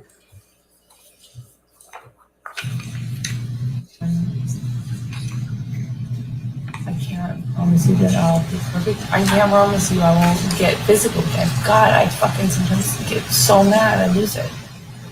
I can fucking promise you I'm gonna do everything to change. I promise you. I'm not gonna throw around divorce. I will not say divorce unless I leave you. Unless it's it. And then I hope you leave me. I'm not going to. If you need to, I will leave you. It's fair. I can't do it, you know? And I think, honestly, if we hold each other accountable to that, it's fair. Ms. Heard, that's you and Mr. Depp on that recording, correct? That's correct. And you told Mr. Depp, quote, "I can't promise you that I won't get physical," end quote, correct? That's correct. He was accusing me of instigating something in a situation I explained yesterday. And you also told Mr. Depp that sometimes you get so mad you lose it, correct? That's correct. I also explained the context of that fight yesterday. Isn't that exactly what you told Ben King on your way back from Australia? That you get so mad you lose it? Absolutely not. I know that that's what Ben King testified to, but I never had that conversation with Ben King. If we could please In the play. meantime, I'm sorry, I checked and I have no objection to the entirety of 356 coming So in. 356 in its entirety will be in evidence. All right, thank you. Thank you, Your Honor. If we could please play from what's now been admitted, Plaintiff's Exhibit 356 in its entirety from 705 to 743. I'm not gonna be in a physical fucking altercation with you. Then don't. You fucking hit me last night. You fucking. What about all the other times you split? Come on, you cannot act like that's about that. It's Well, not. well, on a plane, I can't split. No, and you hit back. So don't act like you don't fucking I participate. pushed you. I'm not gonna get into the details of that fight. You and I both know that you split when there is no physical violence involved. And that you do it like at the very beginning of fights these days. And if you split and you go into a different room and you don't actually leave that house, it does nothing but perpetuate the fight. And you don't actually do it respectfully. You don't. Ms. Hurd, is that you and Mr. Depp on this recording? Yes, it is. Can we please pull up Plaintiff's Exhibit 343? And I believe that one's been admitted already into evidence. Yes, ma'am. Thank you. And just for the record, we're playing from 24601 to 24720. I said to Travis, I said to you, hey, tell Travis what just happened. Oh, you told me to do it. You told me to. You said, go do that. I said, no, tell him what just And happened. I lied. That you punched me in the You're right. fucking thing. And You figured it out. And you said, no, fucking, I didn't. What the fuck are you talking about? And I watched you lie. And then I didn't punch you, by the way. I'm sorry that I didn't hit you across the face in a proper slap, but I was hitting you. It was not punching you. Babe, you're not punched. Don't tell me what it feels like to be punched. You know, even a lot of fights been around a long time. I know. Yeah. No, when you fucking have a close. You didn't get punched. You got hit. I'm sorry I hit you like this, but I did not punch you. I did not fucking deck you. I fucking was hitting you. I don't know what the motion of my actual hand was, but you're fine. I did not hurt you. I did not punch you. I was hitting you. How are you? What am I supposed to do? Do this? I'm not sitting here bitching about it, am I? You are. That's the difference between me and you. You're a fucking baby. Because you started. You are such a baby. Grow the fuck up, You started Johnny. physical fights. I did start a physical Yeah, fight. you did. So I had Because- to get the fuck out of there. Yes, you did. So you did the right thing, the big thing. You know what? You're admirable. That's you and Mr. Depp on that recording, right, Ms. Hurd? That's correct. And you said you hit Mr. Depp, right? Yeah, I had to hit his body to get Ms. him out Hurd, of the door. my question was, you said on that recording that you hit Mr. Depp, right? Yes, I did. And you accused him of being a baby for not wanting to be in a physical fight with you, right? Incorrect. I accused him of being a baby for complaining about me hitting him when he was trying to get through the door. I was trying to barricade. Can we please pull up Plaintiff's Exhibit 368? And again, Your Honor, this is a recording of just Mr. Depp and Ms. Hurd. I'm going to move for the entire exhibit to be moved into evidence. All right, any objection to 368? I don't think so, no, Your Honor. All right, no objection. 368 in evidence in its entirety. It's a shitty law. Anyway, I opened the bathroom door when you were knocking on it. After a few times I opened, and you just kept going. You just kept going. You tried to close the door 3 times. Please, just don't. And then wait, and then I accidentally, I swear, when I was trying to close the door, I guess it scraped your toes. And I didn't mean to do that. And I bent down, and you either pushed or you kicked. I think you kicked the door open. I mean, the door, more open. so that it would hit me. And it hit No, me. I Wait, didn't mean wait. to. I didn't know It hit me that. in the fucking head. But I did not mean to do that. I don't know what. I was bent down behind the door. I did not do anything to. I did not kick a door or push a door so that it would hit you. I did not. I swear. But I don't even. That did not. It was not my intention. I think. I remember when the door scraped my toes. I reacted, but this whole the door thing. I remember. I never did that. That wasn't on purpose. I might have done it on accident. Okay. But so let's say that was an accident. I then stood up. I don't even know if I said. I mean, I might have said like, "What the fuck," you know, whatever, because I just been hit in the head with the fucking corner of a door. I'm so sorry. I did not. I'm sorry. And then I stood up. And then you fucking clocked me. I remember hitting you as a response to the door thing.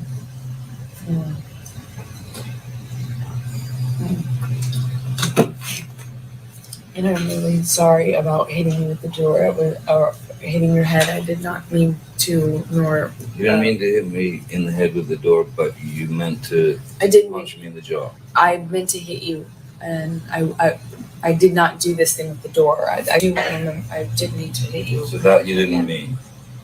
The door? No, God, no, I didn't. But punching me in the jaw. I didn't. Okay, I'm sorry. I hit you. I did mean to hit you, but it was in response. I just reacted in response to my foot. I just reacted, and I'm sorry. It's below me. Your foot? That was why you punched me. Yeah. But I'm sorry. I'm sorry if I. Again, that's you and Mr. Depp on that recording, right? That's correct. And Mr. Depp was hiding from you in the bathroom. Isn't that right, Ms. Heard? Incorrect. Well, Mr. Depp said on that recording, I opened the bathroom door when you were knocking on it. Doesn't he? I don't know if he said that, and I didn't hear that. And one Mr. Depp said, when I was trying to close the door, I guess it scraped your toes. He says that, doesn't he? Correct. And then you kicked the bathroom door into his head, didn't you? No, I didn't. And then you punched him in the defended jaw. myself in that audio. You can hear it for yourself. Right. We did. And then you punched him in the jaw. I also did not do that. I tried to make that clear on the audio tape too, So- in futility. So Mr. Depp said, We heard you it. meant to punch me in the jaw, right? Are you asking me what he said on the Yeah. on the recording? Yes, he said that. And then you respond, I meant to hit you, didn't you? As I explained yesterday, I was trying to get him off the door, And you said, I remember, I did mean to hit you. But he said he shut the meaning door. the door. The door was on my feet. I You've heard reacted this- instinctively to that. Yeah, you've heard this audio before, haven't you, Miss Heard? Yeah, we've already had this trial before. Yeah, it was played for you when you were deposed in 2016 in connection with your divorce from Mr. Depp, wasn't it? That's one of the times I've heard it, yes. So you've had plenty of time to think about how to respond to this recording, haven't you? I don't know what you mean by that. Well, let's take a look at how you responded to it the first time. Can we please pull up what will be marked Plaintiff's Exhibit 1261?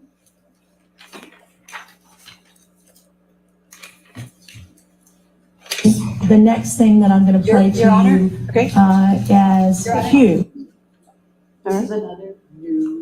Oh, you want to come? For the love of God.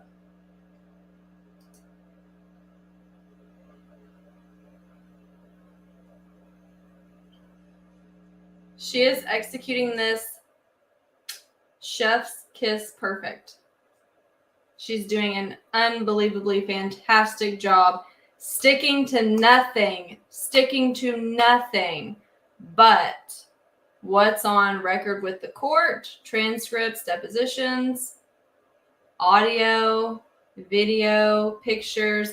I mean, Camille is doing this flawlessly. Chef's kiss flawlessly.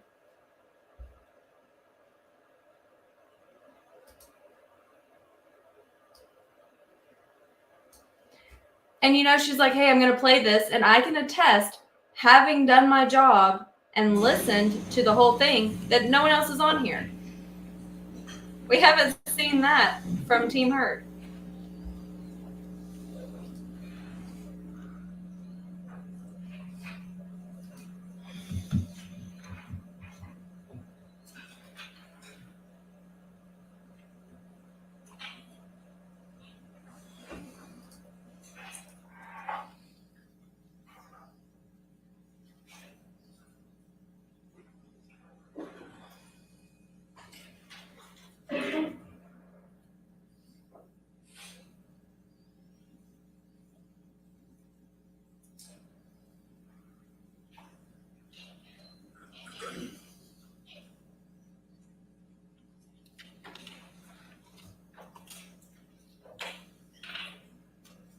I'm going to read it into the record and then hand this to you. So I will. So, Your Honor, for reference, and I will provide a copy of the deposition, Ms. Heard's deposition in the divorce. It's page 372, lines starting at line 5 through 377, line 12. All right, I think, Okay. Yes. May I approach, Your Honor? yes, ma'am.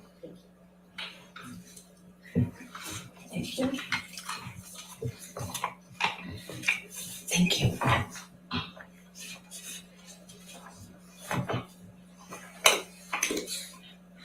Your Honor, with permission, may we please play? If we just get to that page, make sure everybody's at the, oh, could you say the page number again, Yes, please? absolutely. Page 372, lines 5 to 377, line 1 is what I have. 12, That line one. 12. If we could have a moment, Your Honor, to read it before it's played.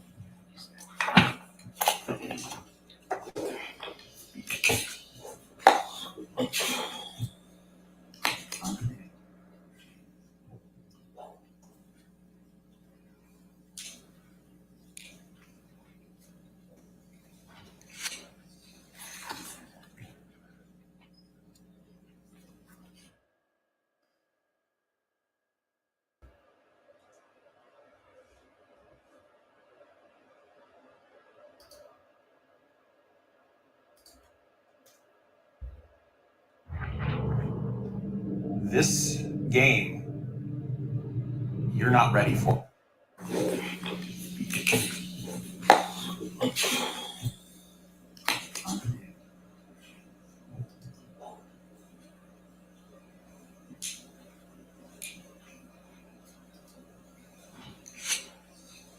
As you should when you have other people's lives and livelihood in your hands.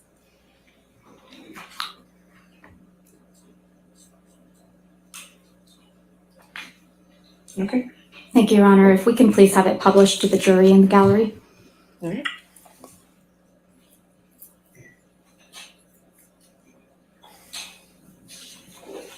The next thing that I'm going to play to you as Hugh. Would you listen to this, please? What the fuck?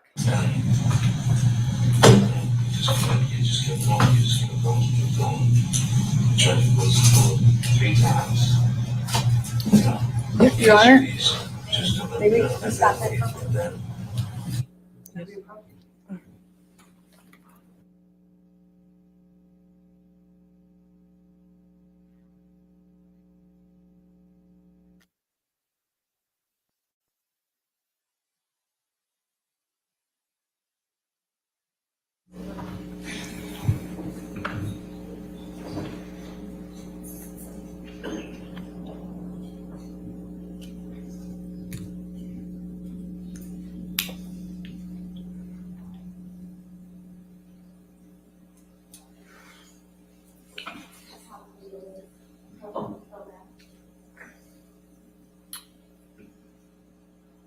And they can do they can do it through reading the deposition, Your Honor. They don't need to do that.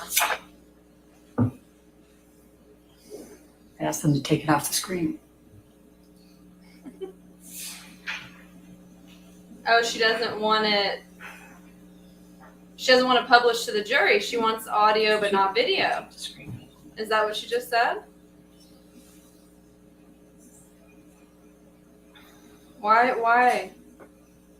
Why?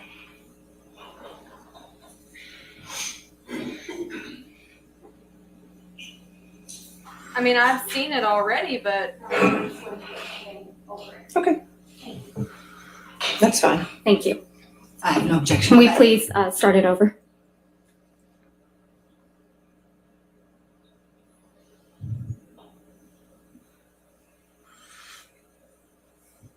yeah, she was laughing. eating The next cookies thing and that I'm going to play to you Oh, as here we go. Hugh. Would you listen to this, please? shit. Eating fucking Let's Oreos. get one.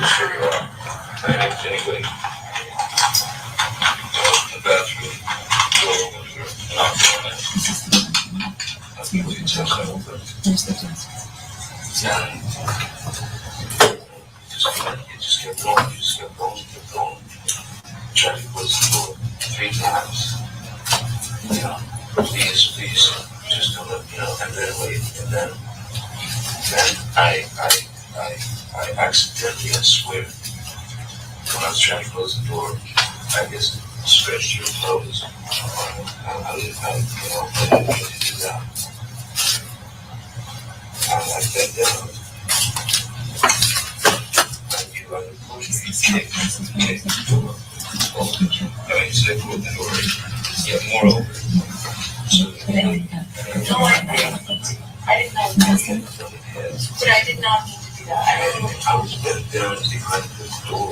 I did not do anything to her. I did not kick at the door or push the door so that it would hit you. I did not. I swear to God. I mean, that was not my intention. I think I remember when the door scraped my toes. Okay, so you told him in that excerpt that you hit him with the door but did not intend to hit him, correct? Did you say that? I said whatever I said in that recording. I don't, when you play it for me, it's hard for me to remember everything. And that's a recording marked as exhibit the punching. Q. We Q. just played. Q. Would you continue to listen to exhibit Q? Are these from the same day? I reacted, but this whole, the door thing, I never did that. That was on purpose. I did that on accident. Okay. That's it, I was an accident. I then stood up. I don't even know if I said, I might have said, like, what the fuck? Whatever. I just hit my head with the fucking wall of the door. I'm so sorry, I did not. I'm sorry. And then I stood up. And then you felt the clock. I remember hitting you as a response to the door thing. That's exactly what I just told her. I'm really sorry about hitting you with the door or hitting your head. I did not mean to, nor. You don't need to hit me in the head with the door, but you meant to punch me in the jaw. I meant to hit you, and I did not do this thing with the door. I do remember I did need to hit you. For that you didn't mean. The door? No, God, no, I But punching me in the jaw. okay, I'm sorry.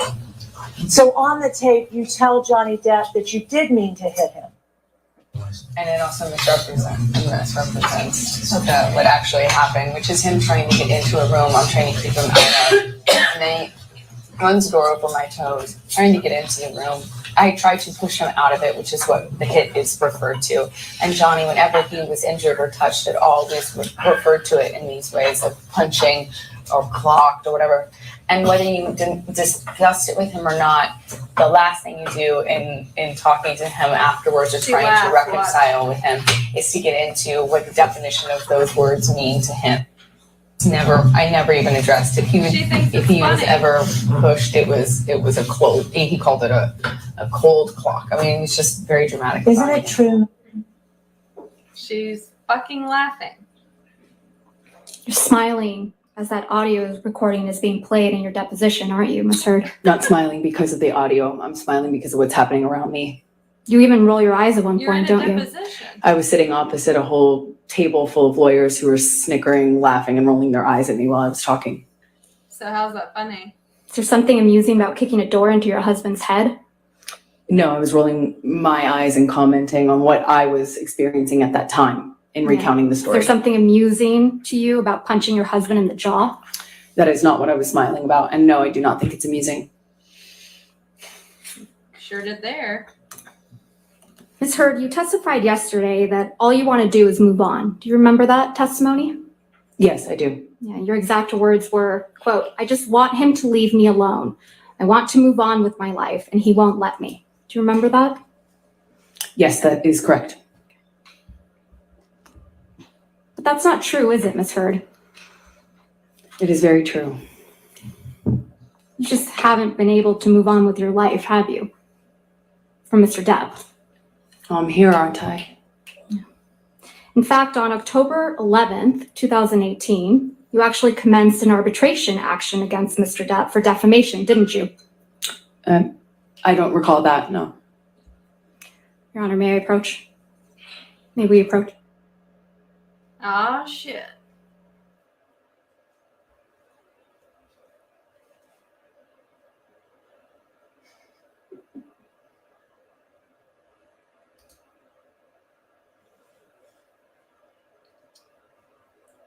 Oh, she's going somewhere.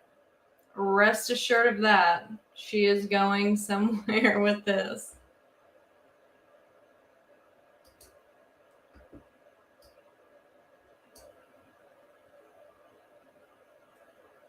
Pull up Plaintiff's Exhibit 219.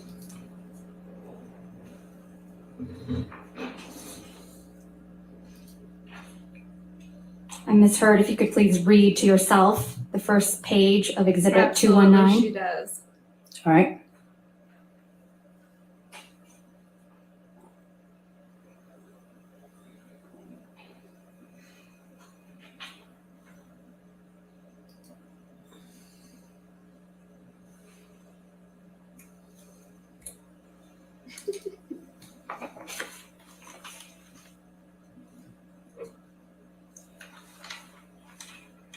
And if you can also read to yourself the second page of Exhibit 219.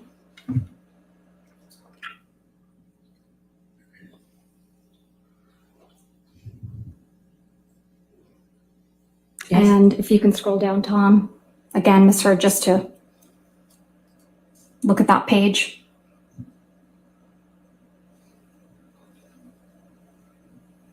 I don't know. It's exhausting. It's a lot to keep up with. I just... Ain't nobody got time for that.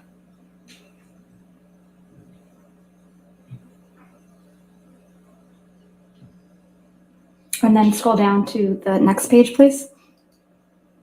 Oh, the look on her face. Can't wait to see what we're looking at here. And the next page.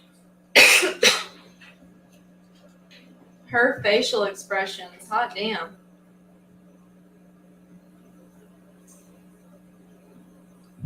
Maybe she does have Botox, because I know my forehead has more lines than that.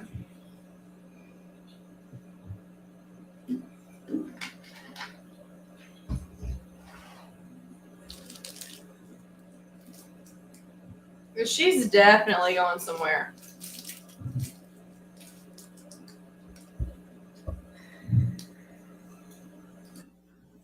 Does that refresh your recollection, Ms. Hurd, that you did, in fact, in October of 2018, 2 months before you published the op-ed in this case, that's the subject of this case, you initiated an arbitration against Mr. Depp for defamation? It's not my understanding I initiated an arbitration. It's my understanding that our lawyers sent a letter to his lawyers after he called me a liar again, effectively, in an interview. And that's 2 months before your op-ed that was published in December of 2018, right? That is correct. And that's 6 months before Mr. Depp filed this case against you, correct? That's correct. So you fired the first shot, not Mr. Depp. I disagree. We sent a letter. Thank you.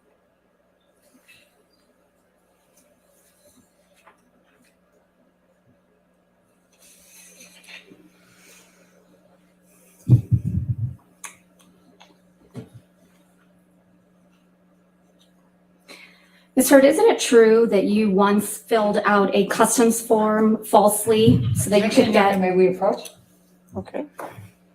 In case you don't know, she snuck the 2 dogs illegally to Australia and then allegedly, supposedly, I don't know shit about fuck, tried to place the blame on an employee of hers instead of taking the blame herself. Imagine that fucking shit.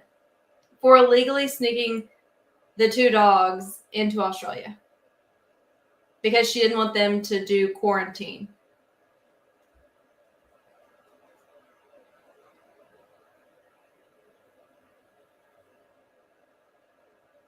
Can't make this shit up. For real. That's where this is going.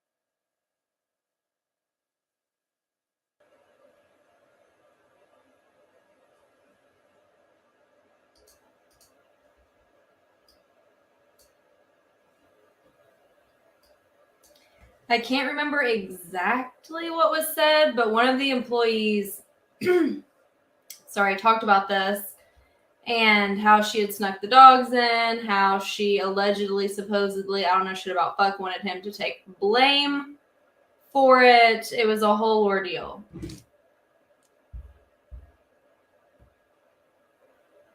I believe she did end up pleading guilty for that. A smuggle puddle.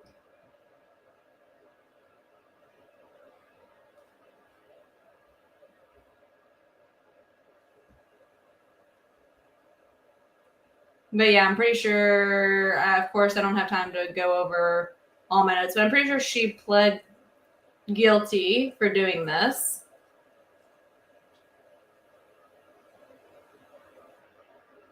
Yeah, right here.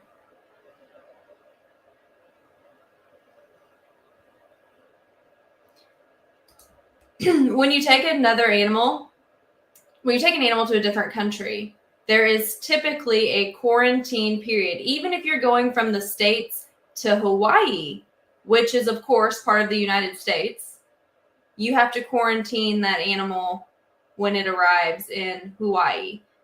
Same for other countries, yes.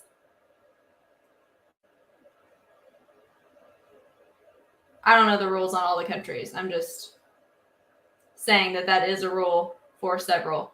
Even if you're in the States going to Hawaii, which is also part of the States, that's a thing there too.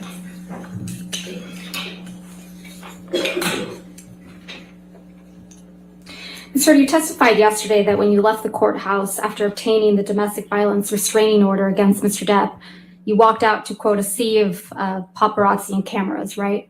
That's correct. You testified that you were surprised to see the sea of cameras. That's correct. Because it was quiet when you went into the courthouse that morning. And the divorce had remained under the radar up to that point. You testified that no one knew about your divorce, so you thought it was going to stay that way, right? No, I always figured it would come out. I just was trying to buy time. You knew the media had been alerted that you were filing for divorce, right, Ms. Heard? No, I just knew that it was impossible to do that privately, so you could just hope it was a matter of time. You knew they were going to be there, didn't you? No, I did not. The I mean, publicist- I assume since it's a public building that there is that likelihood, or not likelihood, but possibility. But I was shocked. As someone that does this, you would have The to be publicist checking Jody the daily Gottlieb was there at filings. the courthouse with you, wasn't she? You don't hang Yes, out at she the was. courthouse waiting for So somebody you to go in. anticipated that you might need your publicist? I thought the filing might make, I was told the filing was public, that it would be impossible. There's no way for you to do a private filing. And then the second that I filed for the TRO, it would be public news. I didn't expect all these photographers Someone and has cameras to show catch up it at the on courthouse docket, though. in real time, but they did. The courthouse Please doesn't report pull up it. Plaintiff's Exhibit 1280, which is a clip from your divorce deposition. And you have at shit. page, if I can alert you, you have the transcript there, page Oh, we got the 74, prayer hands. lines 22 You said through 874? 74, 74. line 22 through 75, line 13.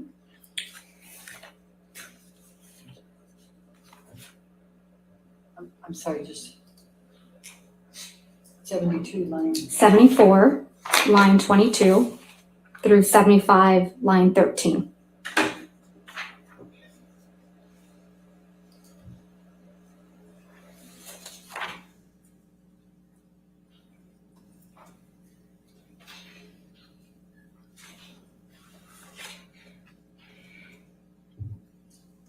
Your Honor, may we approach?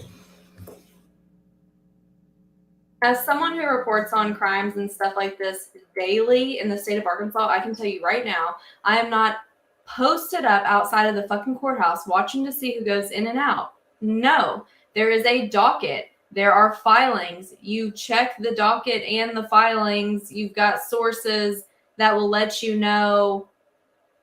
Unless there was some other big case going on that day, I don't know how anyone would fucking know that she was going to be at the courthouse. You know, if there's another big case and someone was there, or paparazzi was there for that big case and they caught her going in, that's one thing. Or if someone is there picking up something and catch that, okay. But to have all of the media they just sit outside the courthouse all fucking day waiting to see who walks in and out? No, they don't. No, they do not.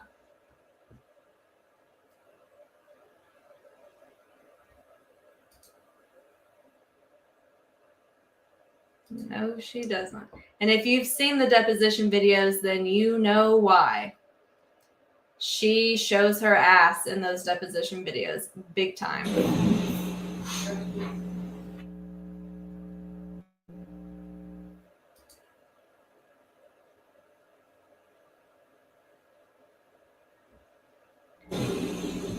Someone had to have alerted them, unless there was another big case going on and they happened to catch her there, or someone just happened to be there. If we But could please no play way. and display to the jury Plaintiff's Exhibit 1280. Executive responsible. Ms. Hurd, did you send a text message to Jerry Judge on May 24, 2016, telling Jerry Judge, quote, "I'm desperately trying to reach Johnny. It's extremely important. Please tell him"? I remember sending the text message that is in front of me right now to Jerry. And I remember sending this because I wanted to tell Johnny or have him told by Jerry or someone who knew him or was close to him. Basically, I didn't want him to find out online that I had or was about to file, or I had already filed for divorce. I wanted him to know verbally. So I was trying to reach him through a third party to tell him. When I say reach, I'm specifically saying I would like him to know information coming from me or coming from Jerry, from me, so that he finds out about the divorce filing or my intention to do so from some other source other than TMZ, which was alerted. You slipped up there, didn't you, Ms. Hurd? You let it slip out that TMZ had been alerted to your filing of the domestic violence restraining order, didn't you? I disagree. That's not what I'm talking about. TMZ is the same outlet that you released the video of Mr. Depp attacking the kitchen cabinets the day before this deposition was taken, wasn't it? I didn't do that. I don't TMZ know how owns to do the that. copyright to that video now, doesn't it? I have no idea what TMZ Did they owns. pay you for that? I never got paid for it because I had nothing to do with that. So TMZ was just lucky in getting the inside scoop to your divorce from Mr. Depp, huh? I have no idea. That's not my area of expertise. I wouldn't even know how to do that. And also, what does that get me? If I wanted to leak things about Johnny, I could have done that in a much more successful way, in a bigger way, for years. Not and when years. you were extorting him for $7 million. I got a fraction of what I was entitled to in the state of California, by the way. What extortion? Tulsa Van Ree is your ex-wife, right? That's right. She's my ex-partner. She's the one that you told this jury Mr. Depp was jealous of, right? Yeah, well, that was 2013 fights around March, yes. You testified that he tried to burn one of her paintings, right? That's correct. You testified he tried to burn one of your favorite paintings that she did, right? I don't know if it was one of my favorites. You committed domestic violence against Miss Van Ree during your relationship, didn't you? No, I did not. You assaulted her at a Seattle airport in 2009, didn't you? No, I did not. And people saw that. That's not true. And it was covered in the press. Isn't that true? It was planted in the press by Johnny's team 2 days after I got the TRO. Not Can you coincidentally. please pull up Plaintiff's Exhibit Are you fucking 1279? serious, ma'am? Ma'am. Your Honor, may we approach?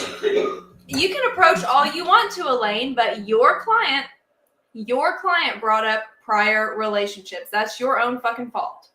Your client brought up prior relationships when she name dropped Kate Moss. And that means that she opened the door for this fuckery. She brought this upon herself. They had not brought up prior relationships throughout this entire thing, but when Amber Heard brought up Kate Moss in the context and capacity that she did, she opened this fucking door. Please have that article displayed for the witness. Now, This is an article from 2 years ago, correct, she was Ms. Heard? not charged. I don't but know she when was- this May was. of 2020. That's not when it came out, no. So she was The story started arrested, getting not planted in charged. after I got a TRO, after I And got a they restraining tried order to against say Johnny. that the cop was homophobic, but the cop is a proud member of LGBTQ+. So The headline says Amber Heard Objection, allegedly Your Honor. struck. Objection, Your Honor. I think Your Honor ruled she can't say that. If you want to approach again. Okay, so again, she was arrested for hitting her ex, not charged, not convicted, but she was arrested. And on that note, they tried to blame it on a homophobic cop, and the cop is a member of LGBTQ+. So clearly that was fake news.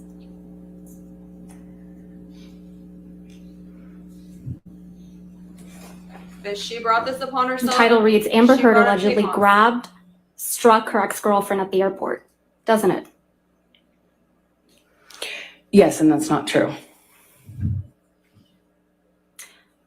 May we approach? Okay. Oh shit. Oh shit. We gonna get the officer up on rebuttal? I'm joking, but I would love to see it. Yeah, of course it wasn't her fault then, but here's the sticky situation with this. Amber Heard's ex that she hit stands by her and says it was a misunderstanding. But on the same note, they blame the cop for being homophobic, which is fake news because the cop is part of LGBTQ+. So this can go multiple ways, but it's hard to say the cop is homophobic, and that's why you got arrested when the cop is a member of LGBTQ+. That's just, there's no logic in that.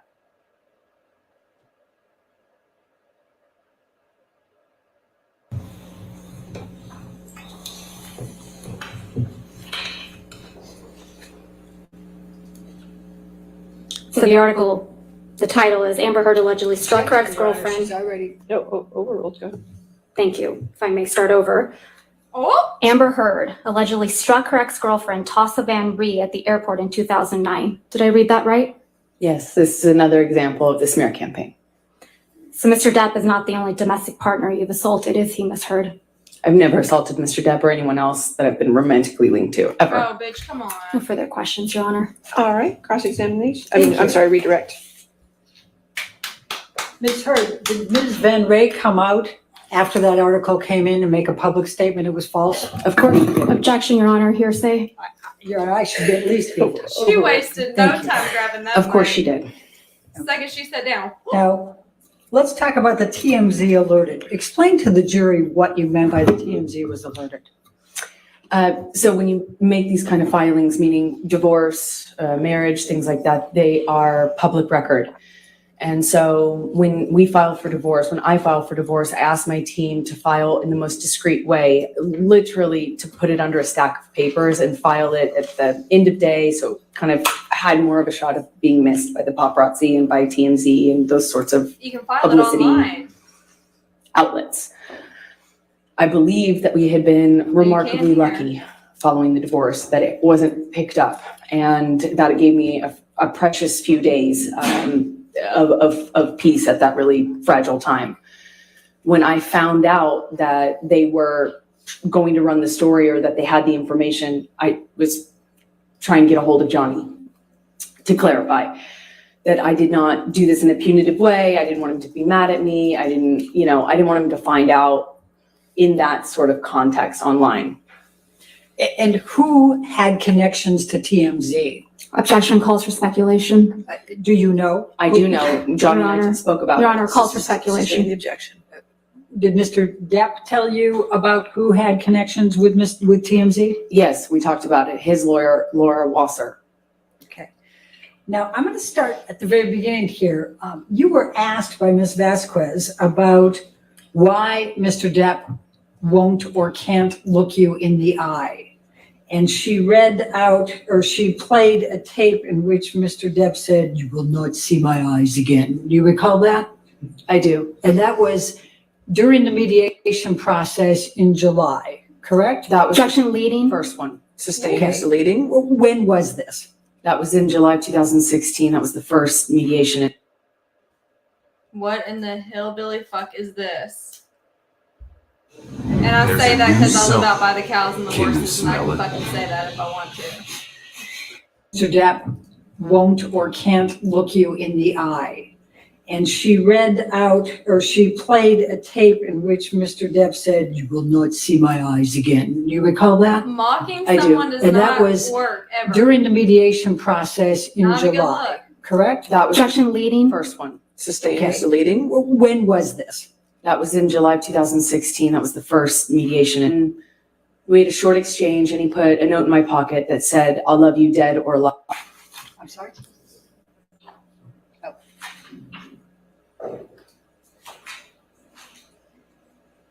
Mocking someone is Do you never reckon- good. What the literal fuck is going on right now? It's doing this on one, but not the other. So hold on.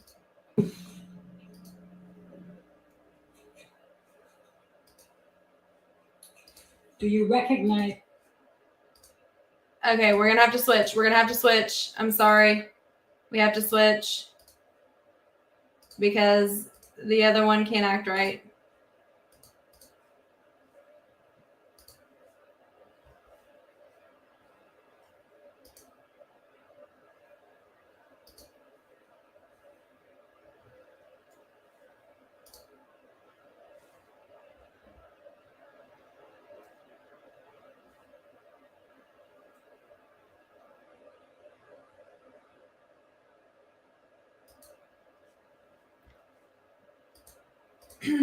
I mean, I can go back to the other one, but this one was actually working.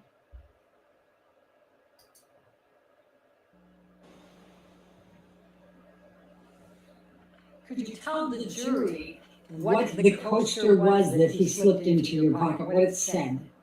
It said, "I love you forever, my slim, dead or alive." And what, if anything, did it have in addition? His new phone number. And to be, just so we're clear, on how many occasions in that second mediation did Mr. Depp look you in the eye? Many. Okay. And when Ms. Vasquez asked you if you knew why Mr. Depp couldn't or wouldn't look you in the eye here or in the UK, you said, yes, you know. Why? Please tell the jury why. Because he's guilty. He knows he's lying. Otherwise, why can't he look at me? I survived. I survived that man, and I'm here, and I'm able to look at him. Thank you. You were asked about a bruise that was on your arm from March 15, 2013. Do you recall how long before the picture you had sustained that bruise? I do. How long? 2 weeks. You were asked a number of times by Ms. Vasquez if you took pictures from your incidents earlier in the relationship. Yes. Why didn't you? It was something I started doing only kind of incidentally. You know, I was commenting to my best friend. I was looking for support from my mom, things like that. There was, I'm ashamed to say, never a thought that this would happen.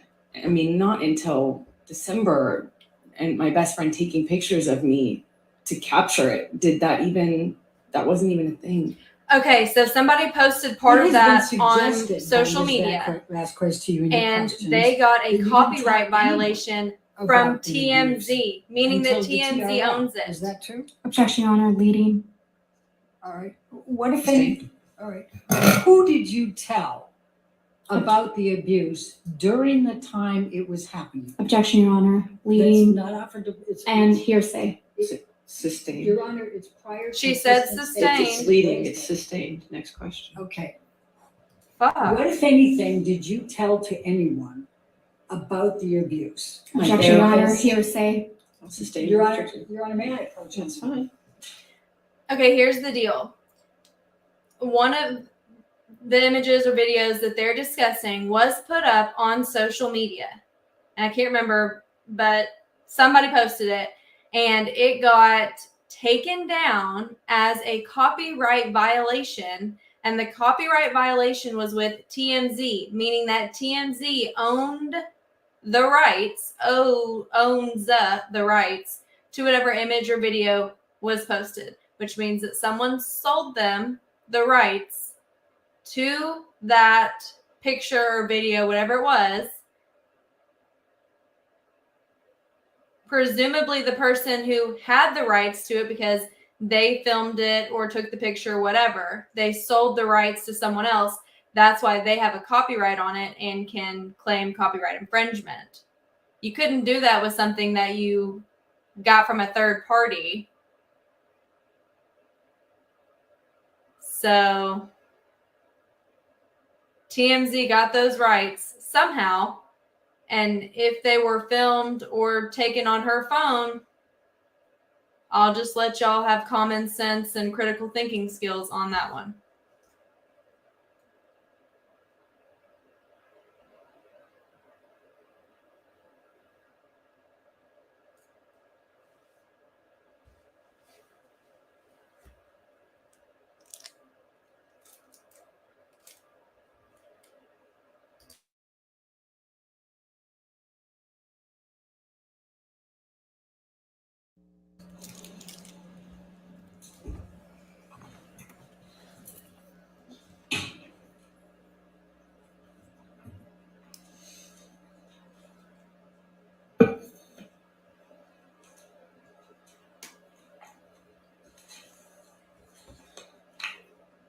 Ms. Hurd, how many people have you shared the fact of abuse prior to 2015? Objection, Your Honor. Leading How calls for many? hearsay. How many? Overruled.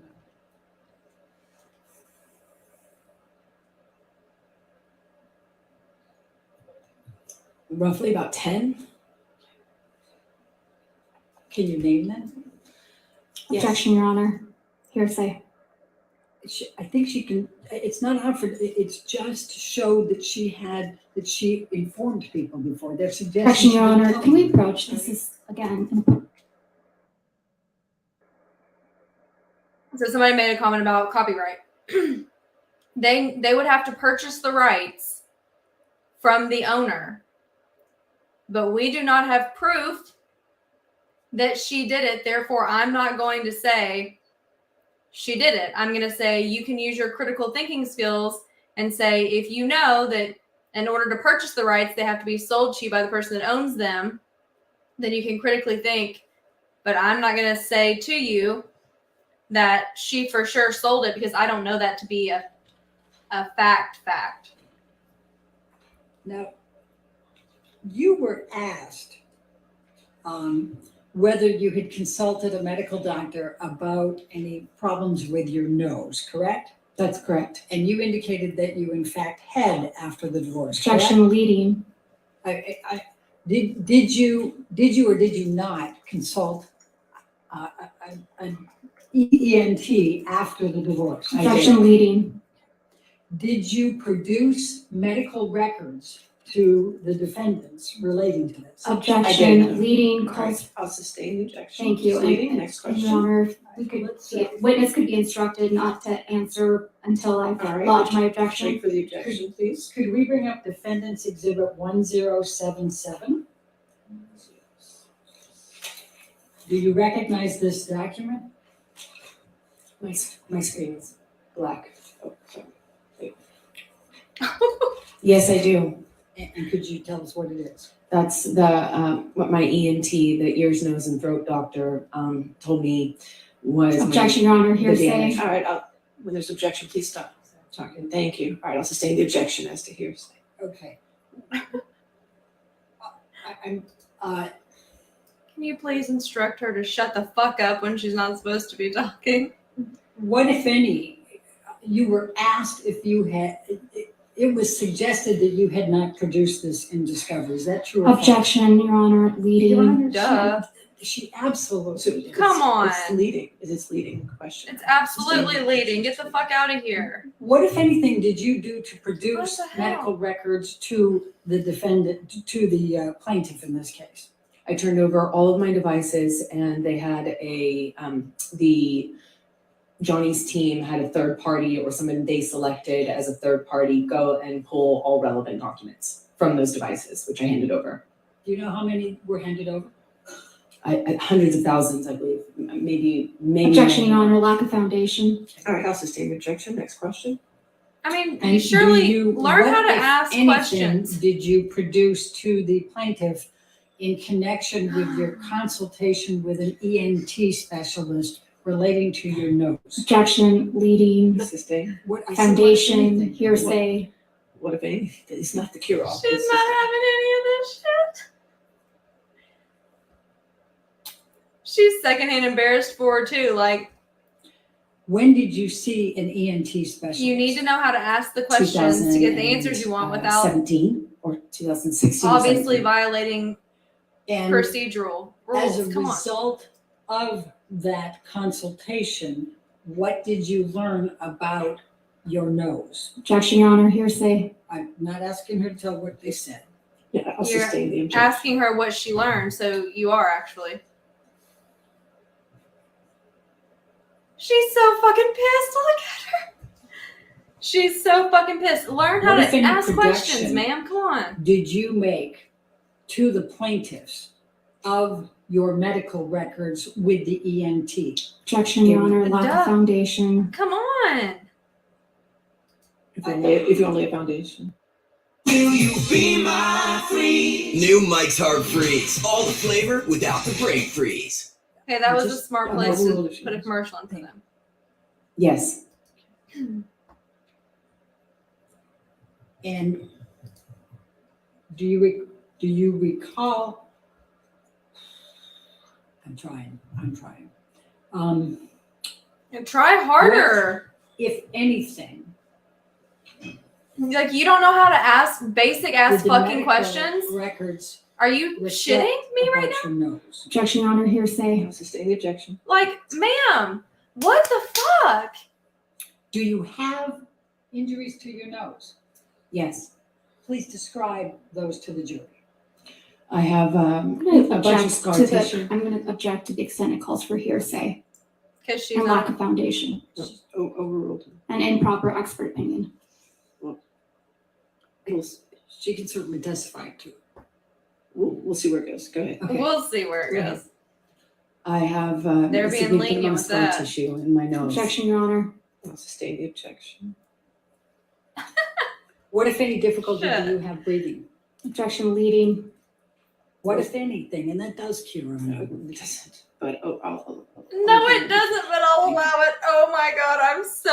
I have a significant amount of trouble breathing at night, and I've been putting off having surgery for it. I'm losing fucking brain cells watching this.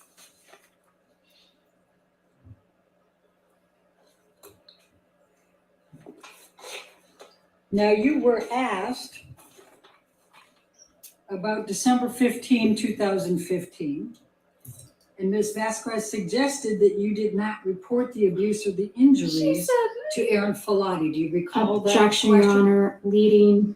Yeah, I'm entitled to go into what Ms. Vasquez asked. the objection is leading. I'll sustain the objection. Okay. that means shut the fuck up and go. Like, y'all, it's not. Did you report? Learn how to ask questions to What, elicit if the answers anything, you did want. report That, to come Aaron on. Filati about the abuse you sustained on 12/15/2015? Objection, leading and hearsay. Duh. Like, y'all, this is fucking unreal. No. No.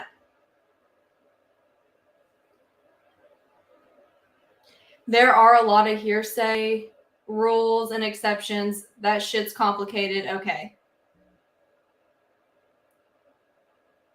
What, but you know the basics at least. She cannot say what somebody else said. You can't ask a question where you've basically told her the answer leading. Speculating would be making assumptions, presumptions. You're not an expert. You can't do that. Like, that's basic ass shit. Now, a good attorney knows how to ask questions to elicit the answers that they want without getting all of these objections and working their way around the rules. So they ask these questions in the way that they do to elicit answers and to avoid all of the objections and violating procedural rules. Knowing how to ask questions is everything. You don't know how to ask that simple of a fucking question? It took her 8 times to ask, have you had injuries to your nose? If so, what? Are you shitting me?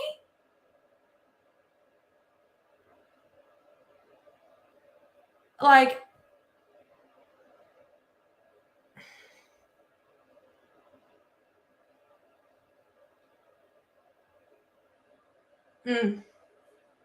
well, the fact that Penny was like, well, I mean, but I guess I'll it is, but I guess I'll, like, it's almost like, damn, you can't get it right. So fuck, just,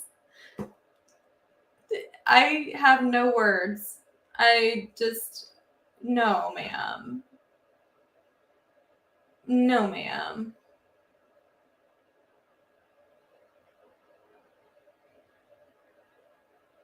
I just really, I can't.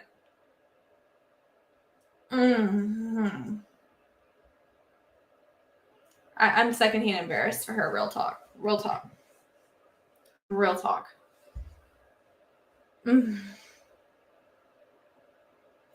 was a pity. Like, bless it, babe. You can't get it right for the umpteenth time. So just sure. Like, Jesus.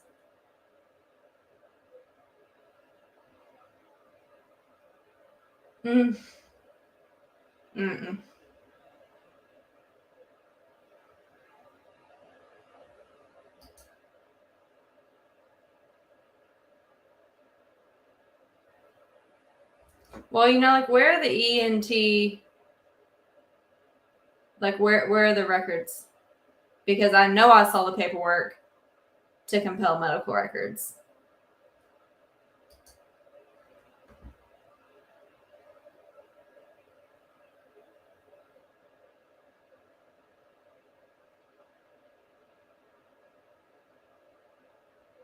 Like, if anybody that has a media membership, I know I'm not the only one that saw that. They put in a motion to compel her for medical records as well as her devices. They were complaining about how they did not have that stuff. But, like, if you really had a broken nose or you were a real victim that sustained these injuries, would you not be like, take everything you need? Like, literally take everything. Here's my phone. Here's my medical records. They're not going to violate it. They're only going to get what is pertinent to this case to use. Take all of it to prove my shit. If you're going to continue to tell the nose, why would you not validate your story by handing over those records? Like, if you have mountains of evidence, like, where it at though? Where it at though? Like, come on.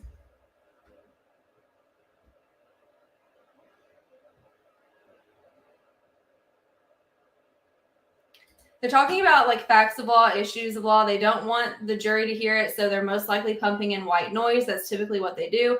Sometimes they'll have sidebars, like, in a room around the corner. It just kind of depends on the courthouse. But a lot of the time they will pump in white noise so that nobody else can hear. But they're talking about issues and facts that are legal, like what should be admitted. This was not admitted. Okay, this, we want to admit this. And they're objecting for XYZ, but under Rule 404 of evidence, yada, yada, yada, yada, yada, this can be admitted under this rule for this. So it's stuff that 95% of the people in the room would not even understand if they heard it. And that's why it's just the lawyers and the judge.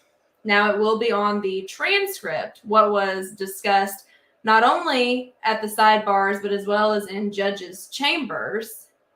But even if we heard this stuff, which they don't want the jury to hear because they'll talk about certain things that may or may not be admitted. But even if the jury wasn't in there, 95% of the people in the room still wouldn't understand. They're literally arguing, hey, this should be in, hey, this shouldn't. Well, under rule, blah, blah, blah, blah, blah of evidence. Yeah, like it's just legal stuff. Did you tell Nurse Filati on 12/16/2015 about the injuries you sustained from the 12/15/2015 attack? I did. I believe I sent her pictures too. And did you text with Nurse Filati on 12/16/2015 about the injuries that you had suffered as a result of Mr. Depp's attack on you on 12/15? Yes, she guided me through a concussion check.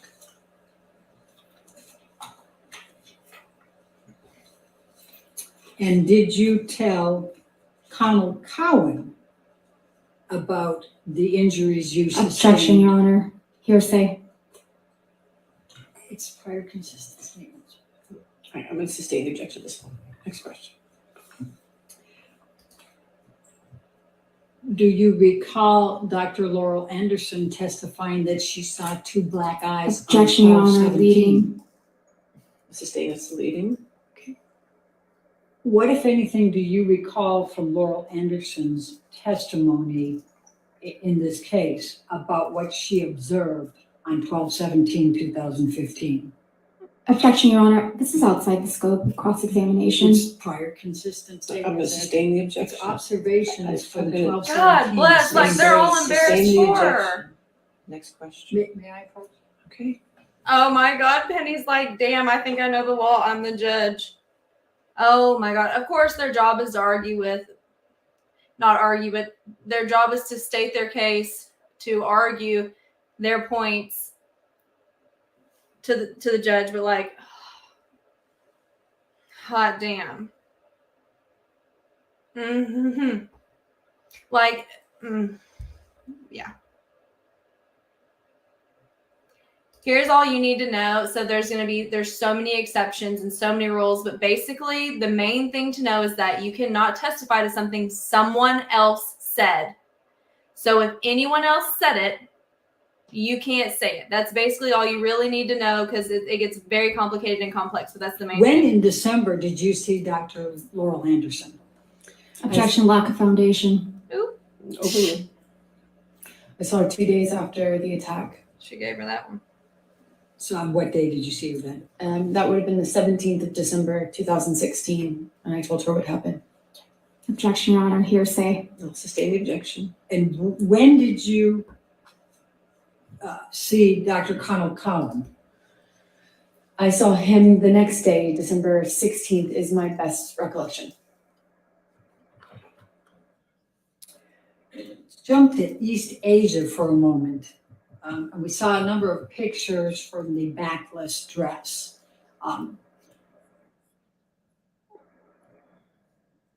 What, if any, motivation would you have to claim that Mr. Depp was kneeling on your back, knowing you had a backless dress? Here it comes. Objection, Your Honor. I think I Leading, can bring calls for this up. speculation. It's still leading. I'll sustain the objection. Okay. Why did you say that Mr. Depp was kneeling on your back in East Asia? In the closet of the hotel room in Tokyo, I said that because it happened to me, and it would have been much more convenient if I was making it up to not include that detail, knowing I had a backless dress and I walked a press line and got photographed.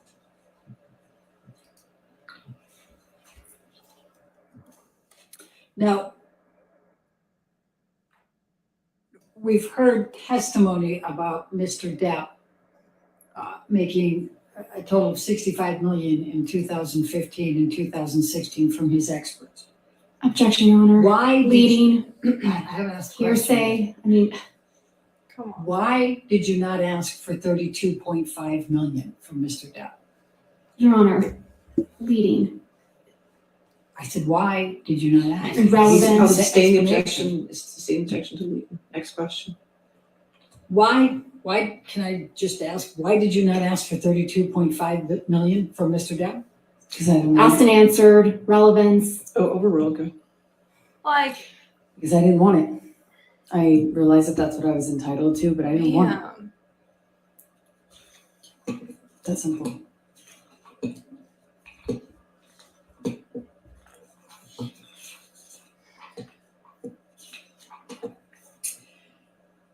The tape recording that was played that has you laughing quite a bit. Can you tell the jury what the context of that particular tape recording was? I don't really recall a whole lot about what was going on. I know we had been fighting kind of ad nauseum and in this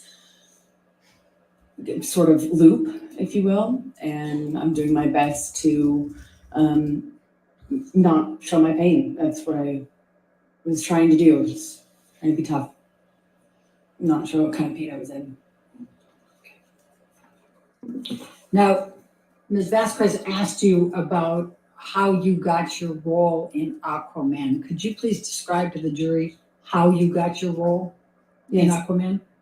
I auditioned, not Johnny. I auditioned. I worked really hard, and how'd you get the I went audition? to where we were filming the first movie, Justice League. I went, I think, 5.5 months early before filming commenced, when I heard that they wanted to fire me, and so I put myself in the job. Objection, Your Honor, hearsay. Sustain.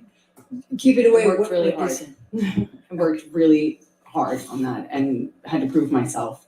And I did that for, even though I was only filming for 6 days, I was there for 6 months. Just worked my butt off. That's why. What, if any, role did Mr. Depp play in your getting Aquaman? He tried to have me fired from it. Objection, Your Honor. Speculation. All right, I'll sustain. It's speculation. How do you know that he tried to have you fired? Objection, Your Honor. Calls for speculation and hearsay. How do you Lack of know it's foundation. I'm trying to lay a foundation. All right, you lay foundation. I saw it. I saw the emails. I saw the texts. I'll sustain the objections to hearsay. Next question. yeah, all those are hearsay. The You were fuck? asked about Isaac Baruch and why he and Baruch, Son of Jesus Merch. Christ, lady. What is your recollection? Keep them of eyes your closed, boo-boo. interaction Keep them with eyes Isaac Baruch closed. during the week of May 22nd?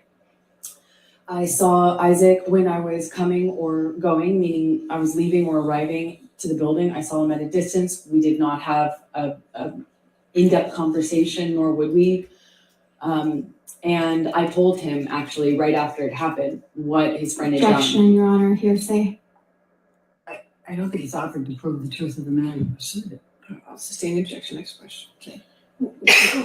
Stay away from what was said. Can you just tell us what interaction you had with him and his opportunity to observe you with absolutely no makeup? Objection, That's Your Honor, impossible. leading. I'll sustain the objection. It's leading. Please describe for the jury your interaction with Isaac Baruch during the week of May 22nd. Well, You can't not say only what he did I said. have makeup on, but I did attempt to kind of let him know what happened. Objection, Your Honor, hearsay. No fucking Sustain shit. objection. Next question. God You bless were it. asked some questions about Officer Melissa Science's testimony.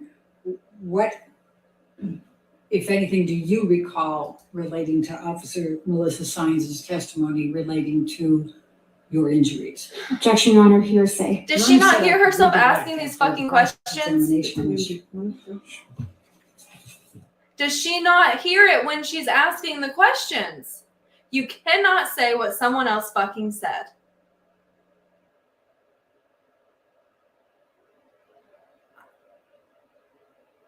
I mean, as soon as it comes out of her mouth, it's like, you about to get an objection. Duh. Duh.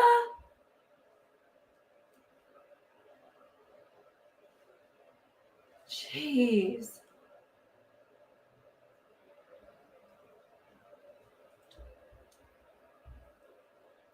That just seems so basic. Like, ask the question differently to avoid that. What, if anything, did you say? What, if anything, did so-and-so say? What, if anything, happened when you talked to so-and-so? Come on. And you know your client obviously can't follow along with hearsay either. So don't even ask the question like that, where you know she's going to give the answer in the way that she always does.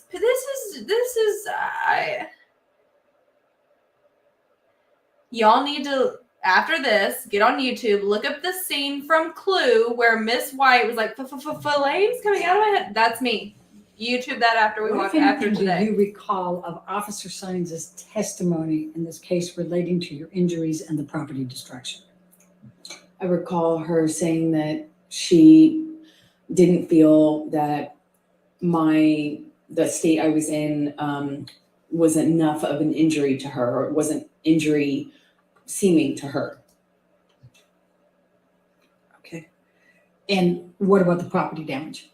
She claims she did not see any property damage, but I walked with her over broken glass, so I don't know why she's saying that. Because everyone's a liar but you, boo-boo. We know. What Everyone if any lies but interactions you. did you have with Alejandro Romero during the week of May 22? I spoke to him briefly. Objection, Your Honor, to the extent it calls for hearsay. That scene is me watching I this shit. spoke to him briefly in passing as I was entering, and maybe when I was exiting the building, but always when I was on my way out or in from being outside, meaning makeup. I had makeup on always, as I do. Why did James Franco visit you on the evening of 5/22/2016? Objection calls for speculation. Do you know? Yes. Please tell us.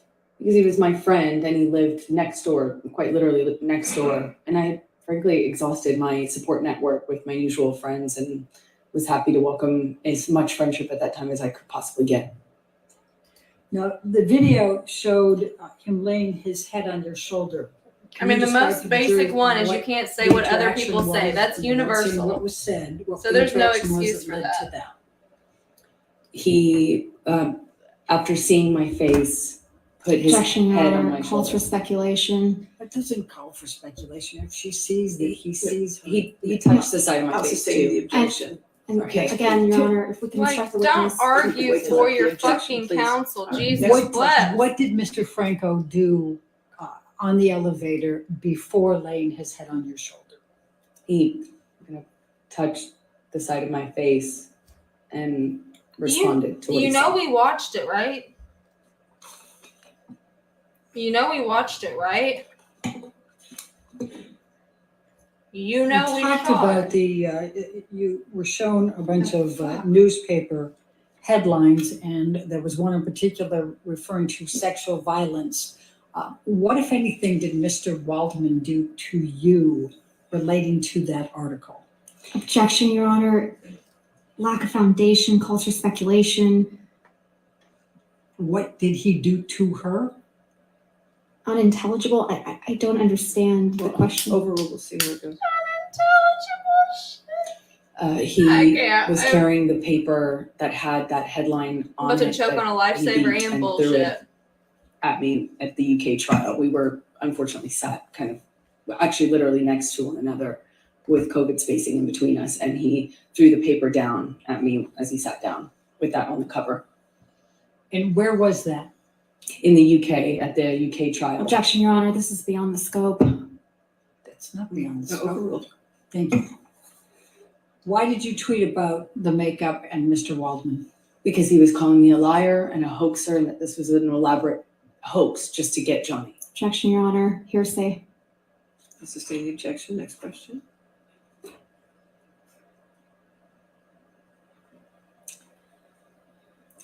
Next question. Okay. I don't have any more questions, Your Honor. All right, thank you. All right. Ma'am, you can have a seat next to your attorney, okay? You can go to a seat next to her. That's fine. Who's next? That was embarrassing. I'm glad All she right, just ladies stopped and gentlemen, let's herself. go ahead and take our afternoon recess then for 15 minutes. Do not discuss the case with anybody and don't do any outside research, okay? God bless.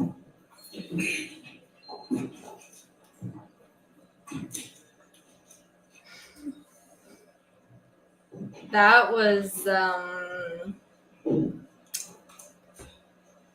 unintelligible, to say the least. All right. Is Fuck. Is your next witness a live witness, remote witness, or deposition? Deposition. All right, so we'll get the TV set up for that, and let's just come back then at 3:30, okay? All right, thank you. Y'all.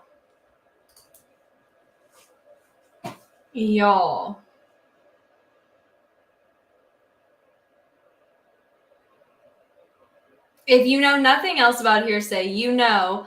Ooh, shit, I know y'all seeing this hug.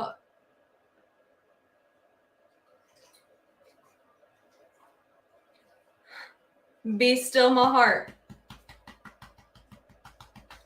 Okay. That was what we needed for the day on a real note. But, yep, that we all needed that. Too bad Amber wasn't in the room to see it. Shit, I'm trying to give Camilla a hug myself. Johnny too, but y'all, that was I just can't. If you know nothing else about hearsay, and look, there's a lot to know, but if you know nothing else, you cannot testify to what someone else said. So don't continuously ask questions revolving around what someone else said. Make it make sense. Like, I need to stretch. Objection, hearsay, I guess. I'm rocking my Johnny Depp shirt. Got several more on the way, but like, y'all, come on. I do feel for these attorneys on both sides because this is a worldwide case that any little mistake you make is going to be judged, hyper-analyzed, and just critically made fun of on social media. So my heart goes out to them, truly, because everybody makes mistakes and forgets paperwork and stuff. I get that. So I do feel sorry for them because the littlest thing is going to be just a massacre on social media. And that's a lot of pressure to get up there knowing that. So I feel sorry for both sides, but shit. What's next? A witness. Amber's team will call a witness next because surely to God, they're not dumb enough to fucking rest their case after that. So Team Heard should be calling up a witness.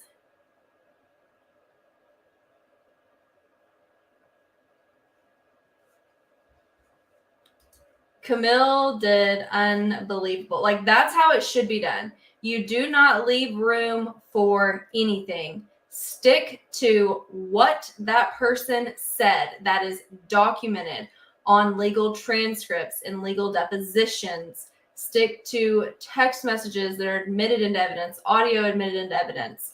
Stick to evidence and legal, and you're not leaving room for much except for picking it apart. And you know what?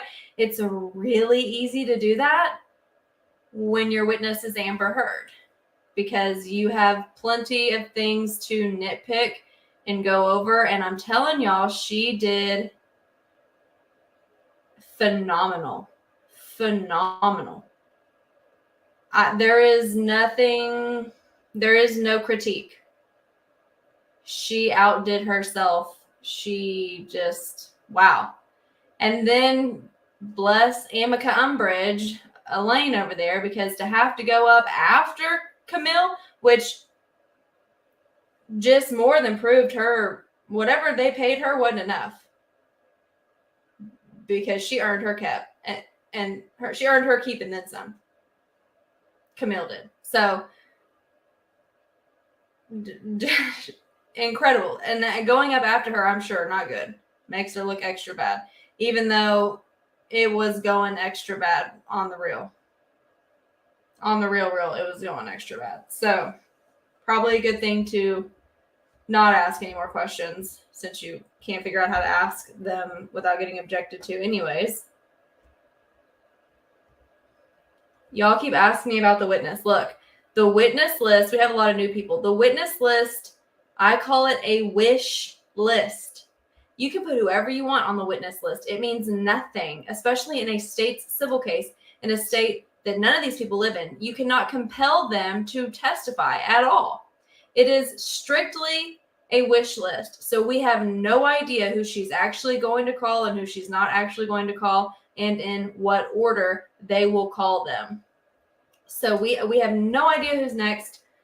They said deposition. So, but again, on her witness list, she had a ton of people listed as deposition witnesses. So there's lots of options. I mean, I think she had 80 something people on her witness list, with the vast majority being depositions. Pre-recorded depositions.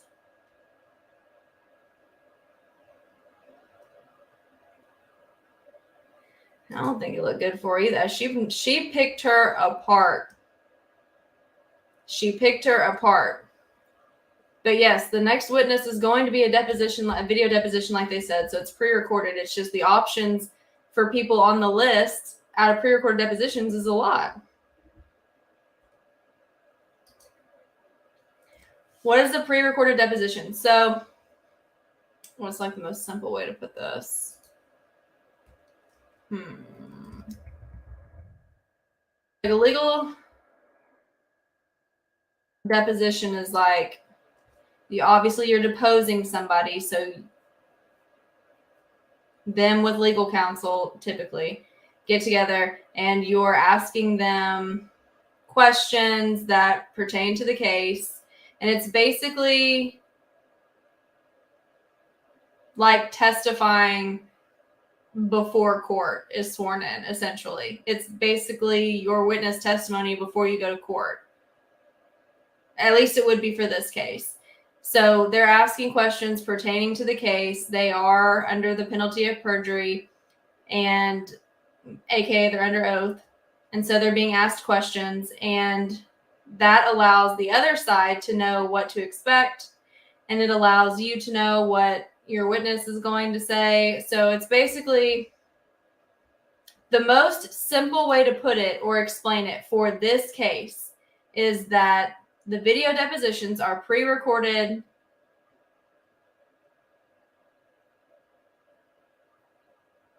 trial runs, essentially. They're asking a witness questions. The witness is answering the asked questions. They are under oath, but they are not actually witnesses at court. It's just being used as a witness in court, pre-recorded.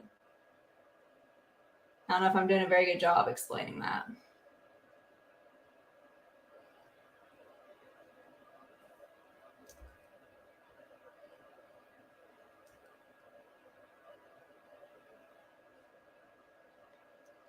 Just think about it this way. The attorneys are asking questions that they would have asked in a courtroom. The witness is answering those questions as if they were in a courtroom under oath. The other side has the right to be there, to hear what's going to be said. So they have an idea. You have an idea of what your witness is going to say. It's like a practice round, except not practice. You're under oath, and everything you say can and will be used against you later on.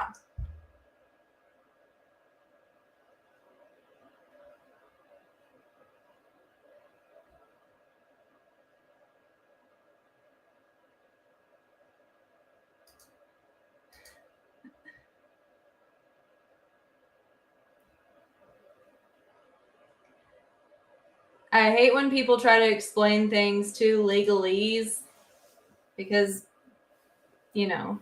people don't speak legalese. It's very complicated. And also with the law, there's always a fucking loophole. There's always different rules depending on what state you're in, or, what jurisdiction you're in, what type of court you're in. There's so many different rules. So when I'm explaining stuff on here, I'm trying to keep it as simple and basic as possible, because otherwise it's going to get there's so many loopholes and shit just over and over again. So just as basic and simple as possible is how I'm trying to explain things.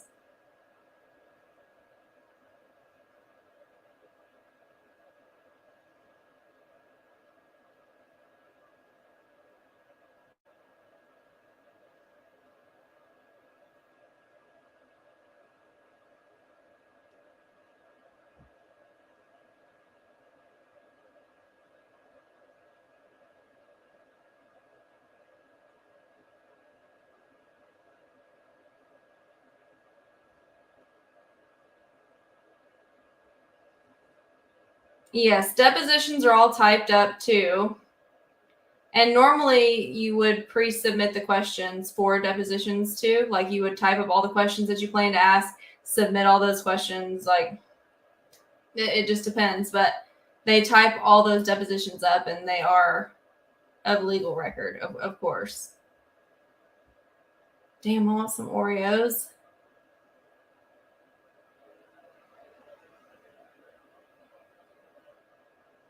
I have no idea who they're going to call next. Literally none. Her witness list, like I said, is like 80 people. The majority of them being deposition witnesses. So options are endless.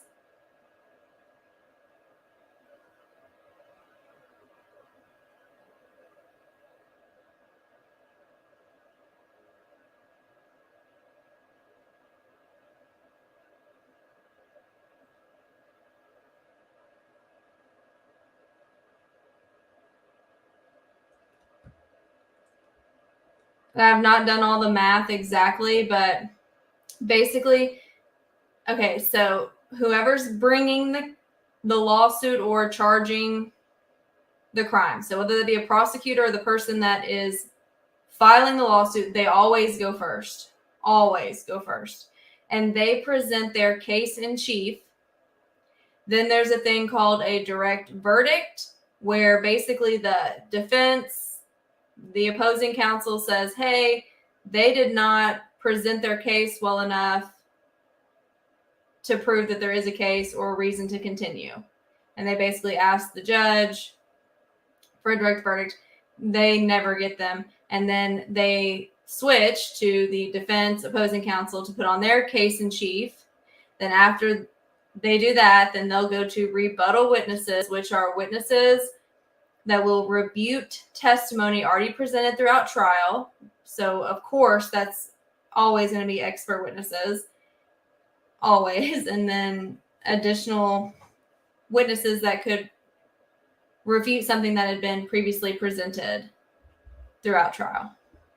And then they'll do closing arguments. Then they'll give the case to the jury. This is a very, very simplistic way. But then they'll give the case to the jury with jury instructions. They will go deliberate. Everyone else will sit in a dead-ass silent courtroom until they reach a verdict or don't and bring them back in.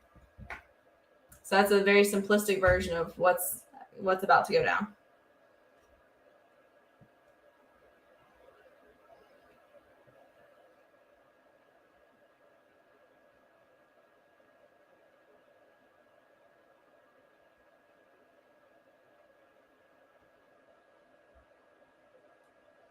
Any other questions?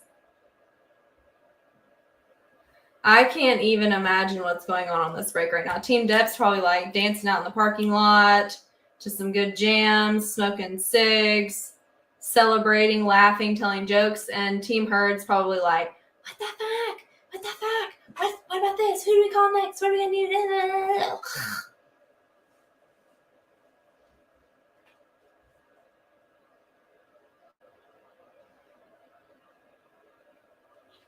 There's a lot of deposition witnesses on Amber's side. A lot.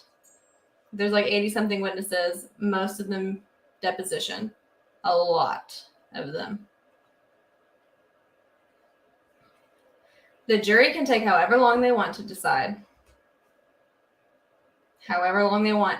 They can stay as late as they want to.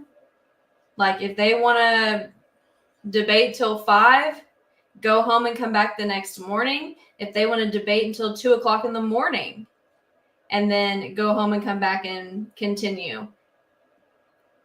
Typically, they're in charge and they will decide how long they go back there, at what time they go home and what time they come back. And they have as long as they need. Typically, if they come out and say, we can't decide, the judge is going to say, go back there and keep trying just to see if they can break the will of maybe some weaker-minded jurors, because they're not just going to say, we're going to have a hung jury. So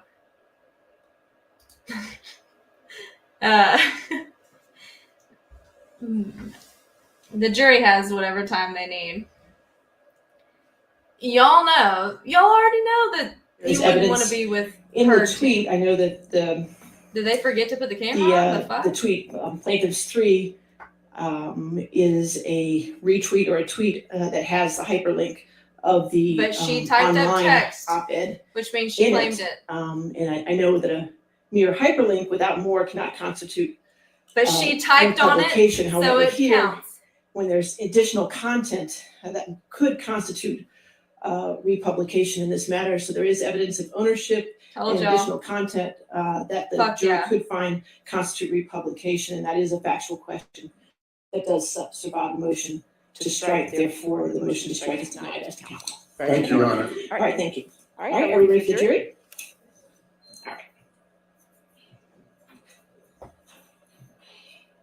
So again, she's saying just retweeting it would not have been enough. But because she typed up words above the link that she retweeted, then she was republishing it. If she had not put the words on it, be a different story. But the way it works with the law, typing it up, that's republishing, claiming it.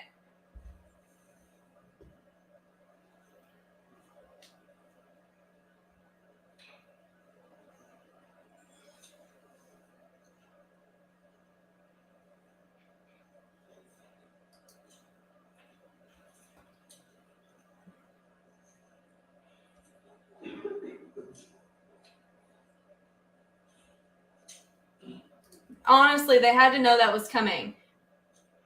I say that shit. Maybe they fucking did. Maybe they didn't. I don't even know Thank you. anymore. Be seated. All right, the next witness. I don't know anything anymore. Our next witness is Mr. Tillett Wright.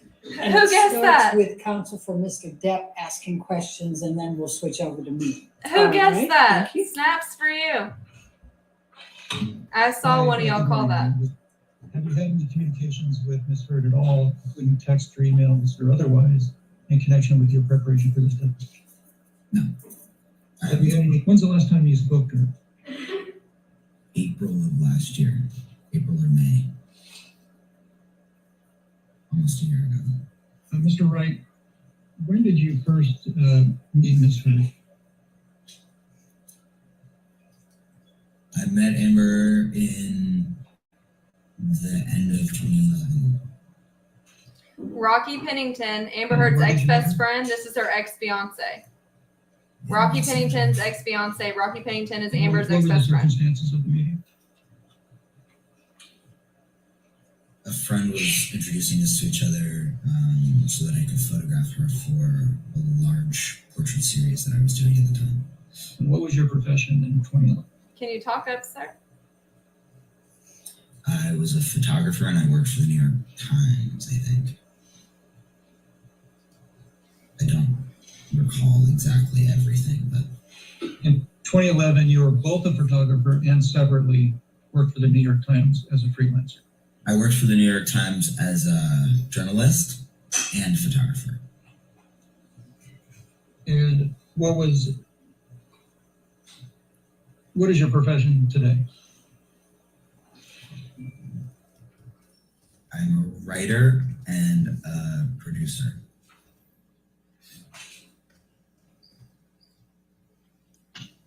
And between 2011 and through the present, have you had any other professions other than photographer, writer, or producer?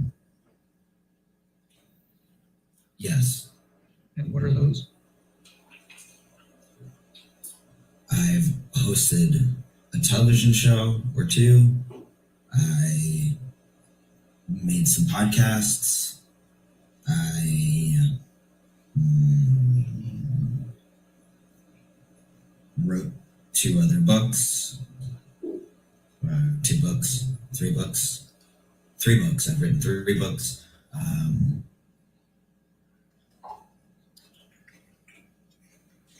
A number of things. I don't know. There are more things that I've always been a multi-hyphenate person. To the best of my recollection, we initially met at a mutual friend's house, which I think I already stated.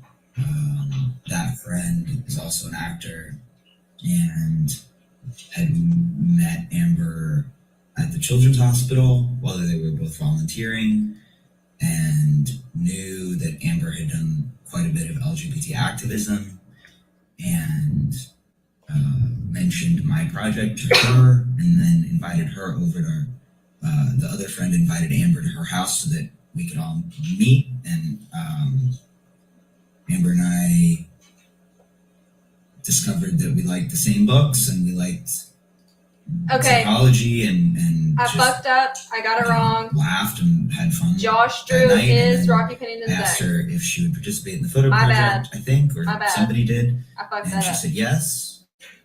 A couple of days later, I went to the house that she was staying at, and I photographed her for the project. And then thereafter, I went back to New York where I lived. And I remember her texting me and saying that she was shooting a movie in New York and did I want to get lunch. So we got lunch and we became friends. Okay, please walk me through that. We met in 2011. We started becoming friends soon thereafter. Sorry, y'all, got that wrong. Very early in 2013, I came to LA to spend a couple of months with my then, I don't know if she was my girlfriend or my fiance at that point, but the person that I was in a relationship with, in a very serious relationship with. And during the time that I was in LA, I spent more time with Amber. We both spent more time with Amber. And I was introduced to Johnny. And the summer of 2013, I ended up moving to LA, during which Amber and Johnny and I got even closer, very, very close. And then we remained close, the three of us, for 2-ish years.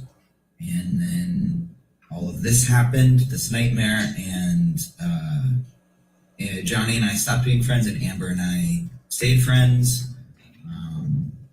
And then Amber and I were friends up until the date that I told you that we last spoke. And at some point in time, did you live on the same property as Johnny Depp and Amber Heard? Yes. And when was that? It was August 2013 until I believe June 1st of 2014. I moved into my own house, so 9 months. And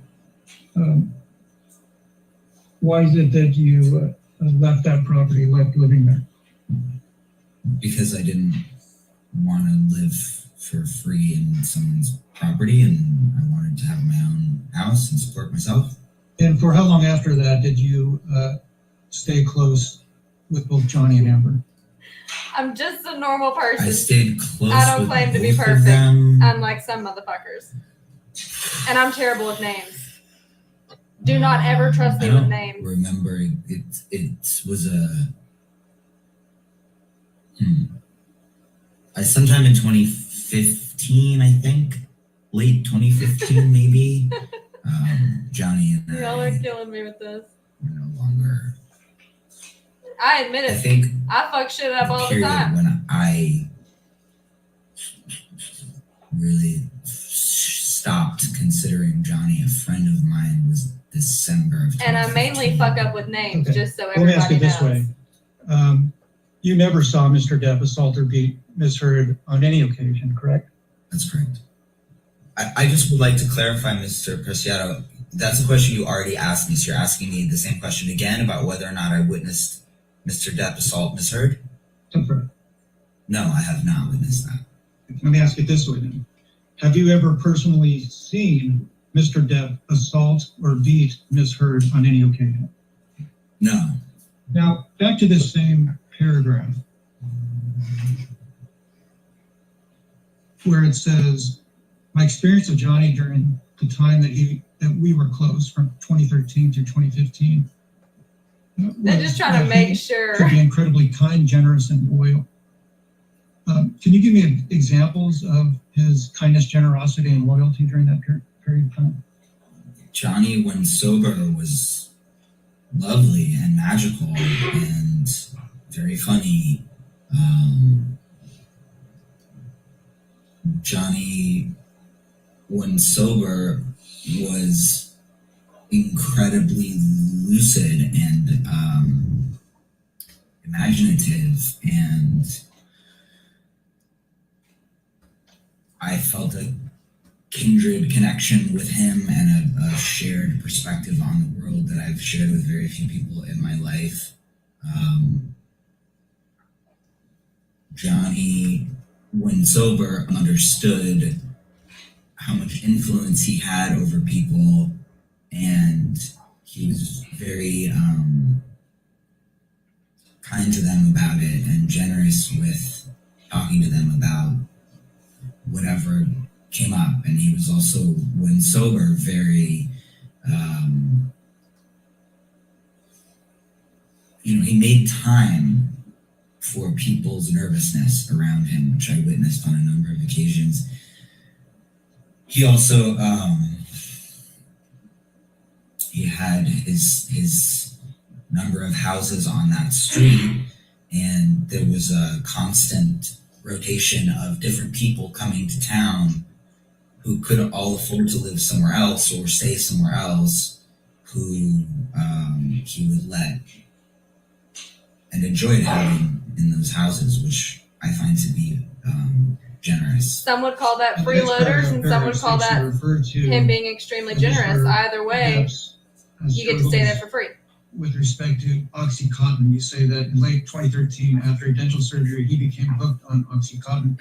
Did you ever experience him while he was on OxyContin? Well, that's the story of most Americans that have a surgery. And while he was on OxyContin, did you ever experience him to be mean or vicious? I can't answer that with any accuracy because I don't know whether or not the times that I did see him be mean or vicious, he was also on Okay, I respect the fuck out of that answer. In paragraph 5, where you say that great answer. He could be incredibly mean and vicious, especially when he was drunk or high. When you refer to drunk or high, what substances are you referring to? The substances that I saw him ingest with my own eyes were cocaine and hard liquor, marijuana, ecstasy, mushrooms, wine. Probably some other things. Those are the immediate ones that jump to mind. Cocaine and any kind of alcohol would bring out a very, very ugly side of him. Very misogynistic and cruel and other things. And when he would take any kind of psychedelic like ecstasy or MDMA, he would become paranoid. When he would drink alcohol, he would become paranoid. Yeah, I think that I answered your question.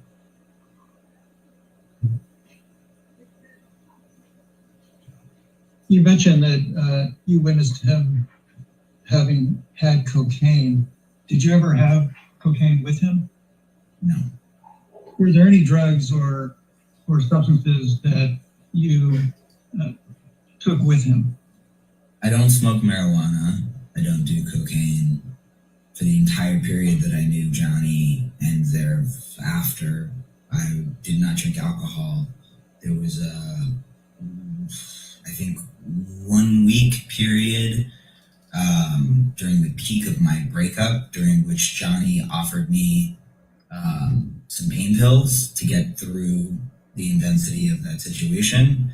And that was the only time that I took any substances for 3.5 years. No, that's not true. That was the only time that I took any substances with Johnny. And yeah. All the other things that I had stated previously about what I do and don't do are also accurate. So I'm sorry, just to summarize that, is your testimony that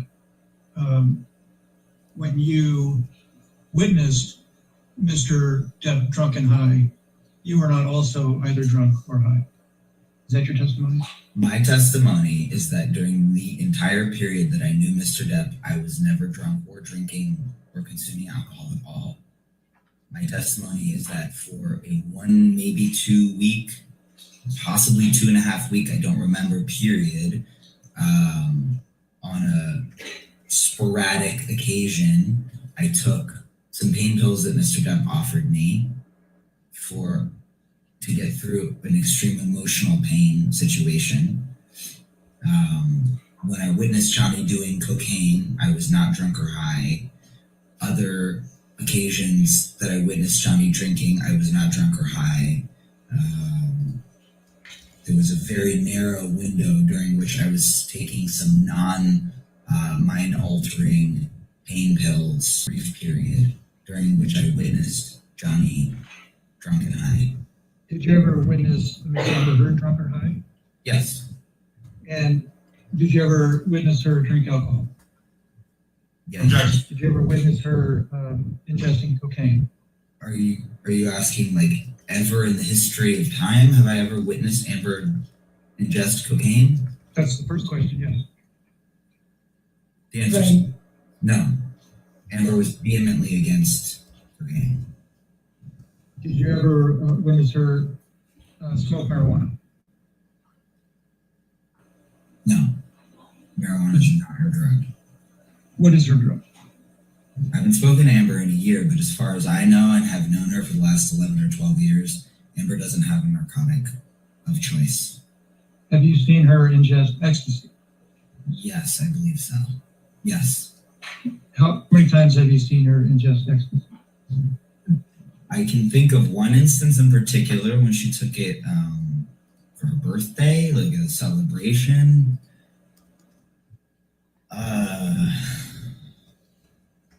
Do you recall what year that was? An event.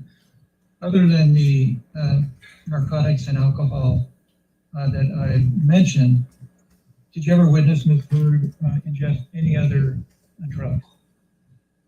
Are you asking me if, other than, what did you ask me about? Cocaine, ecstasy, and mushrooms, I've witnessed Amber taking any other illegal narcotics? Or are you asking me about prescription medications? Can you clarify? Narcotics other than prescription narcotics. I don't know, but I don't actually think so, no. Okay. Amber drinks red wine when she's not training, or let me rephrase that. Amber, when I knew her, drank red wine in the evenings fairly regularly, with the exception of when she was training for an acting role. Look, if she wants to do drugs, she can, but then don't drag Johnny for it. No, I'm sorry, Ms. Heard intoxicated? Yes. And how often would you estimate that you witnessed Ms. Heard intoxicated? I don't know how to quantify intoxicated. If you're asking me how often I witnessed her drunk, is that your question? Yes. Amber's strangely immune to getting drunk unless she's really drunk a lot. So I didn't see her drunk very often. Sounds like Johnny's friends. Drinking often, but I didn't see her out of her faculties very often. Like, you know, I saw that a handful of times in the 11 years that I knew her. And how would you describe how alcohol affects Ms. Heard's personality based on your experience? You know, it depends on the circumstance. Yeah, If he's got to protect himself. He didn't want it any was trouble from during this a either. moment when she was celebrating, it would make her loose. Like if we were salsa dancing, then, you know, she would have fun and Arguably, be fun and at a party. And yes, I would say that you know, inebriated and dancing and many having fun. would consider If that she normal. was in a stressful situation, I think it would just kind of exacerbate whatever the feeling of the moment was. I'm going to ask you to state your name for the record. Nobody has yet. This is me. Yes, we know. All right, go My ahead. name is Tillett Wright. Let's bring up DEP exhibit number 1 again, please. Mr. Tillett Wright, you were asked some questions by Mr. Presidio. And I'm going to take you back up to the first page where you were asked some questions. And he started out with, I'm just going to draw your attention to paragraph 4. And you indicated you met Johnny Depp through Amber.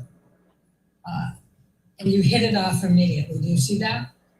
Yes, I did. Okay, and then you explained to Mr. Presidio that you considered Johnny to be a close friend and you cared very much about Mr. Depp. Is that correct?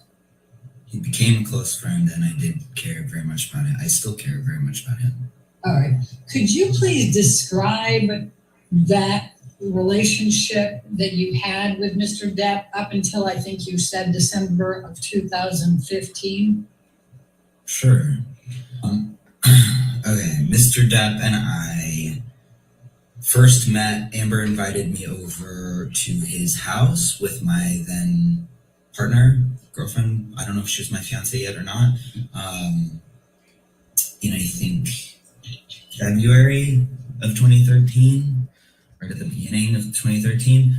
And we all hung out, the 4 of us hung out in his house, in his living room, and just kind of talked and got to know each other. And it was sweet. I was mostly hanging out with Amber and kind of meeting this person. It was a trip to meet someone like that, you know, and see his house. And he was very friendly and very welcoming and very kind. And then the next time we saw each other was at, Amber and I both like to do what we call family dinners. So we invite people over and cook for them and have a dinner party.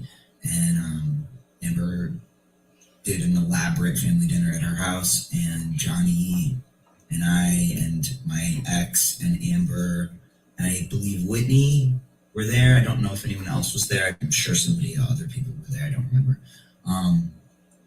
And Johnny and I really connected at that dinner. We were sitting either opposite each other or just catty-corner from each other. And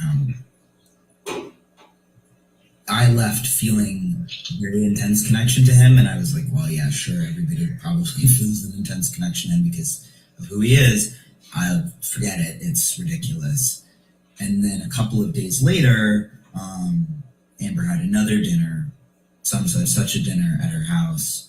And Johnny and I had another really good time and felt very connected and really laughed a lot and whatever. And at the end of the dinner, as I was standing to leave with my ex, Johnny came up to me and said, I don't really know how to say this because it doesn't happen to me very often, but I think I love you. And I felt strange because I felt the same way. And I said, that's funny because I had that same experience after the last dinner party too. And then we joked about how crazy and ridiculous that felt. What? And we exchanged phone numbers, and then he texted me wanting to talk about Amber a couple of times, and I felt that it was like kind of violating her privacy. So I said that I was happy to be friendly with him and happy to. Damn, I I'm don't trying remember to take exactly what I said, but something to the a effect lap of around the like, house, but now hold the fuck up. I'm happy to give advice or to help you guys stay in concert with each other, but I don't want to violate anybody's privacy with the other one. And I think he really respected that and really liked that because he also values his privacy greatly. And then yeah, I was in LA for a couple more months, and I don't know, I think maybe we hung out more during that period. I'm not sure. I don't remember if they came to New York during the next stretch of time or what happened, but basically by the summer, I came back to LA to write, and had a very bad breakup with that fiance, and was going through some things personally that Johnny, he was like, I recognize what's happening for you. It was like particularly bad anxiety related, trauma related things. And I didn't expect him to offer me any support around that stuff, but he just was like, wait, I see what you're going through. This is my experience of it. I have the same thing, and let's talk about it. And like, if you need anything, I'm here. And I was like, thank you so much. I didn't really expect that. I went back to New York to be with my family for a couple of days, or maybe a week or something. And it was very painful to be there. And he had said, if it's painful to be there, just let me know and come back and stay here. And so I did. And I came back, and I originally was going to stay at Amber's house because she kept her apartment for a number of years while they were together, even though she stayed at his house a lot, that she paid for, etc. And she was, the person that I had known longer, so I felt more comfortable being at her house. And then the consensus was that I should be closer to them. And so he said, oh, there's this house that's just sitting empty at the end of the street. Just stay there. I was very hesitant because I didn't want to take advantage of him. And he was insistent, and he was very kind about it. And he said that he understood fully what having PTSD and anxiety could do, and that he wanted to help. So I went and I stayed there. And then that was, I'm guessing, in August of 2013, and then in September, I think, Amber went to England to shoot a movie. So I was there, and Johnny and I would hang out on our own, and Johnny doesn't have a ton of friends because he can't. And Excuse me? I would go up and hang out with him. We really enjoyed each other. We really liked each other. And so we would just hang out, on a daily basis, eat dinner or watch movies, and I'd hang out with his kids, and got, very into a very sweet uncle niece nephew relationship with his kids, and they called me Uncle Io. And Mr. Tillett Wright, did you ever call Mr. Deb brother, or your brother, refer to him as your brother? Yes, I did. Now, I'm going to take you to paragraph 5 of Deb Exhibit number 1, and Mr. Presidio asked you about this paragraph as well. And at the end of it, you had said, and he could be incredibly mean and vicious, especially when he was drunk or high. What did you mean by that? What I meant by that was, on a number of occasions, I saw, Amber or he, I think, also would ask me to come and help. He and I had more of a mano a mano kind of relationship, and she and I had I was kind of the only person that would check either of them for a while, and so they would both ask me to do that with each other. So I saw him, for example, I remember there was a time when it was very late at night. I was down the hill, so I went up the hill, and he was outside by the pool with a glass of what I understood to be whiskey, and she was inside crying, and very upset in the kitchen, I think. And then I went outside and talked to him for a long time.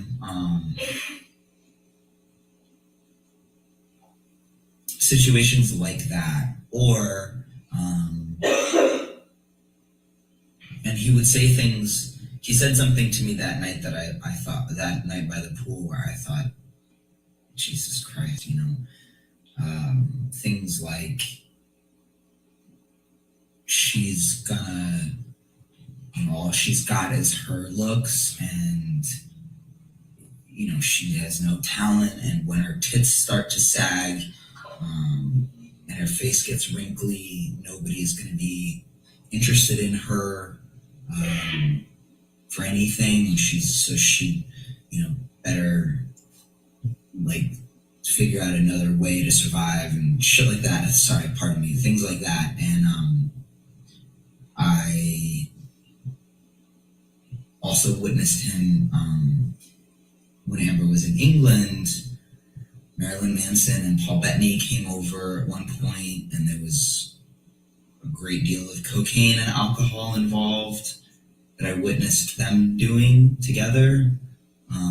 I don't specifically recall if Mr. Bettany did or did not partake in the cocaine, or really much of anything except things that he said and his personality. But Mr. Manson and Mr. Depp partook in a lot of cocaine. What, if anything, did Mr. Depp tell you about his struggles with drugs and alcohol?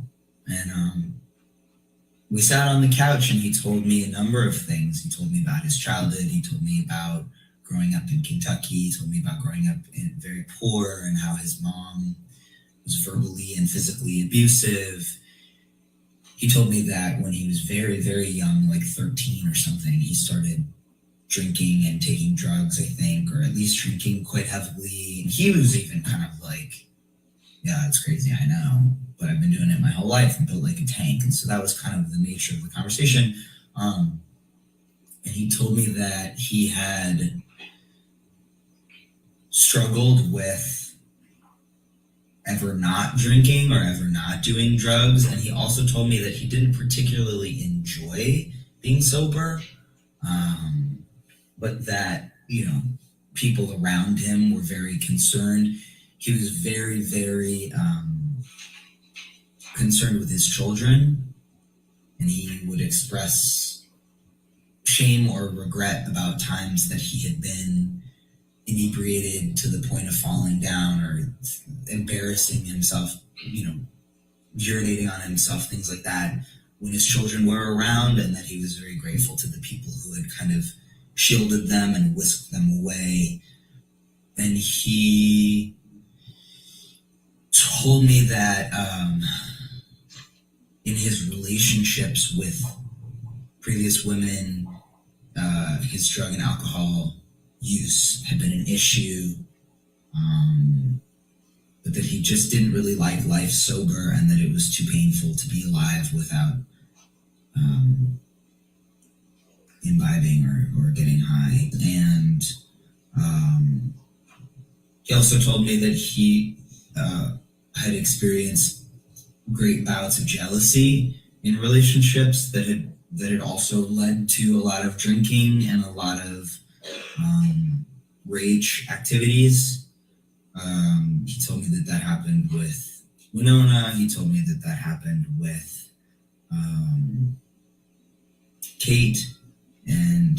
Winona Ryder and Kate Moss. He told me that had happened with Vanessa Paradis.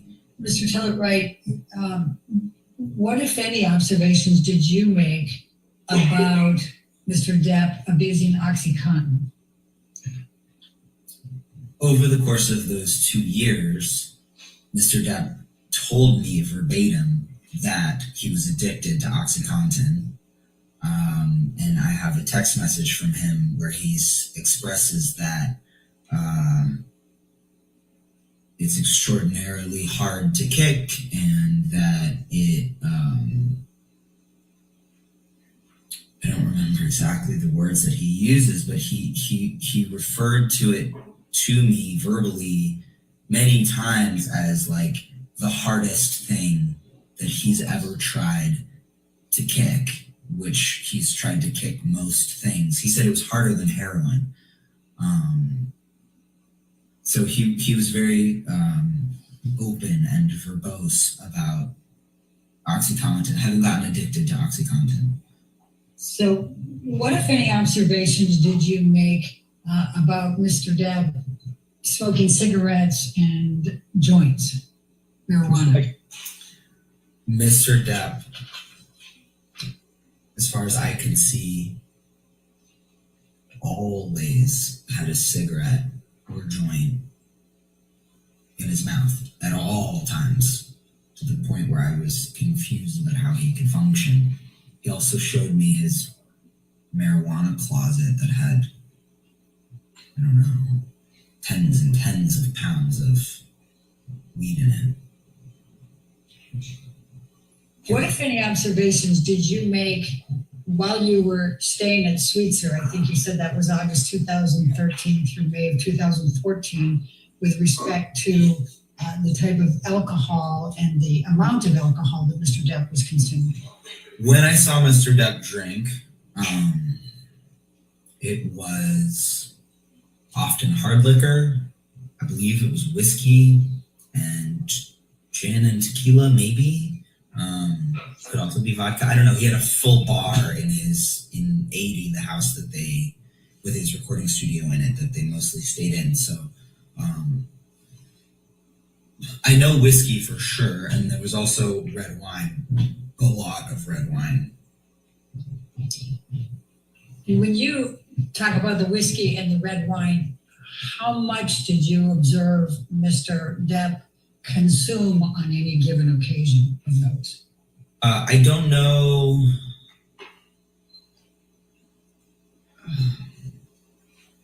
The one occasion I know specifically was the one that I mentioned before during the argument, where he suddenly had a glass of whiskey. And I remember it being like, I remember clocking, because I grew up counting people's drinks. I remember clocking that it was a very large pour in the glass of whiskey. If you recall those, I think my question was, what, if any, observations did you make, or did Mr. Depp ever tell you about him blacking out? Mr. Depp was very open with everyone that he was a heavy user. And he told me about, I know there was one instance where he had this very large house property. So if Sweetser Avenue goes like this, the house that I was staying at, 76, is down here, then there's 78, which is right here, and then up here is 80, and then across the street, I guess, is 82. And 82 is a very large compound. So he and I were staying, I was at 76 or up at 80, and then 82 they lived in for a brief period of time. And he told me about like vanishing into 82, into the property, into the because it was very lush and a lot of trees, and went up quite far up the hill. And he told me about kind of like blacking out and going in there. On one instance, he told me, he told me that in Australia, he had blacked out, but he also told me that he fucked up. So I don't know. In terms of specific blackouts, there were a number. I think he said on the plane, he said that he didn't remember what had happened. What, if anything, did Mr. Depp say to you about whether he wanted to become sober and clean? Mr. Depp expressed to me that he wanted to get sober for Amber, that he didn't enjoy being sober, that it wasn't fun, and that it was distressing and exhausting, and very hard to do. He really resented having to be sober. He didn't want to be. And what, if anything, did Mr. Depp say to you about his perception of Amber's role in him becoming sober and clean? He expressed a number of times that he felt like she was his leash and she was holding him back from doing what he wanted to do in terms of substances and alcohol. I just want to go back to another incident that I remember he told me he blacked out was on the island. He went to the Bahamas. There were two different instances One was, I guess, like they had only recently met, and he told me that he passed out face down in the sand while his kids were there, and that the staff had like whisked his kids away so that they didn't see it. Mr. Tillett Wright, when you said that Mr. Depp used the term monster, what do you recall him saying about that? And the language that ended up being kind of settled on was that there was a side of him that was the monster, and that it was not who he was, but it was something that lived within him that he had to battle. And the language that he always used was that of battling the demon, battling the monster. So that the monster, he would say things like, the monster will not win.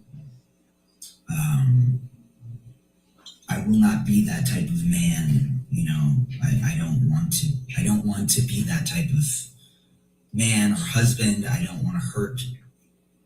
He would call her Slim, our Slim, our girl, referring to all of her friends and him and her and I. Yeah. What, if any, observations did you make of Mr. Depp, both in terms of physical as well as temperament, when you perceived him as having too much to drink? Mr. Depp would drink and or take drugs. He would get very mean, very surly, very paranoid, extremely paranoid. He would weave these elaborate situations in which Amber was having affairs with every man that she ever worked with and every woman she ever came in contact with.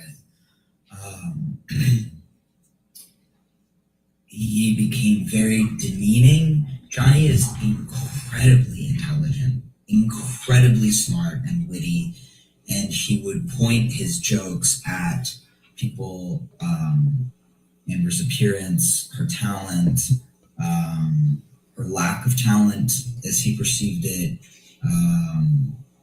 why he thought that she was actually famous, which he always implied was just because of her looks. Because he thought that everyone wanted to have sex with her. And he would insult his fans. He called them remoras, which is a type of sucker fish that attaches itself to the hull of a ship and puts a hole in it and then sinks it. He would rail against his mother and his sisters, pretty much, anyone that he felt had crossed him or could cross him, he became very nasty about.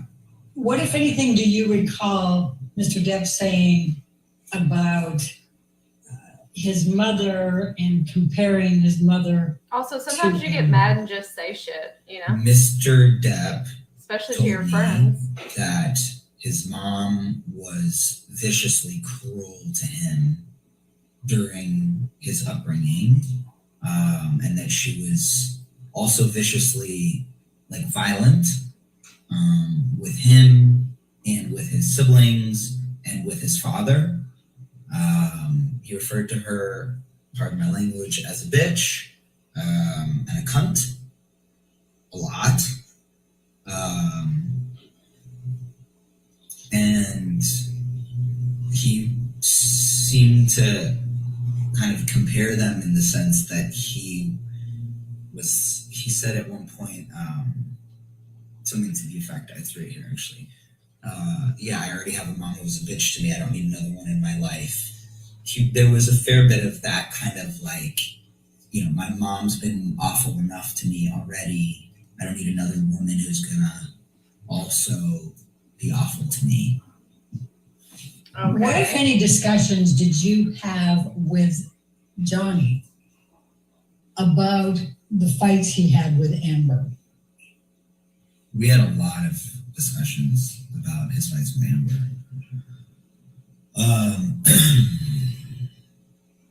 What do you recall?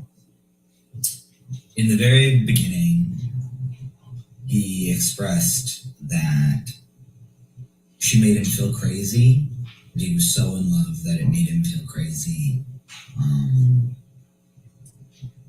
The very first time that I mentioned September of 2013, when he and I were alone together a lot, he expressed that he thought that she was cheating on him and sleeping with her co-stars in England on the films. And I said to him, or in the film, and I said to him, listen, you know, I know her, I think, pretty well, and I talk to her a lot, and I think if she was having an affair, I would be one of the very few people that she would tell about it, and I don't hold secrets or lies for anybody, and I would tell you if that was happening so you could make your own decisions. But as far as I know, that's really not the case. And I think that she's really in love with you. And I think that she also is worried that you are having affairs because both of you are used to being sex symbols on Earth.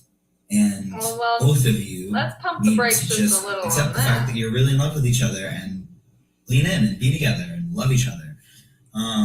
And he told me that sometimes his jealousy would make him feel crazy and outside himself, and that he had to get it under control, and that it would cause them to fight, to be specific in regard to your question. He told me about the fight that they had the time that I went up there. Are you asking for specific instances, or are you asking about the nature of their fights? No, I am asking for what he told you about their fights and specific instances, yes. So to continue with what I was saying from before, he told me about the fight in the middle of the night when I was living down the hill at Sweetser. When I mentioned that I saw him with a heavy pour of whiskey, I went outside to the pool and spoke to him, and he told me about the argument that they had and that she gets mean during fights, and that it really hurts his feelings, and that he then lashes out at her, and that, you know, she called him old, and he then calls her soon to be ugly and talentless, and that they get really ugly with each other. He told me about a fight that they had. We went to England that September. Yo, if they close the day out with this guy, I'm not gonna make it. Amber's sister, Whitney, and Amber was stuck working. My birthday, Raquel's birthday, and Whitney's birthday, the three people who she was closest to, all have birthdays in September.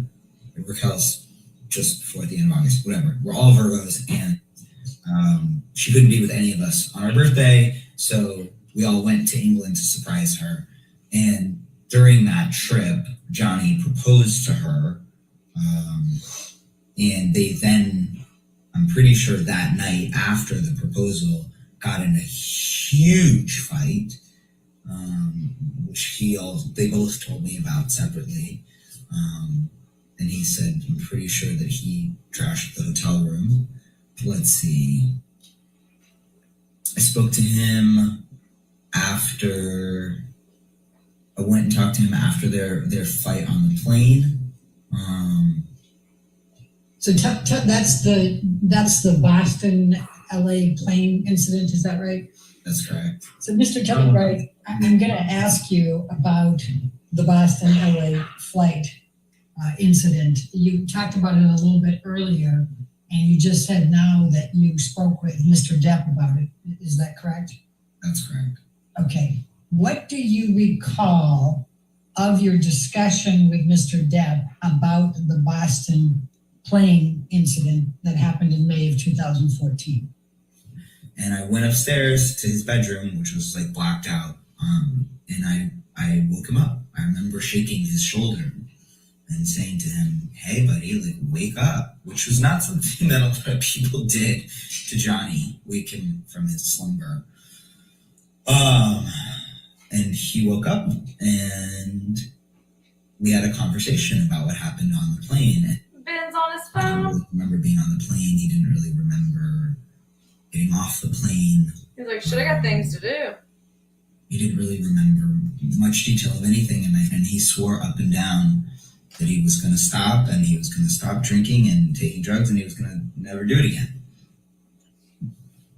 That was that incident. What if any meetings related to alcohol did you and Amber attend in this time frame? I understand because we didn't go to many meetings. I took Amber with me to Al-Anon, which is it's like a sister program to AA for the family and friends and loved ones of addicts and alcoholics. Which First off, respect that AA is anonymous. So she came with me to a number of Al-Anon meetings, and she also had Come I on think now. one or two phone calls with my dad's wife about how she dealt with helping him get off of his drugs and drink less. And she read a number of books about it. She was watching documentaries about it. She would listen to any radio show she could get on, like anything she could get her hands on that would give her some tools for how to deal with this. She consumed in that period. What, if any, communications did Johnny have with you in this time frame about wanting to get back with Amber after the Boston plane incident? We went to New York, and I remember we were staying at the Ace Hotel in Midtown. And Johnny started reaching out to me. He went eventually back to Boston to start filming again. Would have been in like the next day or two because we weren't there for that long. And he reached out to me and basically said something to the effect of like, you know, I have to fix this. I will do anything that I can. And then while he was in Boston, he let me know. And I think he was trying to reach Amber too, but she wasn't ready to talk to him. He let me know that he had engaged Dr. Kipper and that he intended with every fiber in his being to get sober, and that the nature of the conversation at that point was that he was going to beat this thing, you know? Please describe for me what transpired, what you discussed with Johnny and Amber relating to Australia in 2015. After because they were married in February and they went to Australia in the spring. You know, I'm going to interrupt you just for a moment, and forgive me, I just want to keep it chronologically there. You described earlier that you were present for the wedding, correct, in February 2015? Yes. Okay. And you also had discussed about Amber wanting Johnny to be sober for the wedding. What, if any, observations did you make about Johnny at the ceremony and with respect to whether he was sober and clean? You know, I don't actually know whether Johnny was. I don't think Johnny was drinking on the day of their wedding. I really don't actually think he was. Let me rephrase that. Before the ceremony on the day of their wedding. Because I was going back and forth between their respective like private preparation quarters where they were getting ready, because I was technically her best man and his son Jack was his best man, but I wasn't one of the girls and felt more comfortable over there with them, but I was helping all the girls. So I was running back and forth on this golf cart I was also taking pictures. I was one of two people who was friends with them that I worked as a photographer, so I volunteered to take pictures. So I was very intimately with Johnny and Jack leading up to the wedding, and he wasn't drinking, I don't think. I don't remember seeing him drink. And then let me ask you this. After the ceremony, as you were walking to the reception, what, if anything, did Johnny Depp say to you about Amber? As we were walking back from the ceremony, we were coming into Cafe Los Cabrones, which is where the party was happening. And I was walking with Johnny and congratulating him that they pulled it off and that they did it, you know. And he said, we're married, now I can punch her in the face and nobody can do anything about it. So I'm going to now turn your direction to Australia. Not that it's funny, but that roughly is a a month southern later joke. after the wedding. Some stupid thing like he gets You hit weren't somebody once or something. present in Australia. It's when inappropriate, Amber I'm and just Johnny, saying. correct? That's correct. I'm showing you what has been marked as exhibit number 3. Do you recognize anybody in this picture? I do, yeah, myself and Miss Heard. I do, yeah. Please describe what you see. I see a number of long, thin cuts. And what, if any, similarity Where? are those to the ones you just described, having seen after Amber returned Could you from zoom Australia? in further? Very similar. All right. And are they the same or are they different ones? I would have no way of knowing if they're the same or different ones, but they're similarly long, skinny cuts like the ones that I saw after she came back from Australia. I'm going to show, Mr. Tillett Wright, I'm going to show you what has been marked as exhibit number 5. And it's a text message exchange. Do you recognize this text message number here below Arrow's Arc? That's my old phone number, yes. Okay, so does this represent the text message exchange between you and Amber Heard on 12/16/2015? Yes, it does. Okay, and I'm gonna start you at the top with the blue. It says, I need you. Do you recognize who is sending that message? Yeah. Mr. Tillett Wright, I'm going to ask you to take a look at what has been marked as exhibit number 6. Do you recognize the person in this photo? I call it secondhand embarrassment. Please describe what you see in this picture. And don't lie I because you don't see see shit. Amber Heard, and I see an injury to Amber's scalp. Where? And what, if anything, do you recall about seeing anything similar to that when you arrived in December 2015 at Amber's penthouse? I remember this being one of the injuries that I was shown when I arrived at penthouse 3 at the Eastern Building on December 16, 2016. And does this picture that's marked as exhibit number 6 accurately depict what you recall seeing? I remember this being one of, I think maybe 2 scalp injuries that there were. I remember there was another one as well, but I could be mistaken. I believe there was another one on a different part of her head as well. Do you recognize the picture that is set forth as exhibit number 7? Yes, I do. Please describe for me what is depicted in this picture that you recognize. This was a picture of Amber's scalp. And does this accurately depict what you saw when you were shown it, as you testified earlier in December 2015? Yes, it does. Mr. Tillett Wright, I'm going to show you what has been marked as deposition exhibit number 8. Do you recognize this picture? Yes, I do. Please describe what's depicted there. This is Amber Heard's face with a very swollen lip.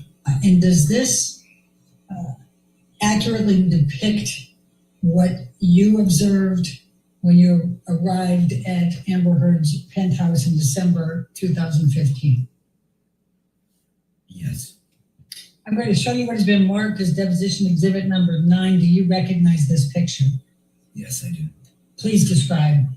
This is... Y'all, that is cut hair. Shown, I believe, when I arrived at penthouse 3 on the night of December 16th. Look how big it Does is this in relation to accurately her and finger. genuinely depict the scene that you recall seeing? Come on. Yes, Jess. Thank you. The length of that hair in relation to her finger Did, is 6 inches max. what if any plans was there as of December 16, 17 of 2015 for Amber to be spending Christmas with Mr. Depp and his kids? Do you recall? Taking the pictures down while we talk. Yes, I do recall. There was a plan for Johnny and Amber and Lily Rose and Jack and Raquel and her boyfriend or fiance at the time, Josh, to go to the Bahamas. Oh, and Raquel's mom and Amber's parents to go to the Bahamas and spend Christmas on the island together. Yeah.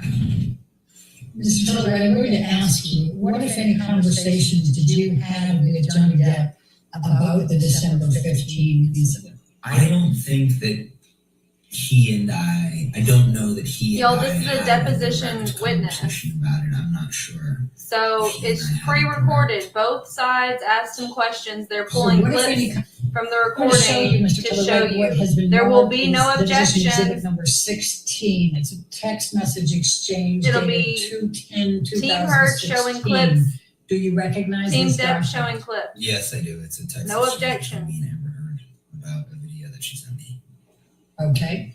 Now it starts out, hi, Steve left me a voicemail at 5 a.m. And that's You from ain't you, lying. correct? You are not lying. Do you remember what the voicemail message was? Yeah. Johnny called me at 5 in the morning and left me a voicemail in the character of some kind of management, of like a property manager. And he said something about, yes, hello, this is management. And I don't remember what he said, but it was something to do with like, we have a situation that we need to change out something. And it was just a lengthy, just off the wall nutbag ramble in the character of management. Mr. Tillett Wright, I'm going to show you what has been marked as exhibit number 17. And then Alex, I'm going to ask you to play this.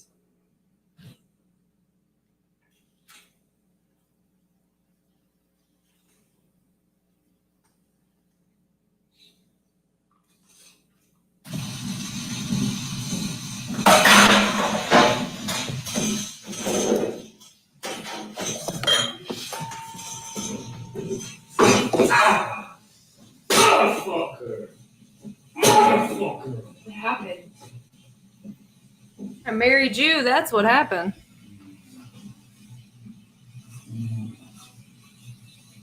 What happened?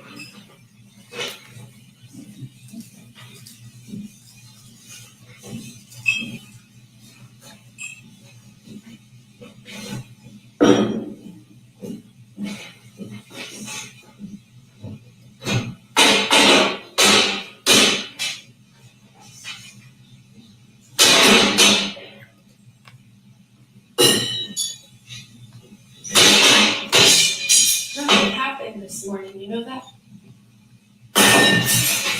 Were you in here? No. So that nothing happened to you this morning. Yeah, you're right. I just woke up and you were so sweet and nice. We were not even fighting this morning. All I did was say sorry. Did something happen to you this morning? I don't think so. No, that's the thing. You want to see crazy? I'll give you fucking crazy. Oh, you're crazy. You're Have crazy. you drunk this whole thing this morning? Oh, you got this going? You got this going? You started it. Oh, really? Really?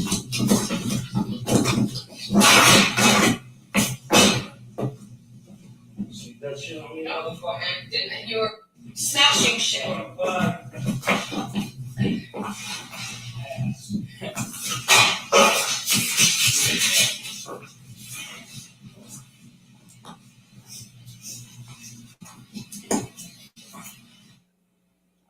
That is the cup from the Coke table. Thank you, Alex. You can take this down now. Mr. Tillett Wright, do you recognize that video? Yes, I do. Was that the video that Amber sent to you on the text message exchange on February 10th? Even he's over 2016? this shit. Yes. Do you recall watching that video on February 10, 2016? Yes, I recall watching that video at the time that I received those text messages. So I'm going to take you to 21 May 2016. What do you recall with respect to a telephone call you received from Amber? Sure. Sure. I was in New York. I was there visiting family. I was in Greenpoint, Brooklyn. I was walking down Manhattan Avenue, and I got, I believe, a text message from Amber that said something to the effect of like, "Can you talk?" And so I called, and I was walking down the street as this happened. She put me on speakerphone, so I was talking to both of them. He just stopped by to pick up some of his stuff, and he has a theory that he wants to ask you about her. And I said, "Okay, sure. Hello, Johnny," like, you know. And he, I think it was he said or she said, Johnny thinks that you and I together defecated on his pillow. I think the words were used were shit on his pillow. So I started laughing, and I was laughing, she was laughing, and when I realized that he was serious, I was like, okay, look, you know, first of all, I wasn't there that day. And so he got very agitated by the fact that she and I thought it was funny. And he started to get Notice more they're and more clipping it. agitated, and The I could hear him skips. walk That's a clip. away from the phone. They've edited He it. came That's an coming back edit. down the stairs, and I heard like a noise, and then the phone dropped. And he said to her, "Oh, you think I hit you? You think I fucking hit you? What if I peel your fucking hair back?"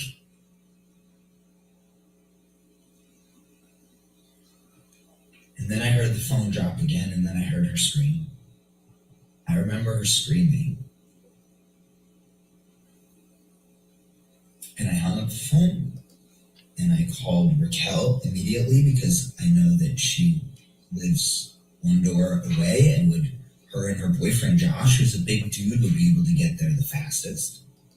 And I called her, texted her right away, and I hung up with her and immediately called 911 in New York. And then I called a friend of mine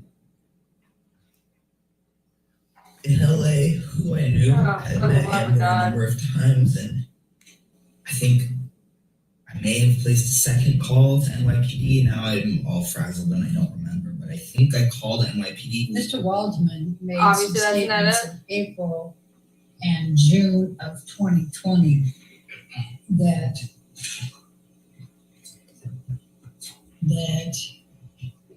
quote, Amber Heard and her friends in the media used fake sexual violence allegations as both a sword and shield, depending on their needs. They have selected some of the sexual violence hoax facts as the sword, inflicting them on the public and Mr. Depp. That was made on April 8, 2020. What, if any, impact did that have on Amber based on your observations? Amber retreated. Amber became isolated, Divorced and rich. embattled, extraordinarily distressed. And then on June 24, 2020, Waldman accused Amber Heard of committing a quote abuse hoax against Depp. What are your observations of how this impacted him?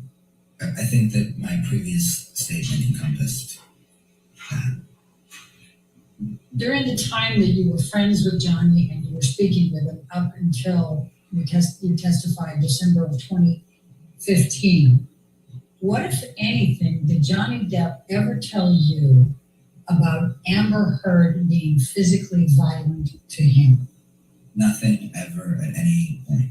Do you agree with me that Mr. Depp and Ms. Heard had many verbal arguments? Yes, I do. And you were witness to a lot of those verbal arguments, correct? I was a witness to some verbal arguments. Okay. And It's did very you ever choppy. hear Ms. Heard say anything mean to Mr. Depp in those arguments? Yes. And did you ever hear Ms. Heard say anything vicious to Mr. Depp in those arguments? Yes. So you agree with me that when they argued, they were mean and vicious to one another in what they said? I would categorize it very differently, sir. Well, you testified that you heard Ms. Heard say mean and vicious things to Mr. Depp when they argued, and vice versa. Is that accurate? Yes.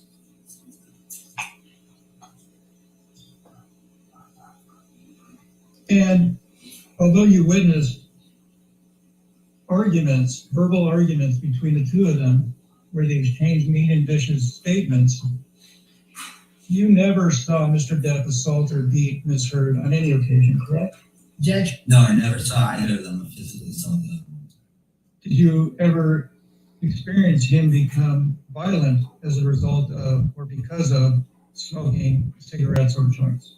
As I've already explained to you probably 8 times, I've never seen Mr. Depp become physically violent with Ms. Heard. That's all we need to know. Thank you. If he smoked a Goodbye. cigarette and that made him violent, I think you know that that's ridiculous. And the answer is, again, no. Oh, at least that Did answer you ever was witness good. Mr. Depp become violent in any manner on account of him smoking cigarettes or joints? If you want my honest answer is that Mr. Depp mixed substances constantly, and I keep trying to tell you that. He mixed all kinds of things together when he got crazy and violent. So, and upset and paranoid. So, and I never knew what he had taken. When you say when he got violent, when did you see him get violent? I saw Mr. Depp throw glasses Well, that was and edited, by dishware the way. on at least 2 occasions, which I would characterize as physically violent. And do I know if he'd smoked marijuana or cigarettes before that? I don't know. Nobody is violent because of marijuana or Sometime during the time I was cigarettes. living in Sweetser. Like, fucking stop. And once at the Eastern Building. Come And on. prior to throwing those dishes, did you witness him imbibing any drugs or alcohol? I couldn't tell you, but seeing as Mr. Depp always was smoking cigarettes and marijuana, my assumption would be yes. Okay. Literally, there is nothing to back up that ridiculous claim. People don't get high and start fights. Do you recall High on when weed and Ms. start Prelude fights. showed you a picture of a clump of hair on the floor? Yes.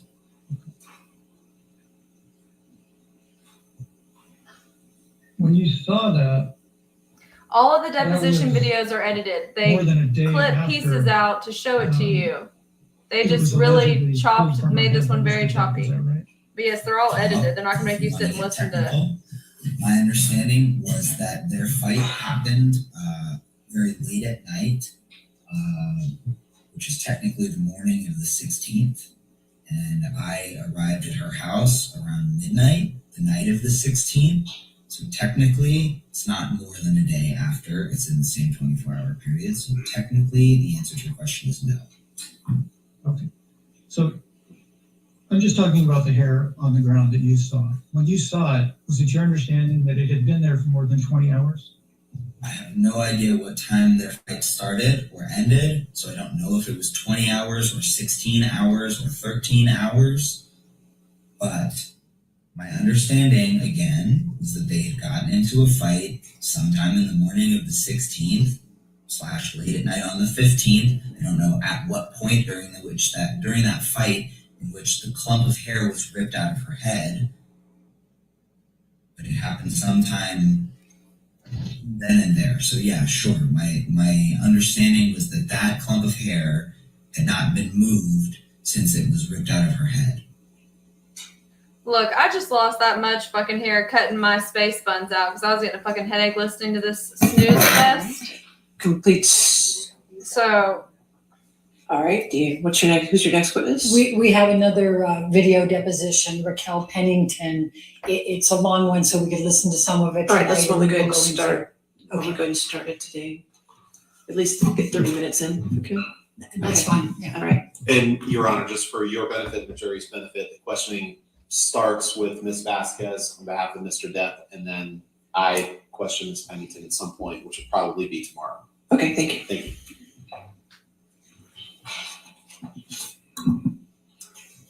Can I please have you state your name for the record?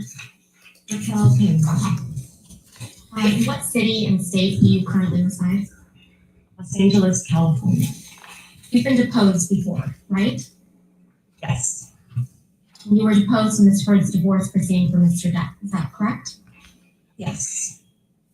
Have you been deposed in any other matter? No. What was the purpose of the declaration that you submitted during Mr. Depp and Ms. Heard's divorce? The purpose of the thing that I wrote, which I don't know if it was technically called a declaration or whatever it was to write down my account of events as fresh in my memory as possible. And Ms. Heard asked you to write down your witness account, is that correct? I do not remember actually. I don't know. Did Mr. Depp ask you to write down anything in support of any legal filings? I don't remember.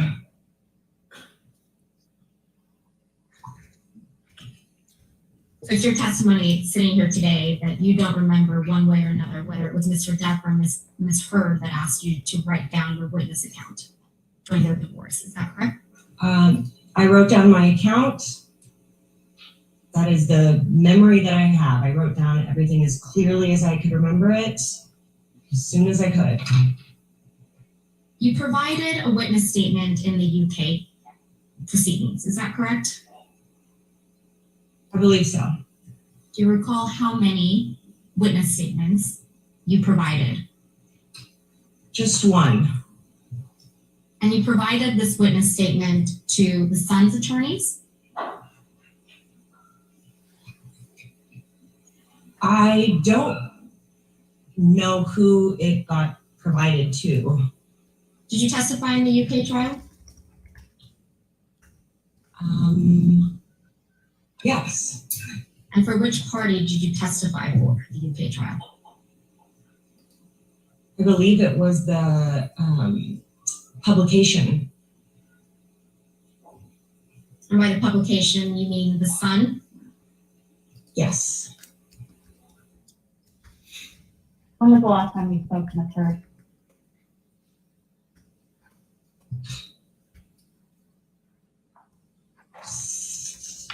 Perhaps 6 months ago, maybe more. What did you and Ms. Heard speak about?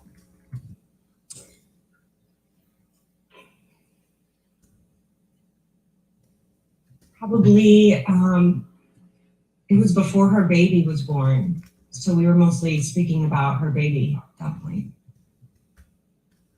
Did you speak to, when was the last time you spoke to Ms. Whitney Heard? Around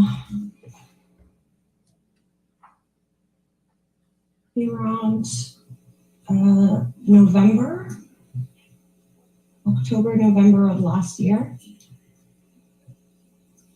When you say last year, you mean 2021? Yes. When did you first meet Ms. Amber Heard?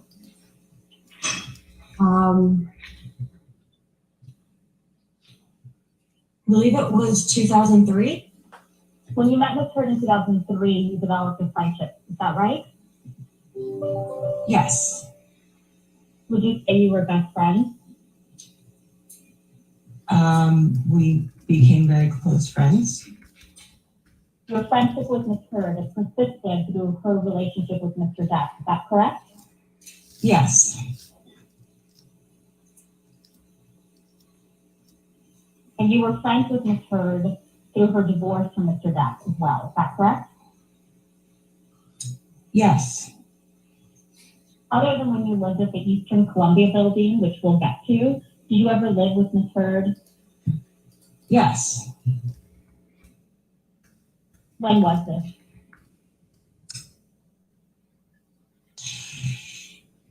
Twenty 2017 to 2018. Yeah. Where did you both live? We lived on Holly Drive. Was that a home? Yes. And did you pay rent? No. Did Ms. Heard? Yes. Sitting here today, do you still consider Ms. Heard a friend?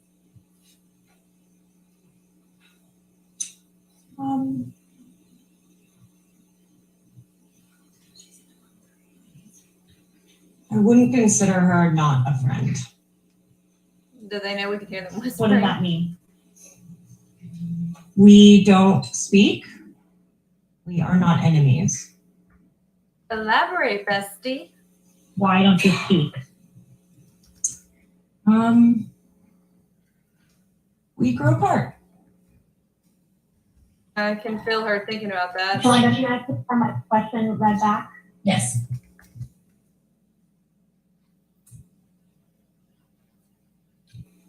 Sitting here today, you can't give me one reason why you grew apart from Ms. Heard. I wanted to spend more time with other people in my life and prioritize other relationships and other relationships. Over the course of your friendship with Amber Heard, did you ever see her using illicit drugs? Can you define illicit drugs? Not prescribed. Yes. Did you ever see her use cocaine?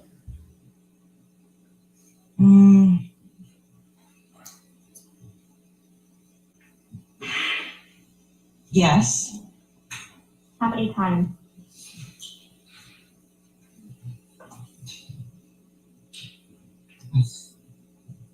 I don't know. Countless? No. Less than 10? Yes. Less than 5? Yes. If you remember, when was the first time you ever saw Amber Heard use cocaine? I don't remember.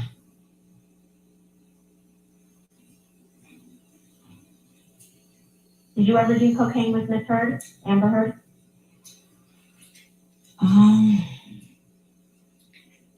Yes. How often?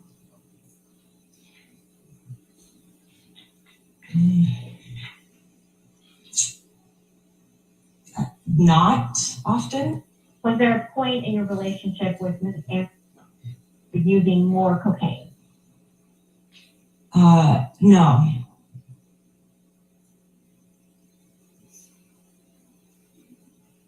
Did you ever see Ms. Amber Heard use cocaine while she was in a relationship with Mr. Depp?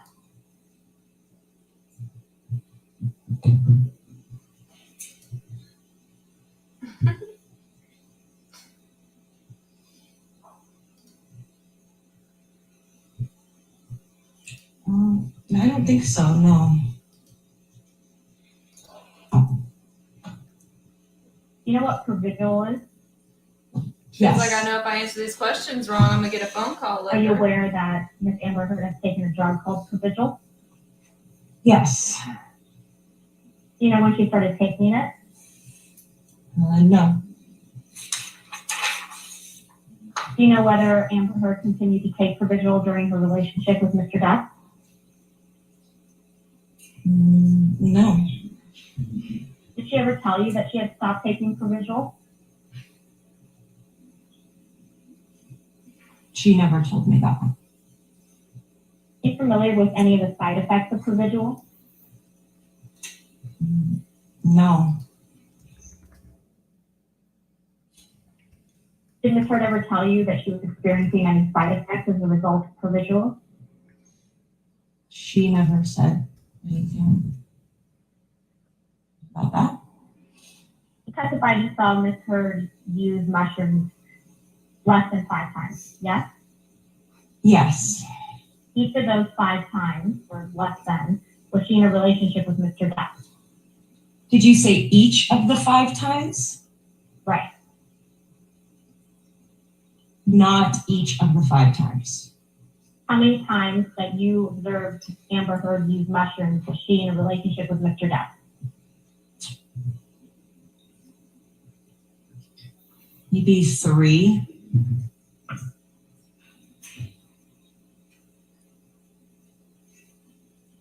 Do you recall the specific occasions when you saw Amber Heard use mushrooms while she was in a relationship with Mr. Depp?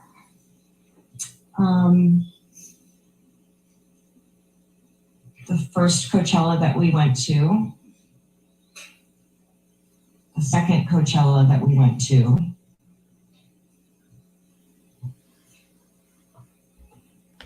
and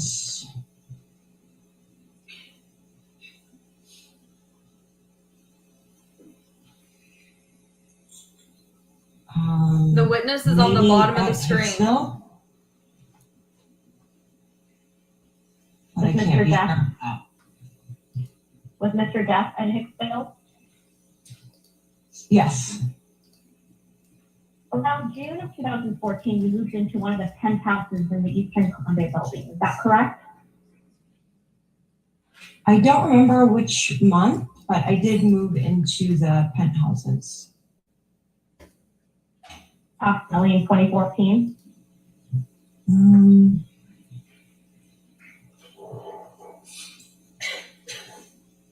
Approximately. And Ms. Heard at the time was in a relationship with Mr. Depp, correct? Yes. And it was Mr. Depp who invited you to live in one of the penthouses, right? They both did. When you say they both did, they both sit you down and invite you to live in the penthouses? I don't remember how the invitation happened, but it came from both of them. This was a penthouse Mr. Depp owned, right? Correct. And specifically, the one you lived in, it was referred to as Penthouse 1, right? Correct. And when you moved in, Mr. Depp gave you a master key to all the penthouses he owned, right? It could have been one of his assistants. When you say one of his assistants, you mean one of Mr. Depp's assistants? Correct. So either Mr. Depp or one of his assistants gave you a master key to all the penthouses that he owned, correct? Yes. Mr. Depp never charged Mr. Drew for rent while he lived at Penthouse 1, did he? He did not charge him any rent. Did either of you get physical? No. And how was this argument resolved? We talked it out. You recalled another argument with Ms. Heard at Holly House, is that correct? Mm-hmm. What was this argument about?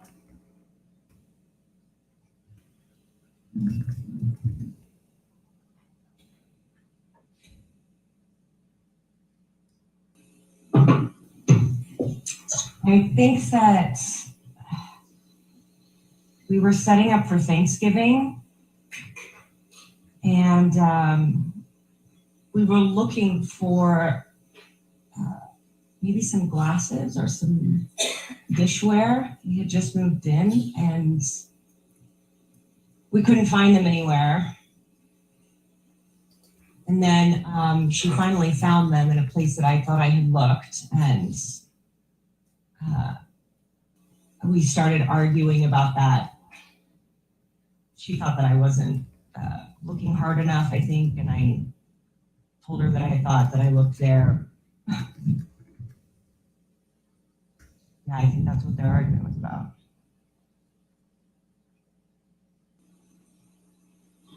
Was this just a verbal altercation, or did you get physical with each other?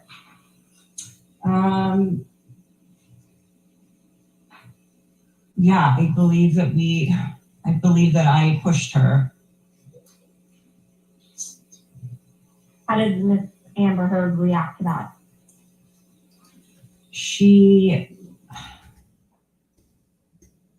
either pushed or hit me back.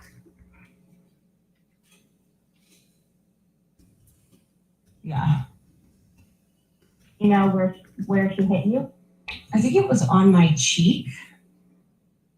Do you recall any other physical altercations that you've had with Miss Amber Heard? No. Do you recall any specific instances when you saw Amber Heard get into a fight with someone else? No. In the time you've known Amber Heard, Could she have be you ever more seen her fucking wear over it? hair extensions?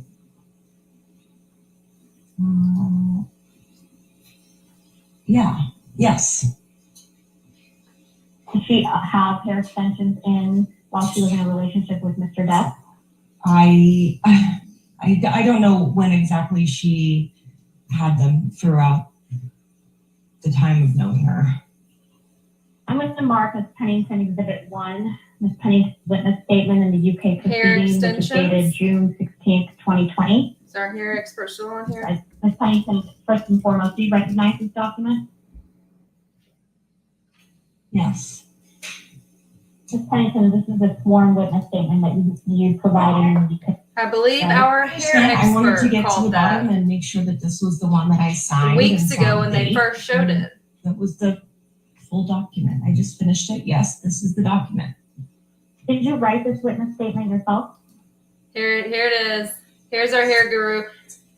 Hannah called that was weave Yes. weeks ago when they first showed it. I'm sorry, I didn't catch that.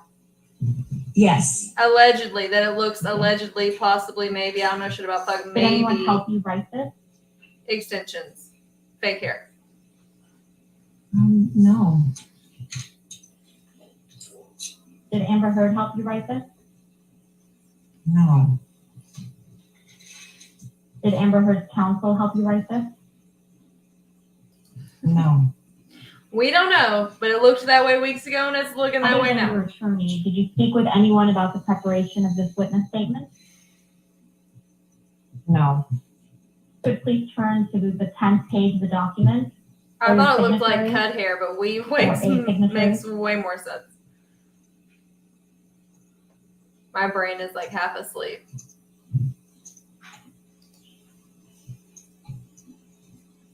Is that your signature on the 10th page of this document, Ms. Pennington? I think it's weird that people just wake up and choose violence That like is my it's normal. e-signature. Yes. Are all the statements in this document true to the best of your knowledge and recollection? Yes. You previously testified that you went Oh, on we got trips and multiple picked those, hairstylists with Ms. us. Heard, Mr. Depp, and some other friends. Is that correct? Yes. Do you recall when this trip occurred?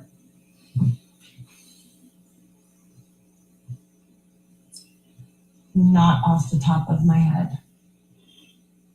Do you recall who else went on that trip? Yes. Who else was on that trip? And we got lots of hairstylists with Whitney Heard. us. Another Nathan. one. who was one of Johnny's assistants.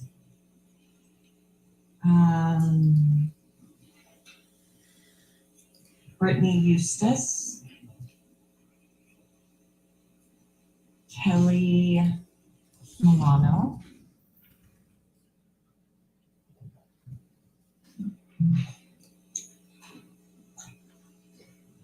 Yeah, this is supposed to be helping.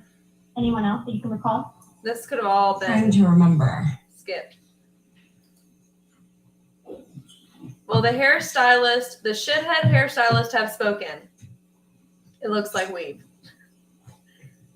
No, I Or don't severe remember anybody else. breakage. Where were you all staying? At Hicksville Trailer Park. Where we could stay for free wherever Did you Johnny personally paid for. witness Mr. Depp become, quote, angry and aggressive, end quote, toward a friend of yours? Yes. Relative to where Mr. Depp was, where were you when this occurred? We were around a campfire. My question is a bit more specific. Relative to where Mr. Depp was when this occurred, where were you sitting or standing? I was at the same campfire. How close were you to In a Mr. Depp? circle. Yes, they're just trying to make it till the end of the day. Absolutely. 6 to 10 feet. What time of day did this occur? Yes, it's a very nice Evening. Very nice place. We covered Have it you consumed on. any drugs or alcohol at this time? We covered it on Instagram like 2 weeks ago. Very nice place. And I think someone said it's like $3,000 to rent it for the night. What do you recall consuming at that time? I don't remember. Likely wine. I don't remember specifically. Do you smoke any weed? No. Did you consume any cocaine? No. Have you consumed any mushrooms?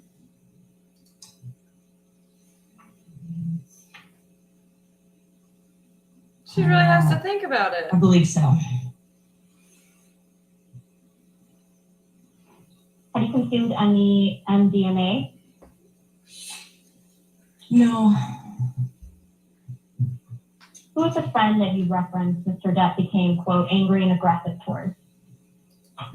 Kelly Sue. How did you know her?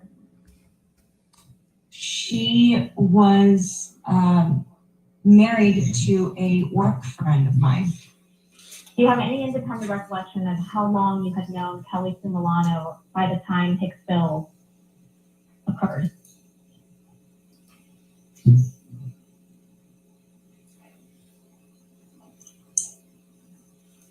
More than 1 year, less than 2.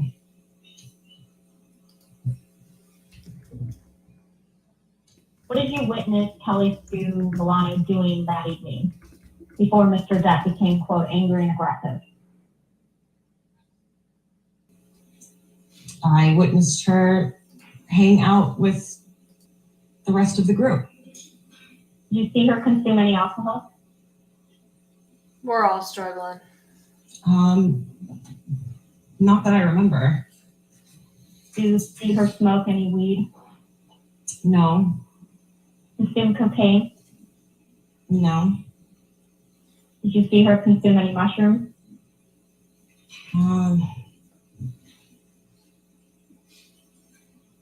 Maybe 1. So I'm genuinely trying to remember.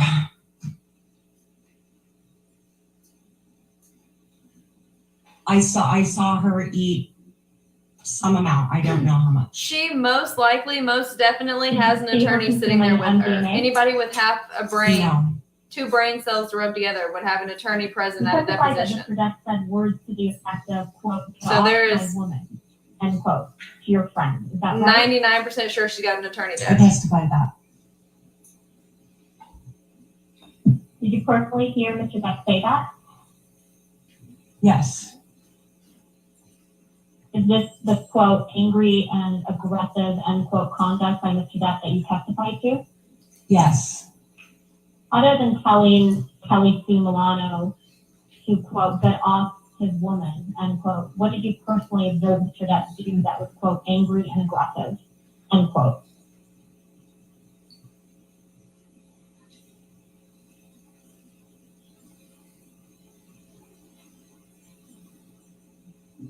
That was what happened. Then Yeah, for sure. I think It'd be Amber- stupid to not. I think Kelly and Amber were hugging on a chair There he is, right there. Oh my out by God. the fire. Clear as day. We came This out of is nowhere, clearly a said person. That, and then I think that Amber and Johnny went back to their trailer. Other than We're clearly all half hearing asleep Mr. to Depp miss that, but say something to the effect of we're doing the "Well, best we my motherfucking woman." can. What did you personally observe Mr. Depp do that was quote angry and aggressive? That's it. Did you hear Amber say anything to Mr. Depp? I don't remember her saying anything. Did you hear Amber raise her voice Oh, when shit. speaking to Mr. Depp? No. What, if anything, do you remember about Amber's reaction to Mr. Depp's behavior? For sure, there's an attorney there. Like, no doubt. And I don't know. Clearly, was I'm half trying asleep to to miss that comfort whole him. ass shoulder right there. Like, my Did God, you that's clearly a whole ass fucking person. see Amber Heard Right consuming there. drugs or alcohol? But I'm struggling. I didn't see it. You didn't see Miss Heard drink any wine? Yes, Sam. Yeah, I don't remember a specific time watching her take a sip of a drink. Was she holding a drink? I don't remember. And this evening in Hicksville, did you see Mr. Depp consume any drugs or alcohol?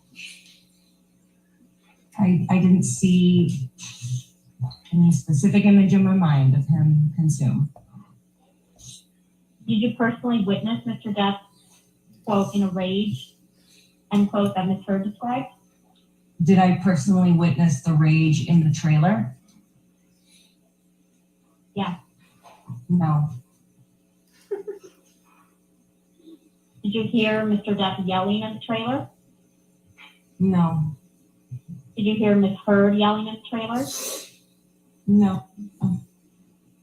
Did you personally see that the trailer was, quote, trashed, as Ms. Heard described? Of course, you can absolutely have an The attorney. next morning? Absolutely.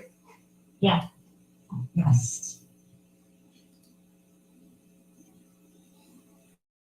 What specifically did you see in the trailer? It would be moronic to not have an attorney The present. thing I remember specifically was the light fixtures had been knocked off. But you didn't see Mr. Depp knock off the light fixtures in the trailer, is that correct? I did not see it. So the only thing you know about what happened in that trailer is what Ms. Heard told you and your observations of the light fixtures being knocked off. Is that correct? The only thing I know about what happened in the trailer is what she told me and what I saw the next morning. And the only thing you saw the next morning was that the light fixtures had been knocked off. Is that correct? That was not the only thing I saw. It is the specific thing I saw. What else do you recall about the trailer? It was in a general disarray. What does that mean? Was trash. It was torn apart. What besides the light fixtures were thrown apart?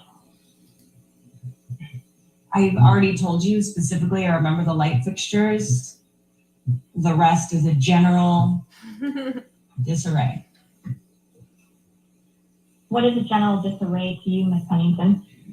Stuff off the counters, cushions thrown around, things strewn about on the floor. Did you see Ms. Heard shortly after she returned from Australia?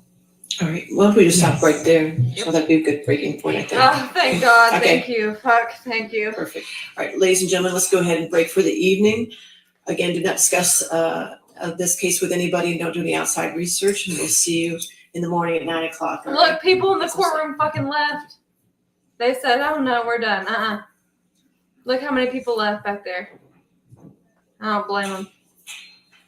I do not blame them. Y'all, all 480 of y'all that made it through this entire day, like, we all deserve a mega pint for surviving that. Holy shit. All right, I just have a few items. I just for the record, I want to make sure exhibit plaintiff 1248 from yesterday actually should be corrected in the record to plaintiff 1248A. Is that correct? That's correct, Your Honor. Thank you. Okay, good. All right. And so the witnesses tomorrow, are they live, remote, or do we need We have link? one live witness tomorrow, the rest are all video depositions. So we don't need a WebEx link? No. Okay. All right. Other than that, jury instructions and verdict forms. I received jury instructions from both parties. Thank you for that. However, I have not received agreed upon jury instructions as requested. So I'm not sure if that has happened or not happened as far as getting an agreed.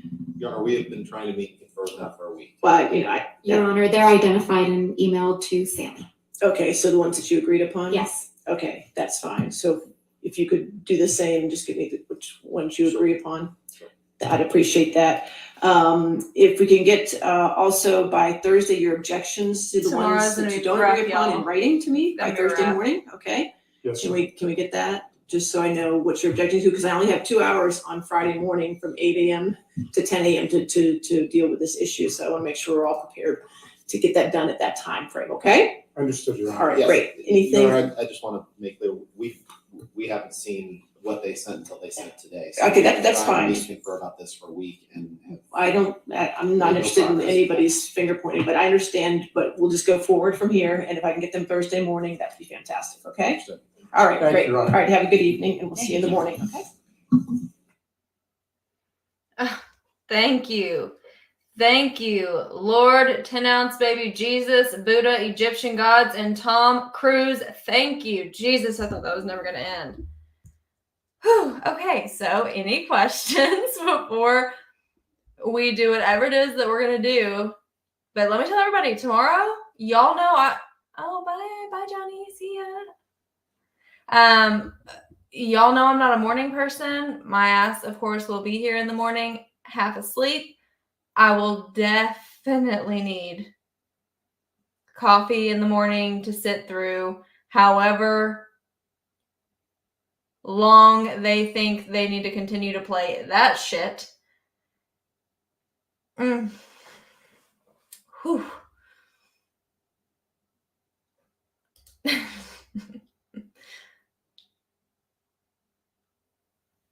Oh yeah, the coffee is going to have to stay brewing tomorrow. Oh man, shit. It's only 4 o'clock here and I'm yawning.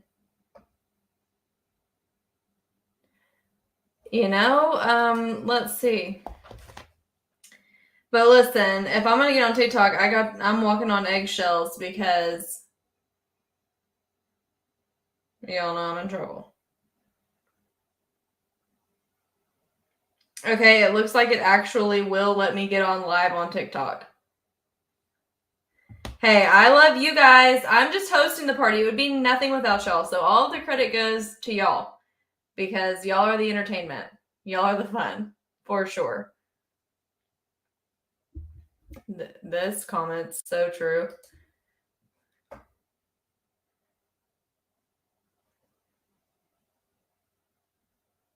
Yes. TT's got me all kinds of messed up.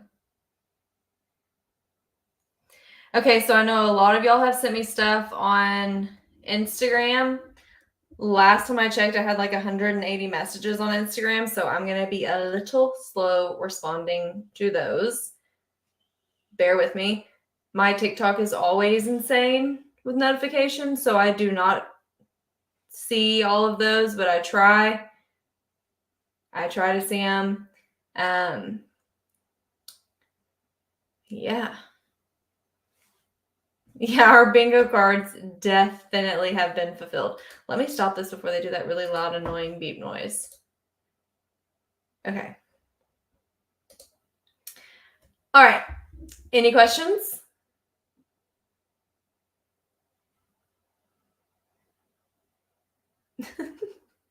This for sure is a shithead smuggle puddle. God, y'all, like,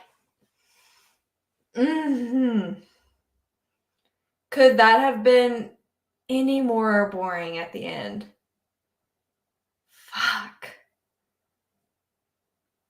And like, these people are living for free. Can you imagine how much less stress you would have in your life if you didn't have to pay a mortgage and rent, especially in California? My God. Jeez.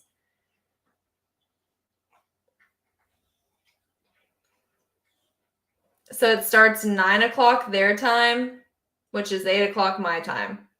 I'm not even going to pretend like I pay attention to time. Unless there's a court proceeding I'm going to, I hardly ever know what day of the week it is or what time it is. But 9 o'clock Virginia time, 8 o'clock my time. Whew, yeah, they're living nice. Like, some are living in like big ass mansion houses next door to Johnny. Come on.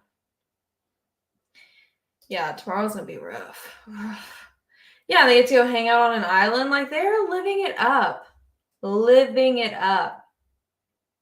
Yeah, it's 4:23 here, so I'll have to, I don't know, do some laundry, cook some dinner, all that boring, like, adult shit.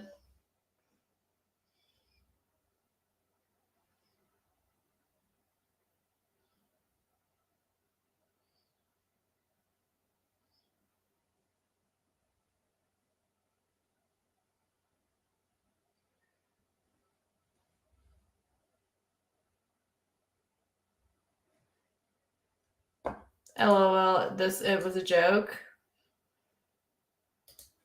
9 a.m. Virginia time, 8 a.m. my time is when it starts. Hour off. But yeah, some of y'all, like, it's only 2:23 here. 2 here. Somebody else posted another one here. 6. So we got people from all over.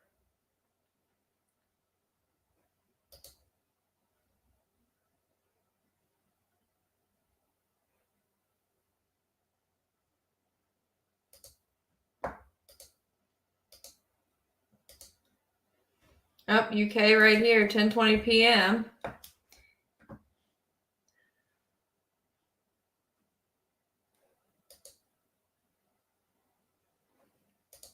You are my time zone, buddy. If it is 4:24 where you are, we are in the same time zone.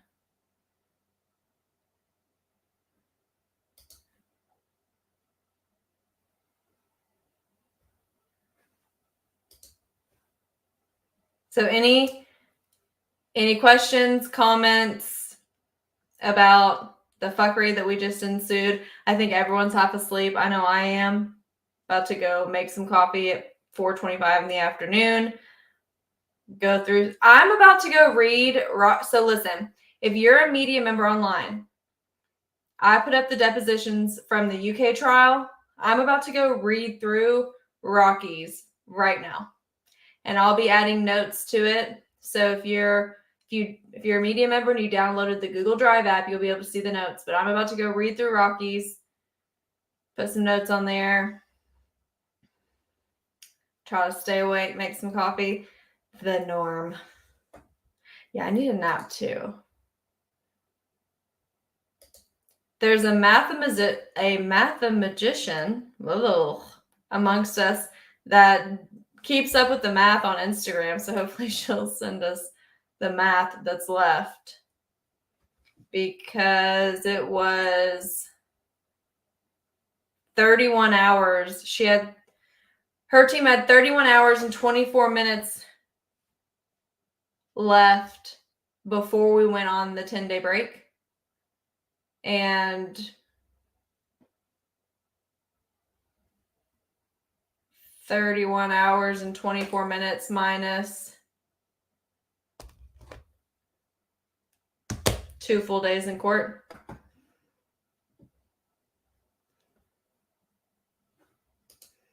It's never mathing around here.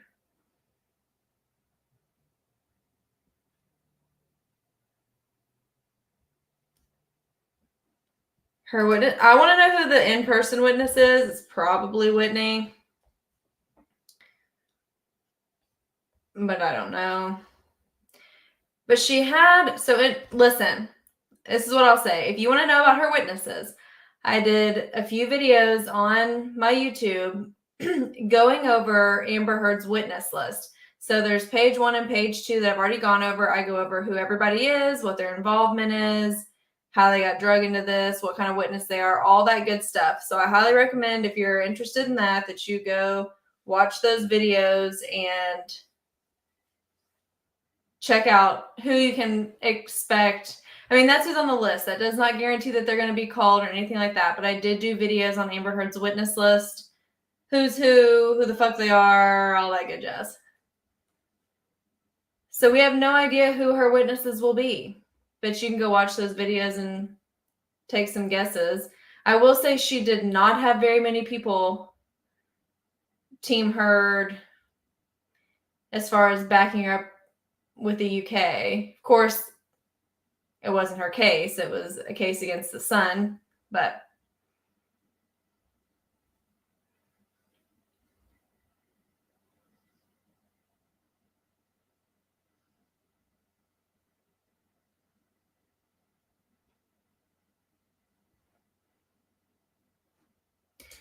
I mean, the bailiff clearly walked her to the door. You know, like the bailiff very clearly walked her to the door.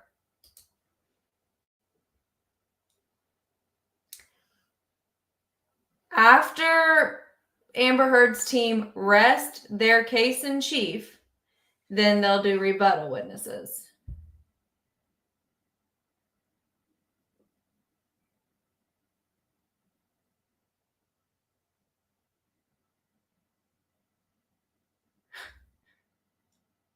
Damn, y'all, the people that have to get up this early, shit, I'm struggling at the hour I'm getting up as is.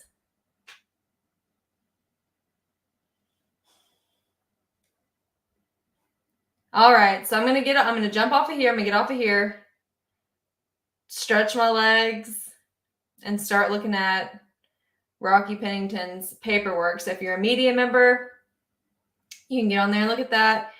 If you want to be a member, all you have to do is go to the SoJofiles.com. You can literally buy either membership. It really doesn't even fucking matter. You can get either membership. They cost the same price.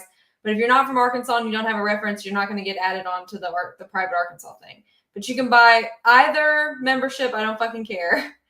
And I will add you to the Google Drive. I highly recommend that you download the Google Drive app, because even though you can see all the documents on my phone, it's much easier to navigate on a cell phone if you download the Google Drive app.